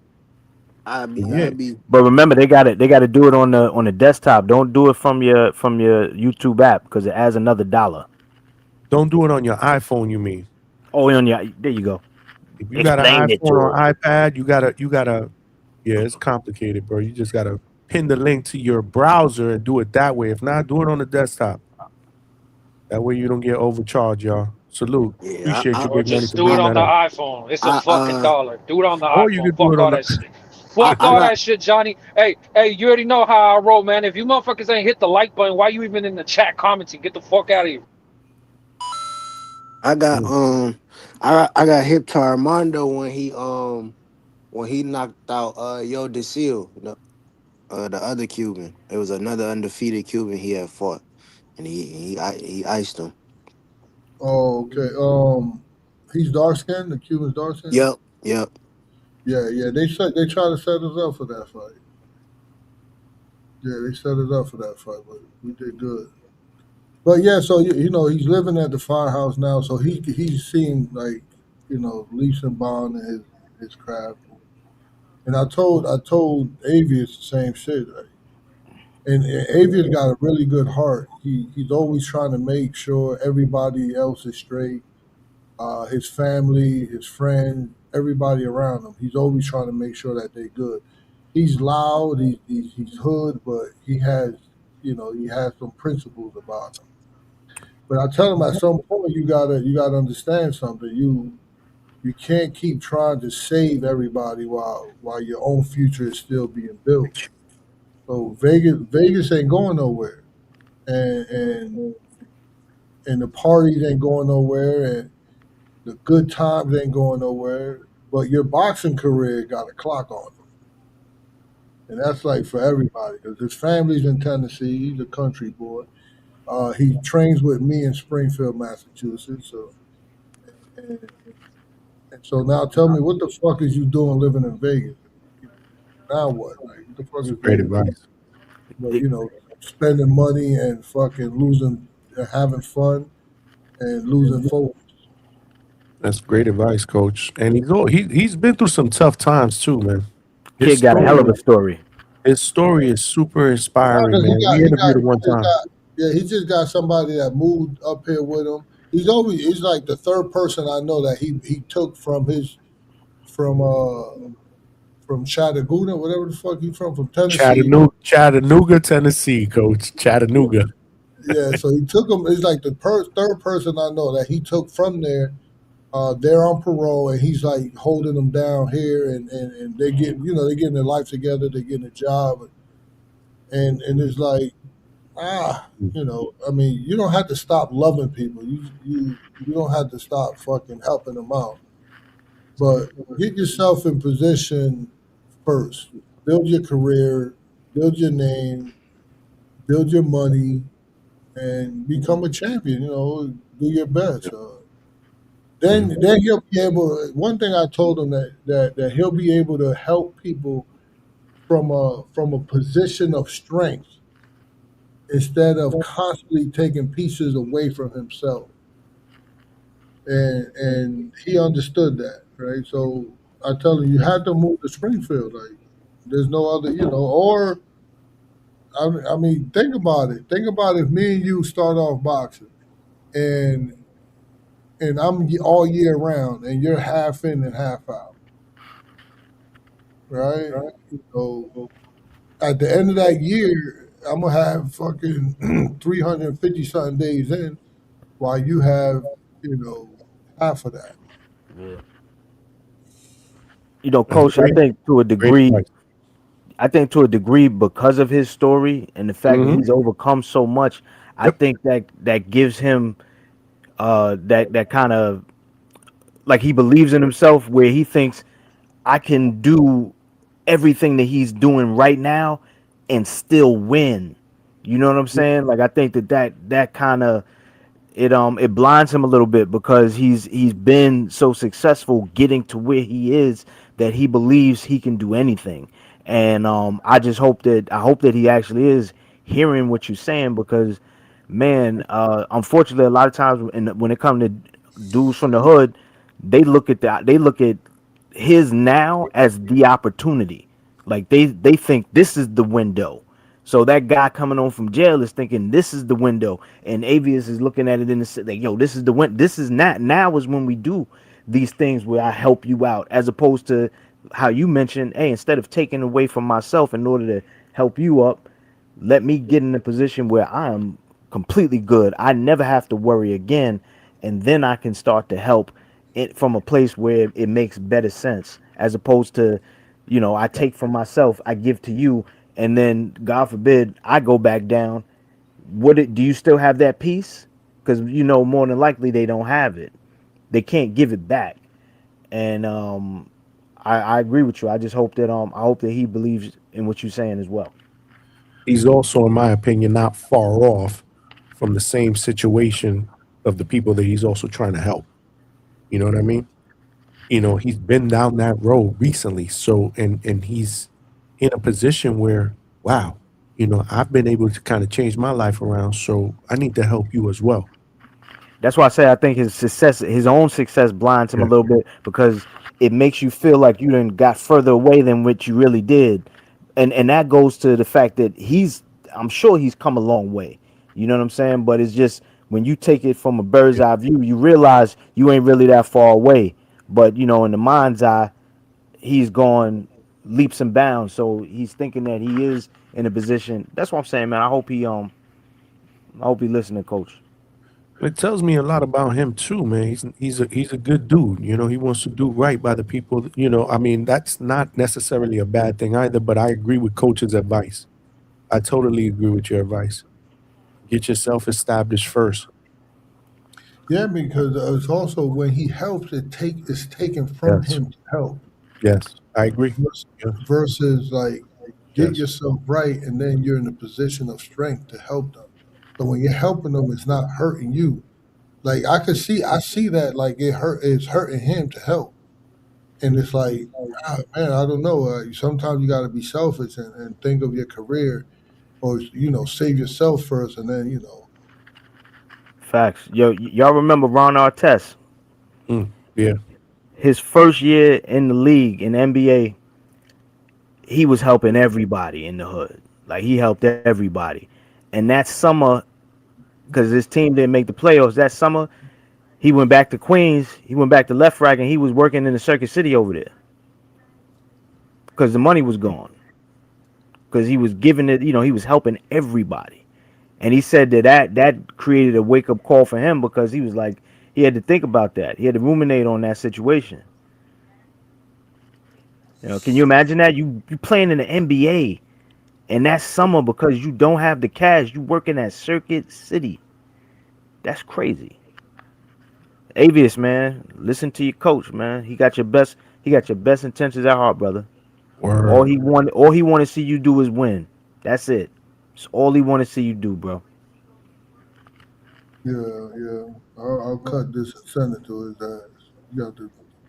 And one thing, he's raw. His talent's raw. He could get better with that, but he definitely got like elite punching power.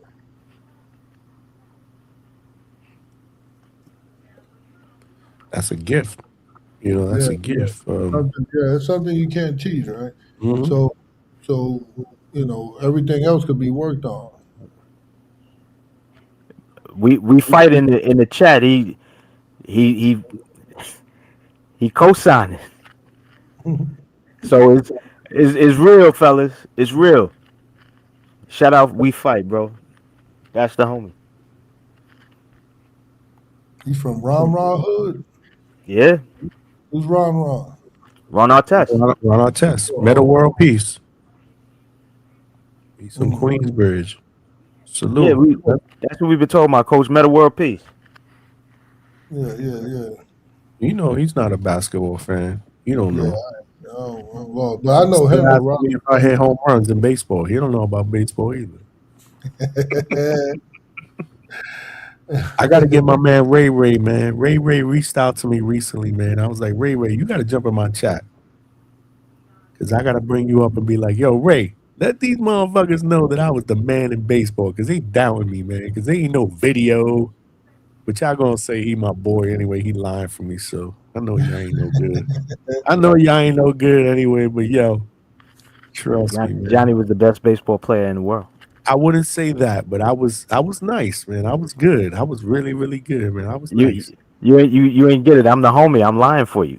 But keep lying. I like that, but you got to make it sound believable, though. You know what I mean? Like, you know, He was the best. Johnny was the best. What position you play, Johnny? I played shortstop. I used to He was pitch. Johnny was the best. Johnny was the best corner tackle, and he was the best nose back in baseball. That's when I was young. I started playing baseball when I was 9 years old. I got pictures. Now that picture, I'm gonna find that picture because my mom got that picture of me holding a bat. That's Batting crazy. lefty. I You was don't even have a fucking picture. 3 years old. 3 years old. It's crazy. You don't even have a picture on your phone. Oh, not on my phone. She got pictures. She sent me pictures. It's funny because my mom sent me like 3 or 4 pictures of me when I was, you know, during my birthday week, whatever, a couple weeks ago, whatnot. And she put the picture on the counter, and then she took the picture of the picture on her phone and sent it to me. And I was like, holy shit, wow. So I guess she was looking through old pictures, but I was a baby. You know, it was baby pictures. It was during my birthday week. Salute. She was in the chat too. Hey, coach, they want to know what's up with Tellez. Yes. Tellez. H-Town Tomato, says, potato, bro. Softball ain't baseball. See, that's what I'm saying. I played hardball in high school. All the way up to high They school, say bro. you do Y'all the bullshit. arc. They say you do the arc pitch. Oh, well, I did when I was older, but not when I was young. When I was young, I was playing hardball, bro. I played on the high school team, JV, varsity. I was young. Yo, These he's guys Al are Bundy. haters, bro. H-Town is a fucking hater, bro. 4 touchdowns. He Al Bundy with it. 4 touchdowns in one game. Y'all some haters, bro. Johnny boy got the Al Bundy syndrome. Back in high school. You ain't kidding, man. That's what's up. It's good to reminisce, man. That's what I'm talking about. What were you asking, Coach Big Money? They want to know what's up with Tellez. Tellez. Word, what up with that dude, man? What's going on?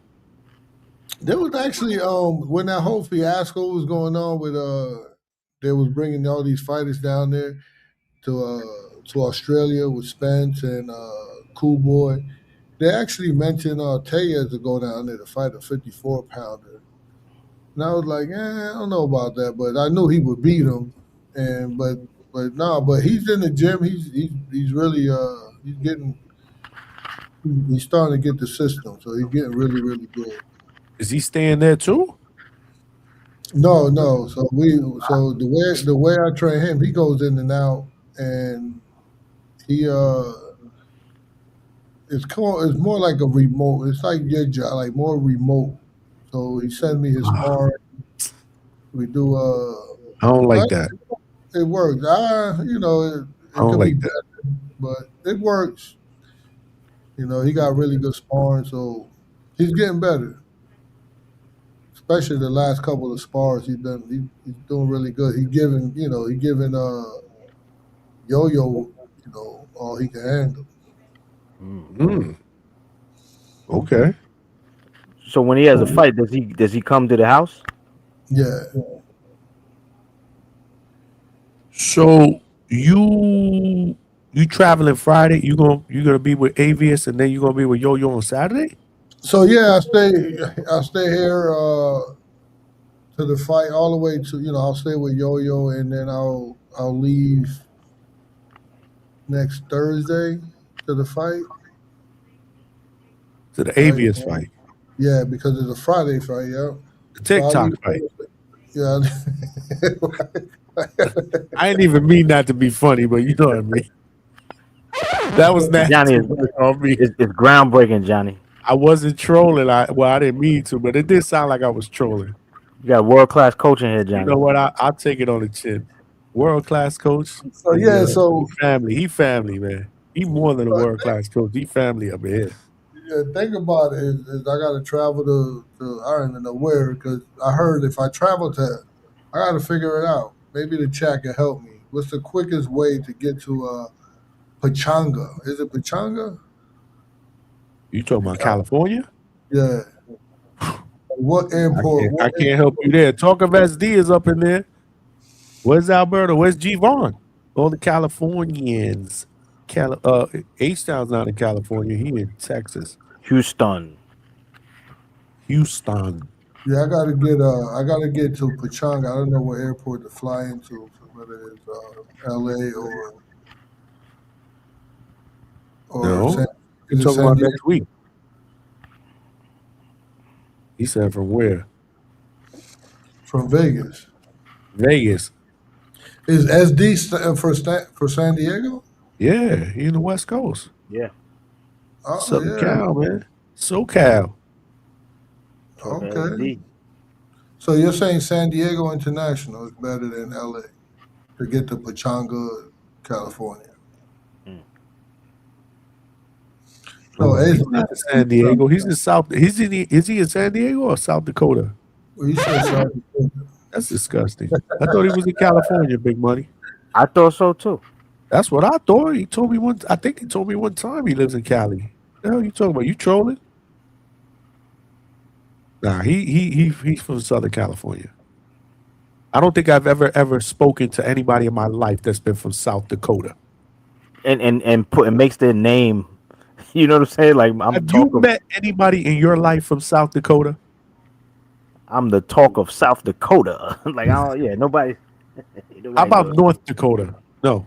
How about you, Coach? Have you met anybody from North or South Dakota? I ain't trying to shit on that, but let's just keep it real. Yes, I have met some. You have? Yes, I have not. The Sioux tribe, the Sioux Nation. Sorry, not tribe. Sioux Nation. Me, never.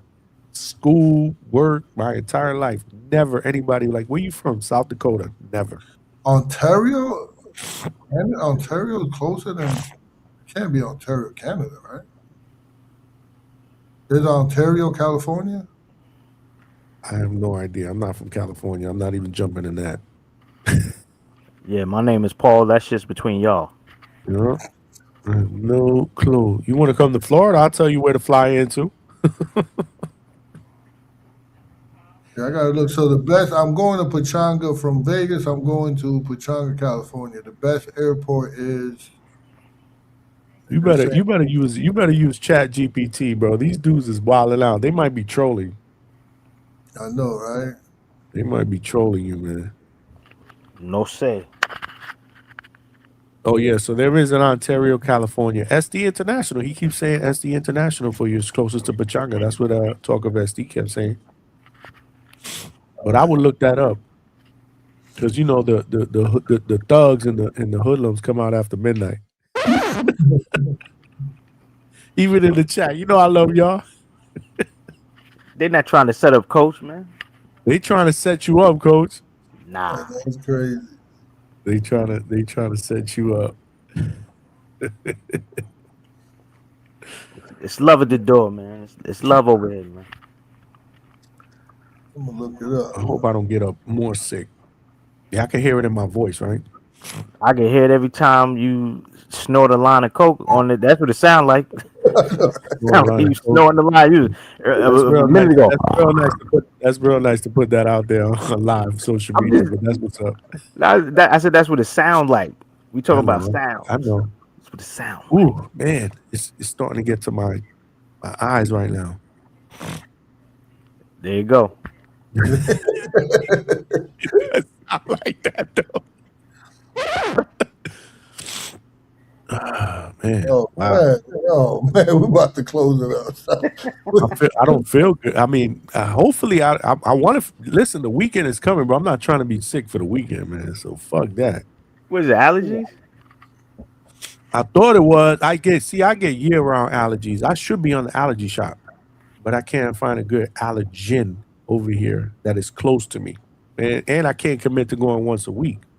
Like I don't know if shit is different, but when I lived in Pennsylvania, they suggested that I go to an allergist to get the weekly shot, but I never did.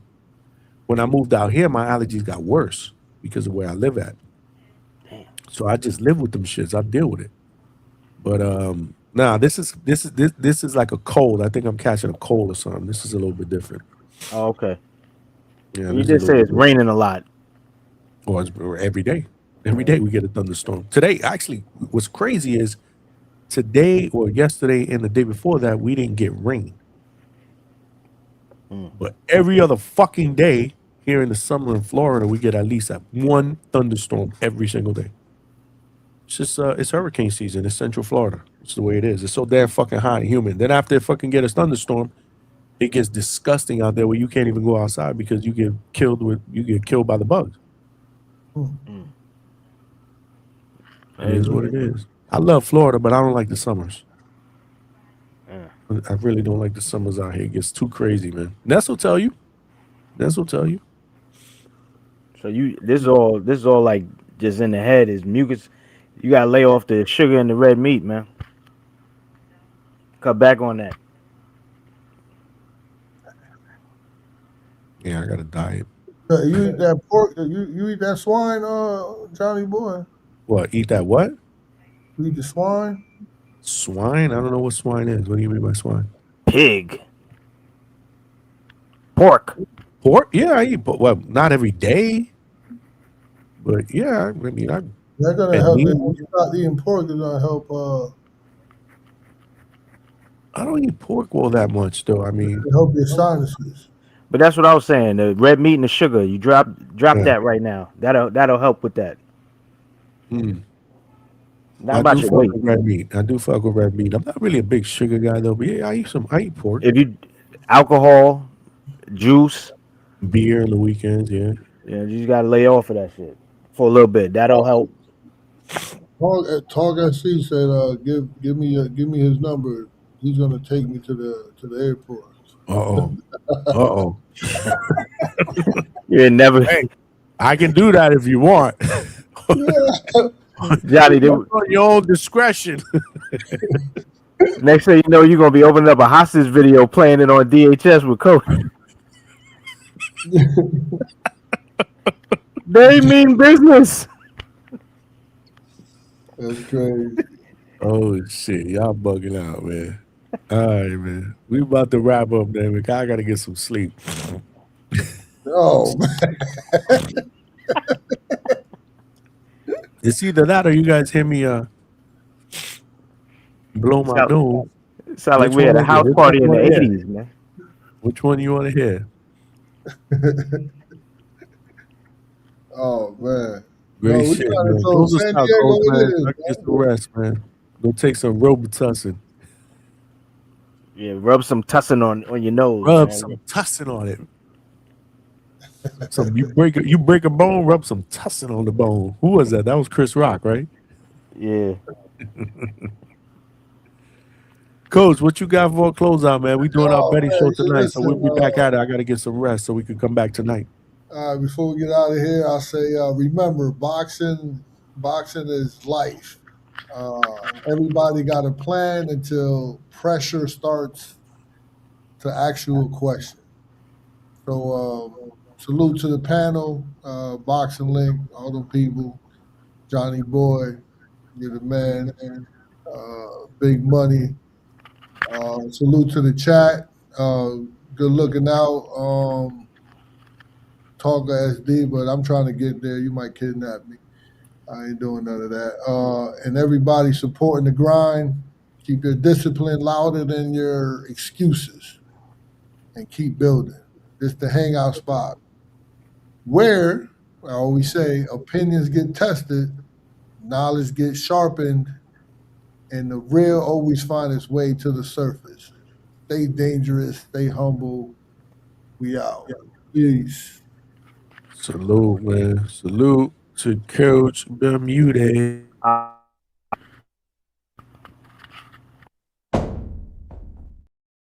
Dropping the mic once again. What were you gonna say, Big Money? Oh shit! Hold on. I think I know what he gonna say. Johnny, you don't got bars like that.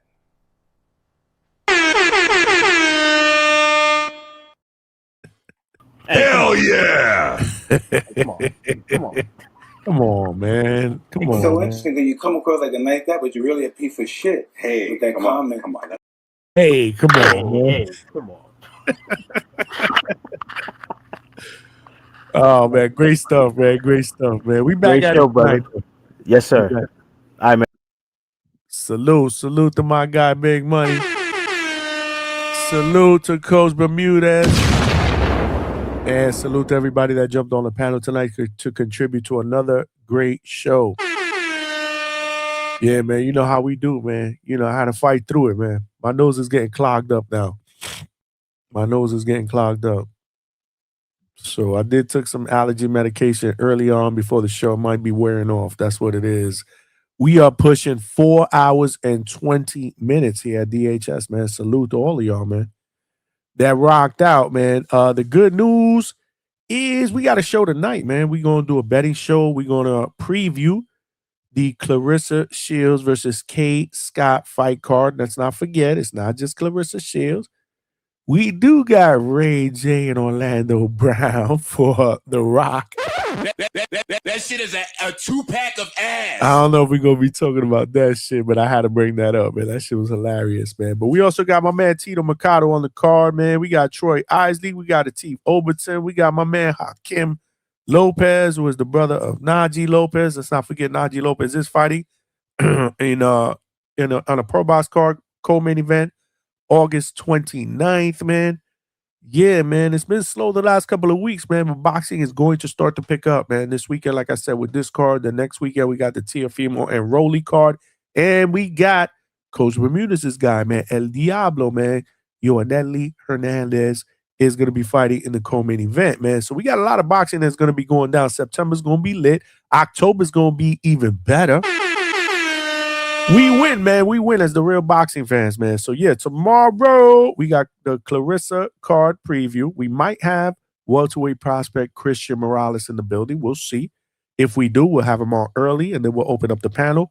And then you know the deal in typical DHS fashion, man. This is what we do, man. We get open panel, open forum discussions, man. We really didn't get into the weeds of the Ryan Garcia and Conor Ben undercard that was announced today, so maybe we'll get into that tomorrow. Mark Magsayo against Andres Cortez, my man Damazi and Mazi Van Houter, undefeated what heavyweight prospect who is 12-0 with 9 KOs from the USA, going up against Rafael Akpegiori, who has 19 wins and 18 knockouts in an 8-rounder. Great stage for Damazian, Mazi Van Houter. We're going to try to get him on the show. Before that, for sure, you know the deal. He family up in here. Salute. Just like y'all family, man. I appreciate all of y'all, man. I see y'all. Big money, man. Thank you, man. Trini Bronx, Roger that. Don J, I see you in the chat. Talk of SD, man. Yeah, if you want me to pass along your number to Coach Bermudez, man, you better not hijack him. That shit is a 2-pack of ass. J Day, I see you, brother. We messing with you, man. Right, Donnie, what's good? Donnie, my guy, man. Always good to see Donnie in the chat, man. Even though he left the Discord, man. It smelled like a toilet full of nasty ass shit, okay? Y'all thugs, man, and hoodlums, man. Drove Donnie away from the Discord. I love having Donnie there because he used to give us up-to-date Zoofaloos, man. Donnie, come back, man. But even if you don't want to come back, it's good having you in the chat, my brother. We appreciate you, man. H-Town, who was in the chat but never called in. That's pretty crazy, but we probably hear from H-Town tonight. K Gunner, salute. Trinity BX, salute. We Fight All Night TV, my guy in the chat. Salute. Let's be real. Salute. Don J became a member of the DHS Pound for Pound membership. Salute. If you guys want to become a member, I will throw the link in the chat. It's only $3, man. $2.99 a month. It's not even $3, man. It is definitely cheaper than a coffee at Dunkin' Donuts and Starbucks, for sure, Starbucks. So I'll throw the link out there as well. But let's not forget, if you want to subscribe to the channel, please do so. We are trying to get to that next goal. That is free. So tell a friend to tell a friend, man. We cooking here at DHS. I'm going to put the link in there to subscribe to the channel. Salute. That's in the in the chat as well. Salute, Hammerhands Unk. I see you, my brother. Salute right back at you, man. We back at it tonight, man. Hit the like button on the way out. We still need about 25 more likes to hit 100. Come on, y'all. Let's go. Hell yeah. Let's do that, man. Quick. I know there's a bunch of y'all that probably are watching that have not hit the like button. Hit the like button on the way out, man. Let's try to get as close as possible to 100, man. Salute. We got background music. Hold on a second. Hold on a second. Damn, bro. It's late night, bro. We got some background music. Johnny in the building. Johnny in the building. We family. Make sure you hit the like button, y'all. Hit the fucking like button, y'all. Johnny got the mic and the whole squad dealing. Big money on the left, Chevy in the red corner. Cause my music locked in, yeah, we on this floor, brother. Trees, mix. Vega, get the heat. Every round, we talking facts. Every fight. Hit the fucking fire emojis in the chat, man. Let's go. Tell a friend. Bring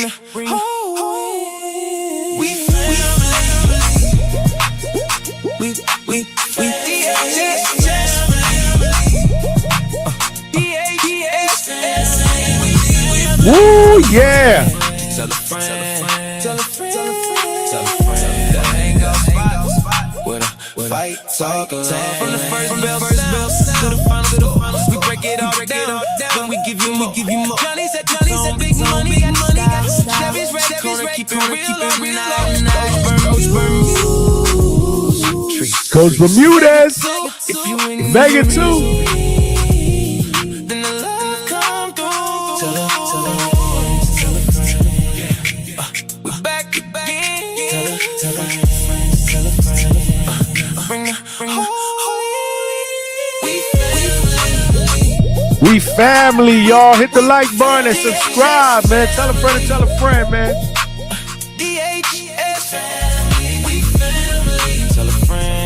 Tell a friend. The Hangout Spot. Where the fight, talk, land. Johnny. Big money. Chevy red corner. Coach Bermudez. Trees. Vega. Yeah. That's how we do, y'all. You know the deal. We are the late night spot for the second shift and third shift overnight workers, man. Salute, man. Love y'all. We back at it tonight, 9 p.m. Eastern Standard Time, bro. Let's get it, man. 1.